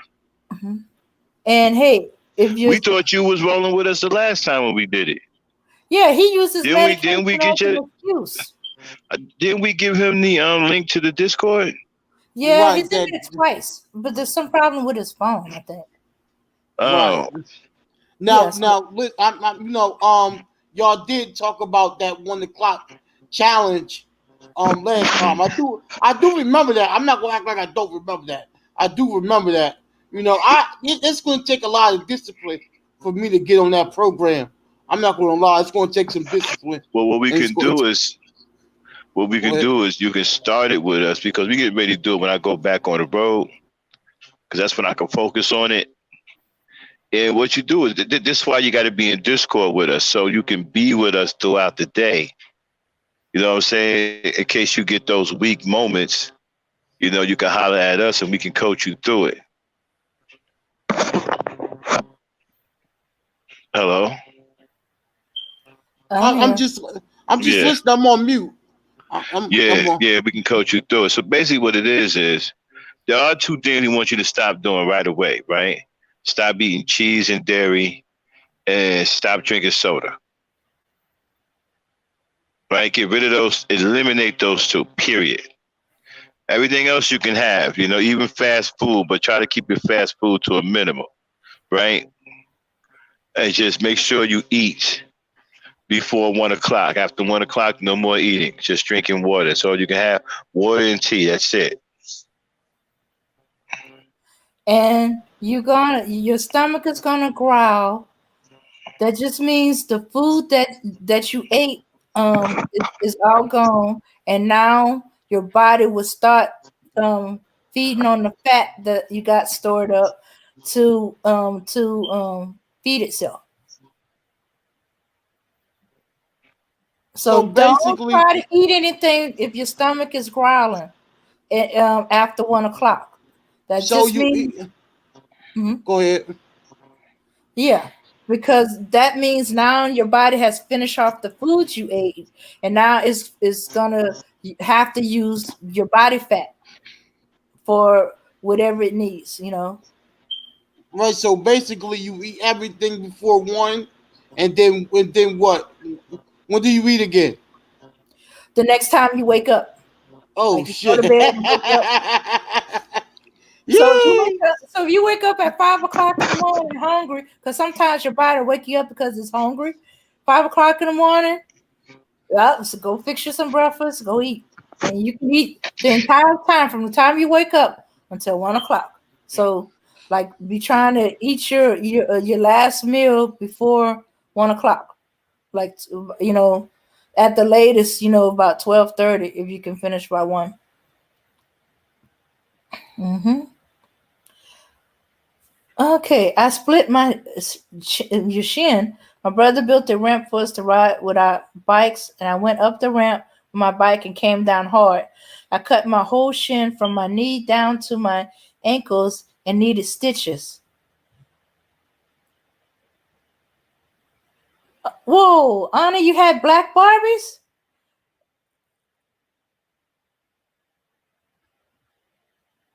Oh, they didn't have it then. Yeah, because my cousin's the only one I seen with that unicorn of a.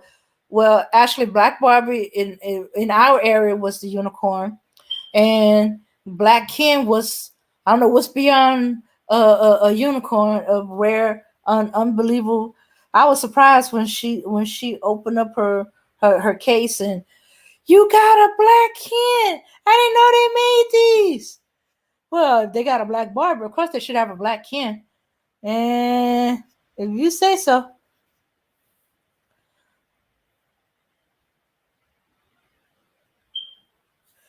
Oh my goodness. Auntie. And I thought I was bad when now they told me never to ride my bike fast on gravel. And let me see. Oh, yeah. This is what was happening. I went to the store. I went from my babysitter house to the store. And my babysitter house, that little short street that she on technically is, I guess you could say is an alley, but it's gravel. And then when you make that left, it's sidewalk. So I'm just flying on the sidewalk. I go to the store, I go get what I was supposed to get, and I come riding back. Somebody's dog got loose and started chasing me. So I'm booking, and I turned real fast on the street. Grab. I was doing fine until I needed to make that turn into the yard, and I slid. But um, I did a kind of like a fall slid, like you would slide if you was in baseball to third base. Imagine doing it on a bike, and I slide. What was it, about 3 or 4 feet, or was it yards? I know I slid a long way. and busted up my knee because I landed hard on that gravel, and as I slid, all that side of my leg was scraped from the gravel. Oh, your niece have black hands. I low key jealous. So when you go over there to babysit, or she comes over, y'all get to play with her dolls. You ever did that, Ani? Shooks, in my area, black hen is still a unicorn. Well, then again, I live down south, and they all about white people before black people up here. Yeah, that's why when information goes out, like stuff like free stuff down this way, this is what'll happen. The white people or the white areas will get told first, and then maybe whole hours later, the black folks will be told, because it's first come first serve, and it's free. Like because of the hurricanes, they were offering free tarps for those who needs it for their roof and stuff like that. My cousin sent me the message because she knows I'll network out, and I'll just send it out to everybody that's in my phone. I have to be very careful because some people on my phone are from YouTube, whole other states and stuff like that. They'll get caught up in, if I don't pay close enough attention when I'm sending mass texting. Yeah, because when I saw the information my cousin sent me, it said that it came in yesterday. It was in wherever they sent it to was yesterday, somewhere on the internet. But but my cousin got it the day of. So that's how they do. They send it to areas where they know white people go to, white people listen to, white people watch it, and there's hardly any black people there, and they inform their people about free stuff, especially if it's first come first serve, so they can all get it all, and us black folks come second. Yeah, so that's the uh, uh, prejudice that we deal with. Mm-hmm. Yeah.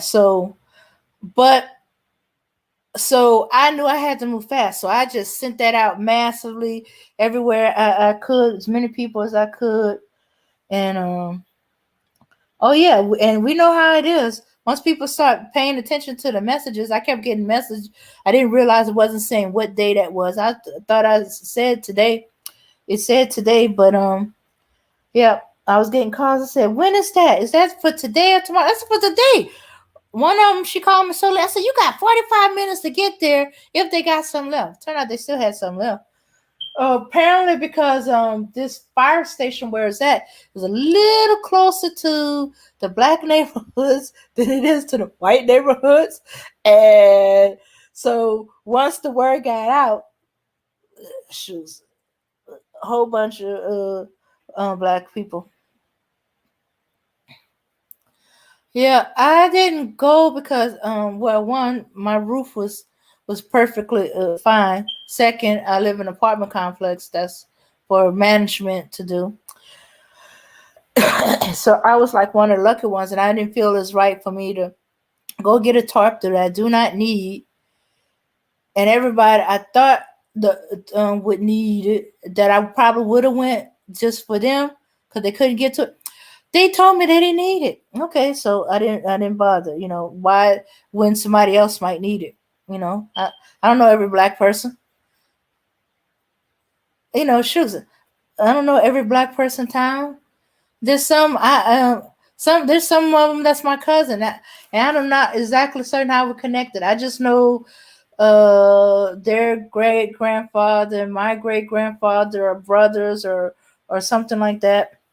Anyway, no, my ours and my yeah, yeah. Mm-hmm. And anyway, and yeah, so yeah, and one person called, said, "Hey, thank you for the information, but I don't have a ride." I thought personally that she can walk it there, but I'm glad that I went and got her. I said, "Well, I'm out taking care of Sabrina. I can bring you real quick." And I went and brought her because these tarps, the box they were in were kind of huge, so there was some nice sized tarps. I went food shopping today, and the cashier has a machine checking all bills over $20. Stay observant, people. Oh, okay. Yeah. So yeah, because we've been separate so long, and and some things are still starting to get integrated and stuff like that. Like as I said, for the longest time, there was two proms on the same date: the black prom and the white prom, and neither one could have it at the high school because we weren't inclusive and together. Yep. And as long as it wasn't, they couldn't have the prom at the school because to get fundings they had to be inclusive. So if y'all want to have y'all separate prom, y'all got to do it off of school. Anyway, that was one way. There's a whole bunch of stuff. There's been the white side of town, the black side of town. Of course, that's becoming less and less happening. The white neighborhoods are becoming gentrified. Black neighborhoods, you know, or at least the middle class ones. Yeah, it's weird. And the black neighborhoods that used to be poor, I'm starting to see an influx of white people in them. Now, you occasionally see an occasional white woman who happen to be married to a black man, but no, these are white families. And I'm like, where do these people come from? What are they doing here? Why they in this neighborhood? And I was like, that to me. Well, that just started happening. So to me, that was a little bit of a shocker. Why is this white family in the black neighborhood? But hey, but because they've been separate for so long. Oh, and okay, they had to stop having. They recently started doing the homecoming queen. Let me see, about 2010 again, because I think the year that they integrated, a black girl won homecoming queen, and uh they wouldn't crown her homecoming queen and stuff like that. And so the black kids boycotted the school and stuff because they wouldn't give the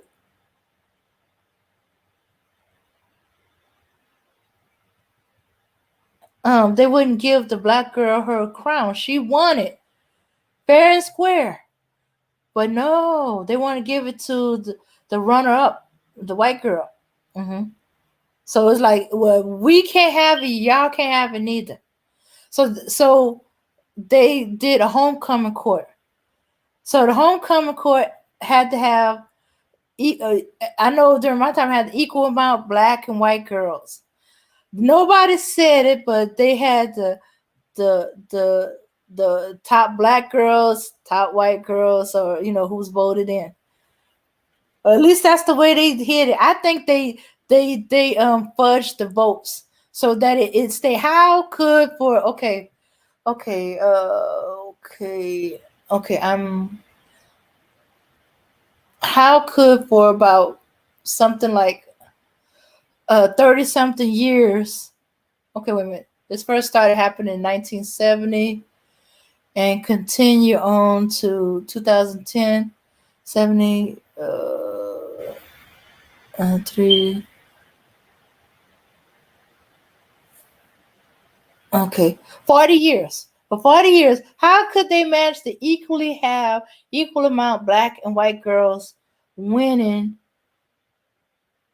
the homecoming court?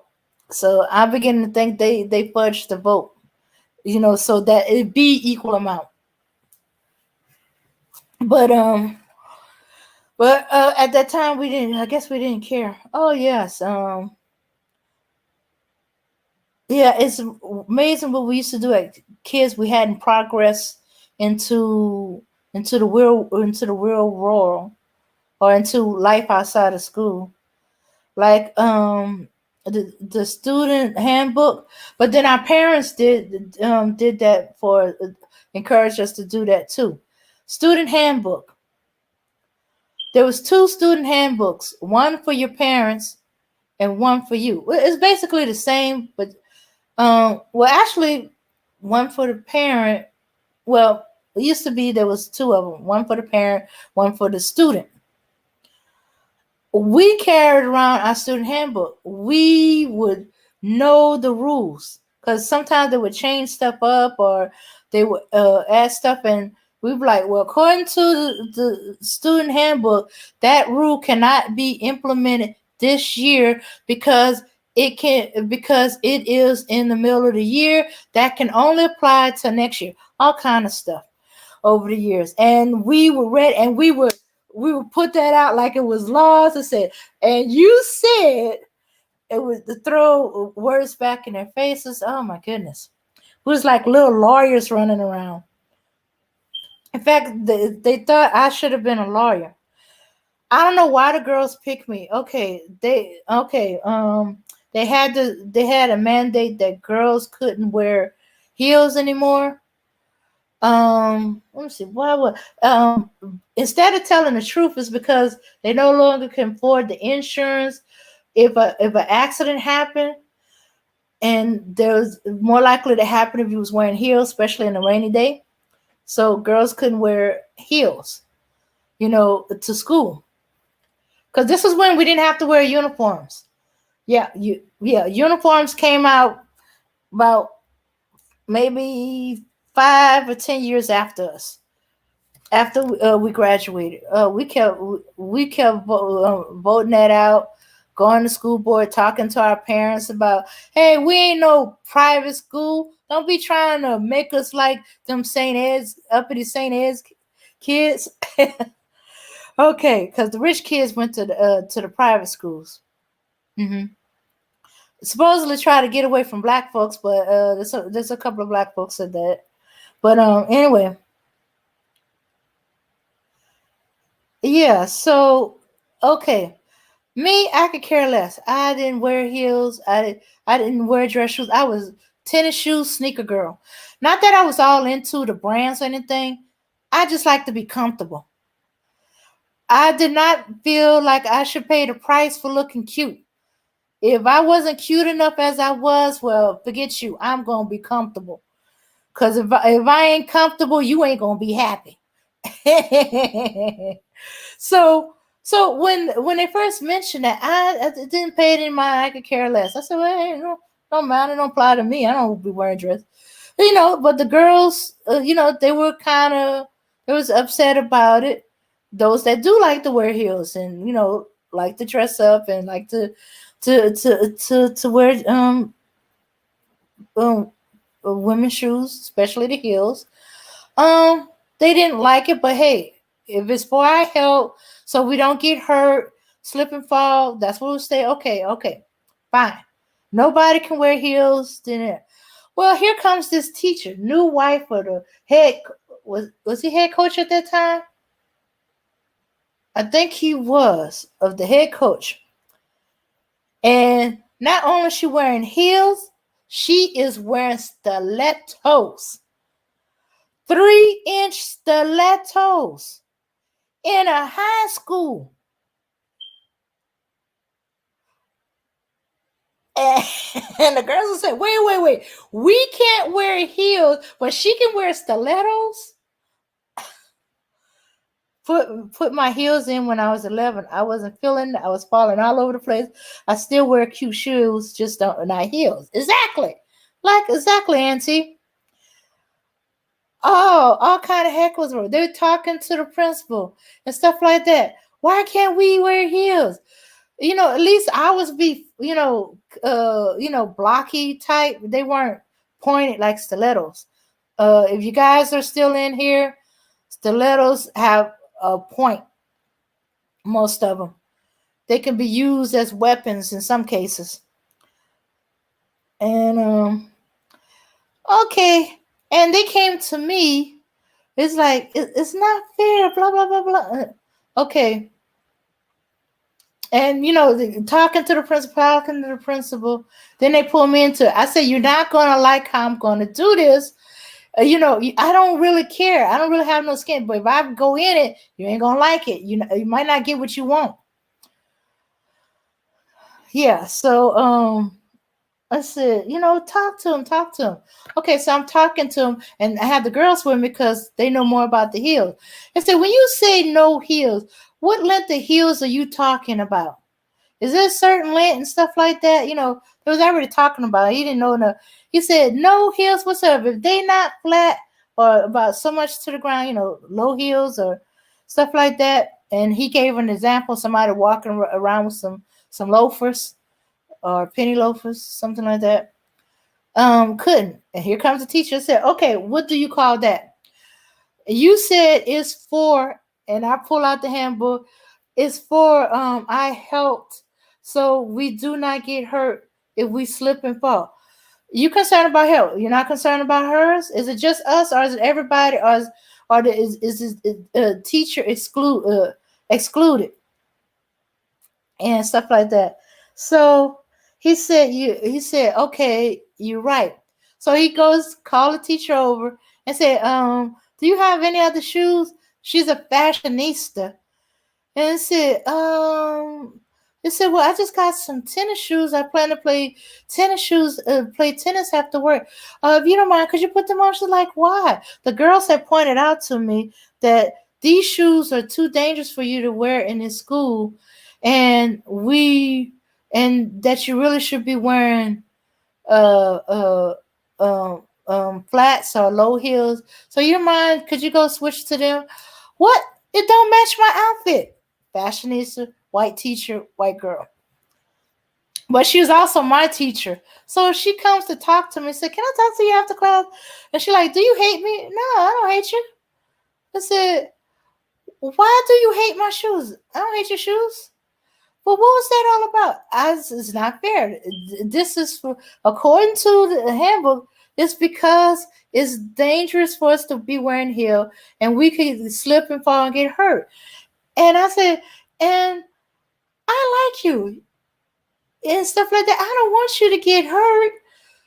It would devastate me, sarcasm, if something was to happen to you and you can no longer teach me. More sarcasm and stuff like that. So I am doing this for your own good. I am looking out for your help. Sarcasm and stuff like that. So please do not, or do not wear heels and stilettos and stuff that can endanger you and stuff like that. And it said, but I've been wearing but I know how to wear heels. I know how to wear them where I don't slip and fall. I've been wearing them since I was 19 years old. And the other girl said, well, shoes, I've been wearing them since I was 12. So I think I got more years on wearing heels than you do. Because she's in her 20s. She was in her 20s. I don't know exactly how old. I know she wasn't very much older than us. Yeah, I was queen of sarcasm and stuff like that. But I make it sound so sincere. So that's why I had to go sarcasm, because it could sound very sincere. But she was giving me looks like, I know you being sarcastic, but you cannot tell by my tone or my voice. So you cannot send me to the office for being disrespectful and let's see, I'm trying to forget that word. I'm trying to remember that word for it. And belligerent. It's the closest word I can think of. But yes. But I'm just showing concern for you, as much concern for you as you have for me. Do you not like me? Don't you love me? Don't you care about my health? And stuff like that. Well, For my health as well as yours, please do not wear heels. I was hoping she would fight it. Well, I knew that wasn't going to really work, that the principal was going to do that. So I had to play hardball. So what I did was anybody that had any type of heel, once he said how high what he considered a heel with the inches, I went berserk. Okay, now any of y'all seen cowboy boots? You know cowboy boots have a heel. I targeted the boys because I know how much they love their cowboy boots and how they like showing them off. And I pulled the principal. Principal, you got to send him back home to change his shoes. What? Because he's wearing heels. He's what? He's wearing heels. And the boy's like, no, I'm not. I ain't no freaking girl. He said, no, I'm wearing boots. I said, no, those are cowboy boots. They have a 1-inch heel or a three-quarter heel, and you said it had to be about 1/4 of an inch. No, he got to go and change his shoes because no heels for our help to keep us from slipping and fall. Look at the bottom shoes. There's no grips on cowboy boots.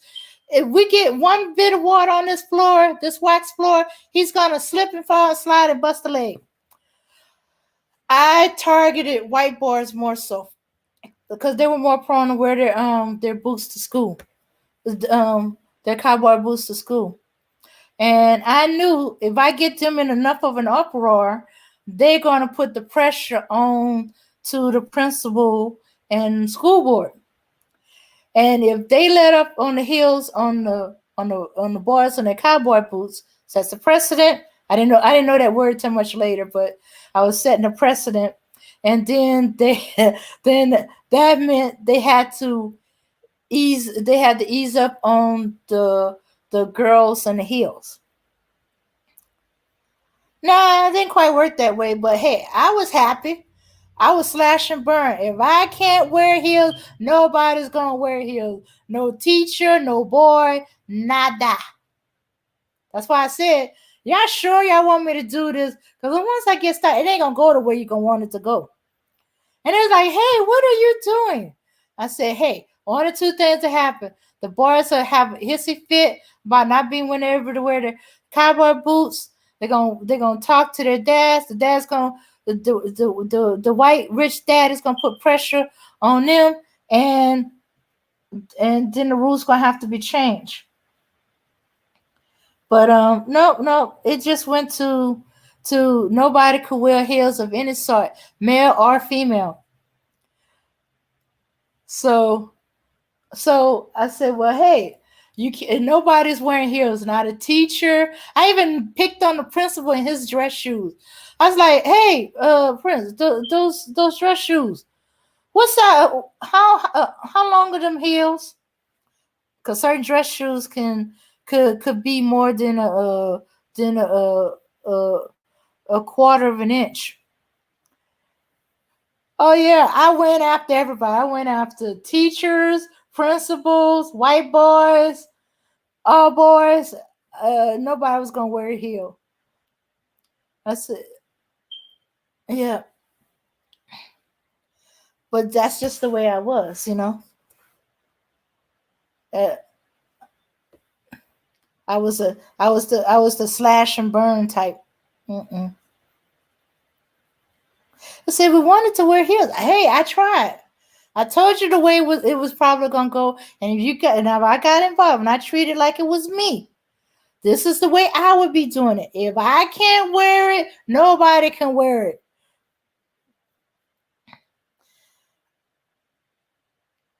Okay. All righty. Let's change the subject. Hey, Max. Yay, you come to rescue them. Man, everybody's going crazy, man. It's like a shooting happening like every 2 minutes or some shit. Oh, whoa. In your neighborhood? Nah, it's like all over the place, man. Somebody just got shot at some mall. One is dead. I mean, God, what is going on, man? What is wrong with people?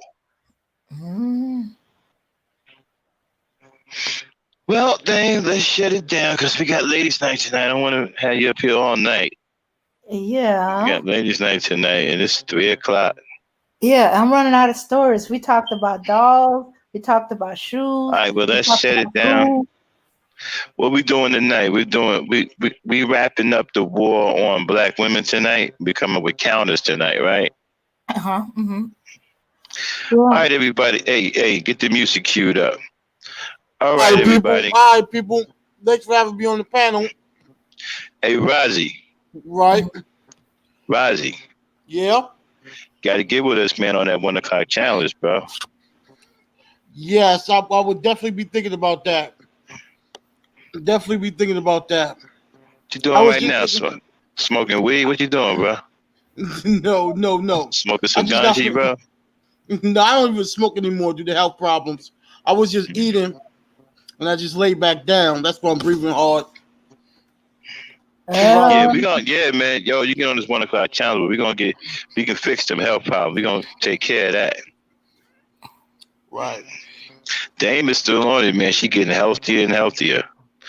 And T too. And Mama You Rain. notice Dame don't cough anymore? I've been hearing her cough. Ain't you been coughing, Dame? I've been hearing No, Dame cough. that's just me clearing my throat. Oh, You okay. don't cough. She used to cough. She used to cough really bad. She don't cough like that no more. What was wrong with you, Dame? Why was you coughing like that before? Asthma, and I also had bronchitis a while back. I have asthma too. Mm-hmm. Yeah, I have asthma too. Yeah. Well, you see what pisses me off, right? Doctors won't tell you that that's curable. They don't tell you? Yeah, they won't tell you that. They won't tell you how to go about curing it because they just want to make money off of you. Yeah, man. I don't think they tell you how to cure a lot of things. Right? So I think it's a lot of things that they keep from us. We got something for you, brother. But listen, yeah, come with it. You know, we're gonna start. We ain't starting right now because I'm gonna get back on the road around Monday. Probably gonna Right. start next week. Talk about it. Meet up in the Discord and lay it out, and then we're gonna get it started. Yo, get on it with us, man. Get on it with us. We all gonna be on it together. You know, Dane's been on it for a while. She done lost a lot of weight, so and she done lost weight. Right.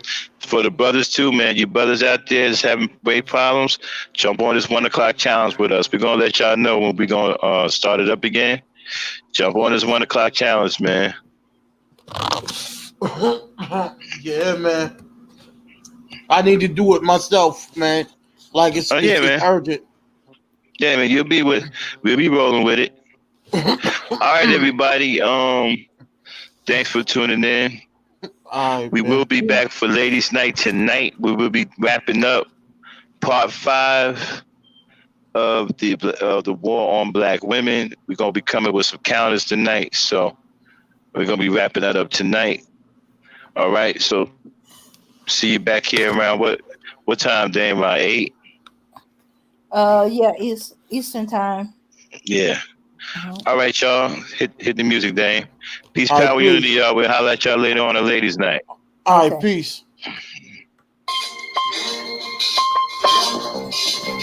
Yeah, son. There's mad kids out there getting cream for the 9-5, bro. Yeah, and I've been doing this for a long time.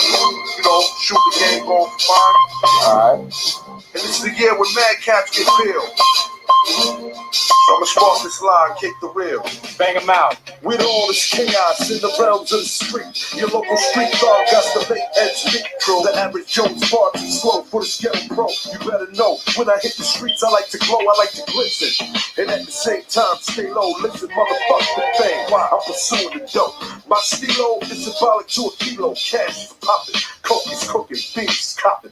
Ain't that some shit? A player that's used to living rich is now a sticky kid. Caught up in the ditch. In 94, Giuliani kicked down the door. In 95, niggas flip to stay alive. Peeling caps while I laugh. In the stats, the flow in the half. Remy in the glass, bought the boom, then I blast. They wanna confine me, sneak up from behind me. bust a cap in my back and put me where they can't find me. They hate to see a young player pay. I don't want to see that. They rather see him spray. But I'm like Diddy, a Terminator, squeeze the lead off. Birds and downs like grounds to blow your head off. Hitting up spots, heating up blocks. Best in the streets like Colombian blow crops. I'm out to get cream and ain't no doubt in my mind. Fuck this broke shit, I'm hit, I get down for mine. I get down for mine. I get down for this. Anyone who gets a hand in the air. I get down for mine. I get down for hands on the ground. Shit, turn up here. I get down for mine. I get down for this. Anyone who gets a hand in the air. I get down for mine. I get down for this. On the ground. Shit, I hear you wanna be a player. I ain't someplace you left. Yeah. Let's play a game of real nigga roulette. With this a DOA is I spray the melee. Contact and punctuation is compared to AK. You in the days. Overdose for pure funk. I'm fucking off like Tommy Kemp. McCarver's a boot smoke. Decapitated rappers in my trunk. I'm sick. Pumping skunk. Bouncing with my click. Popping mega jump. I'm getting back when these clowns be zigzagging. Once you talk about playing keys, come on, you're nickel bagging. I'm blasting off wings and making doubters believe it. You see, I was packing heaters when jokers was banging cheerleaders. Ain't nothing changed, it's still the same in the rap game. I'm known for bringing rookies out in France. Y'all have forgotten Like who us, from the start. Sipping the victory cat wine, focus, the $50 cups. I'm phenomenal from the abdominal. lay down the rope fast and I'm bringing the drama to the street with techniques and rolling in fleets. Ain't nothing sweet about the street, so I'm poetically ill. I'm pure like Cook Up and lyrics shine like Fitzgerald. I got the banger at your throat and you ain't showing no signs. K-Dep, let them know I get down for mine. I get down for mine. Whatever it is, and you can put your hand in the air. I get down for mine. I get down for this on the regular. Shake it, baby, don't fear. I get down for mine. I get down for this. You can put your hand in the air. I get down for mine.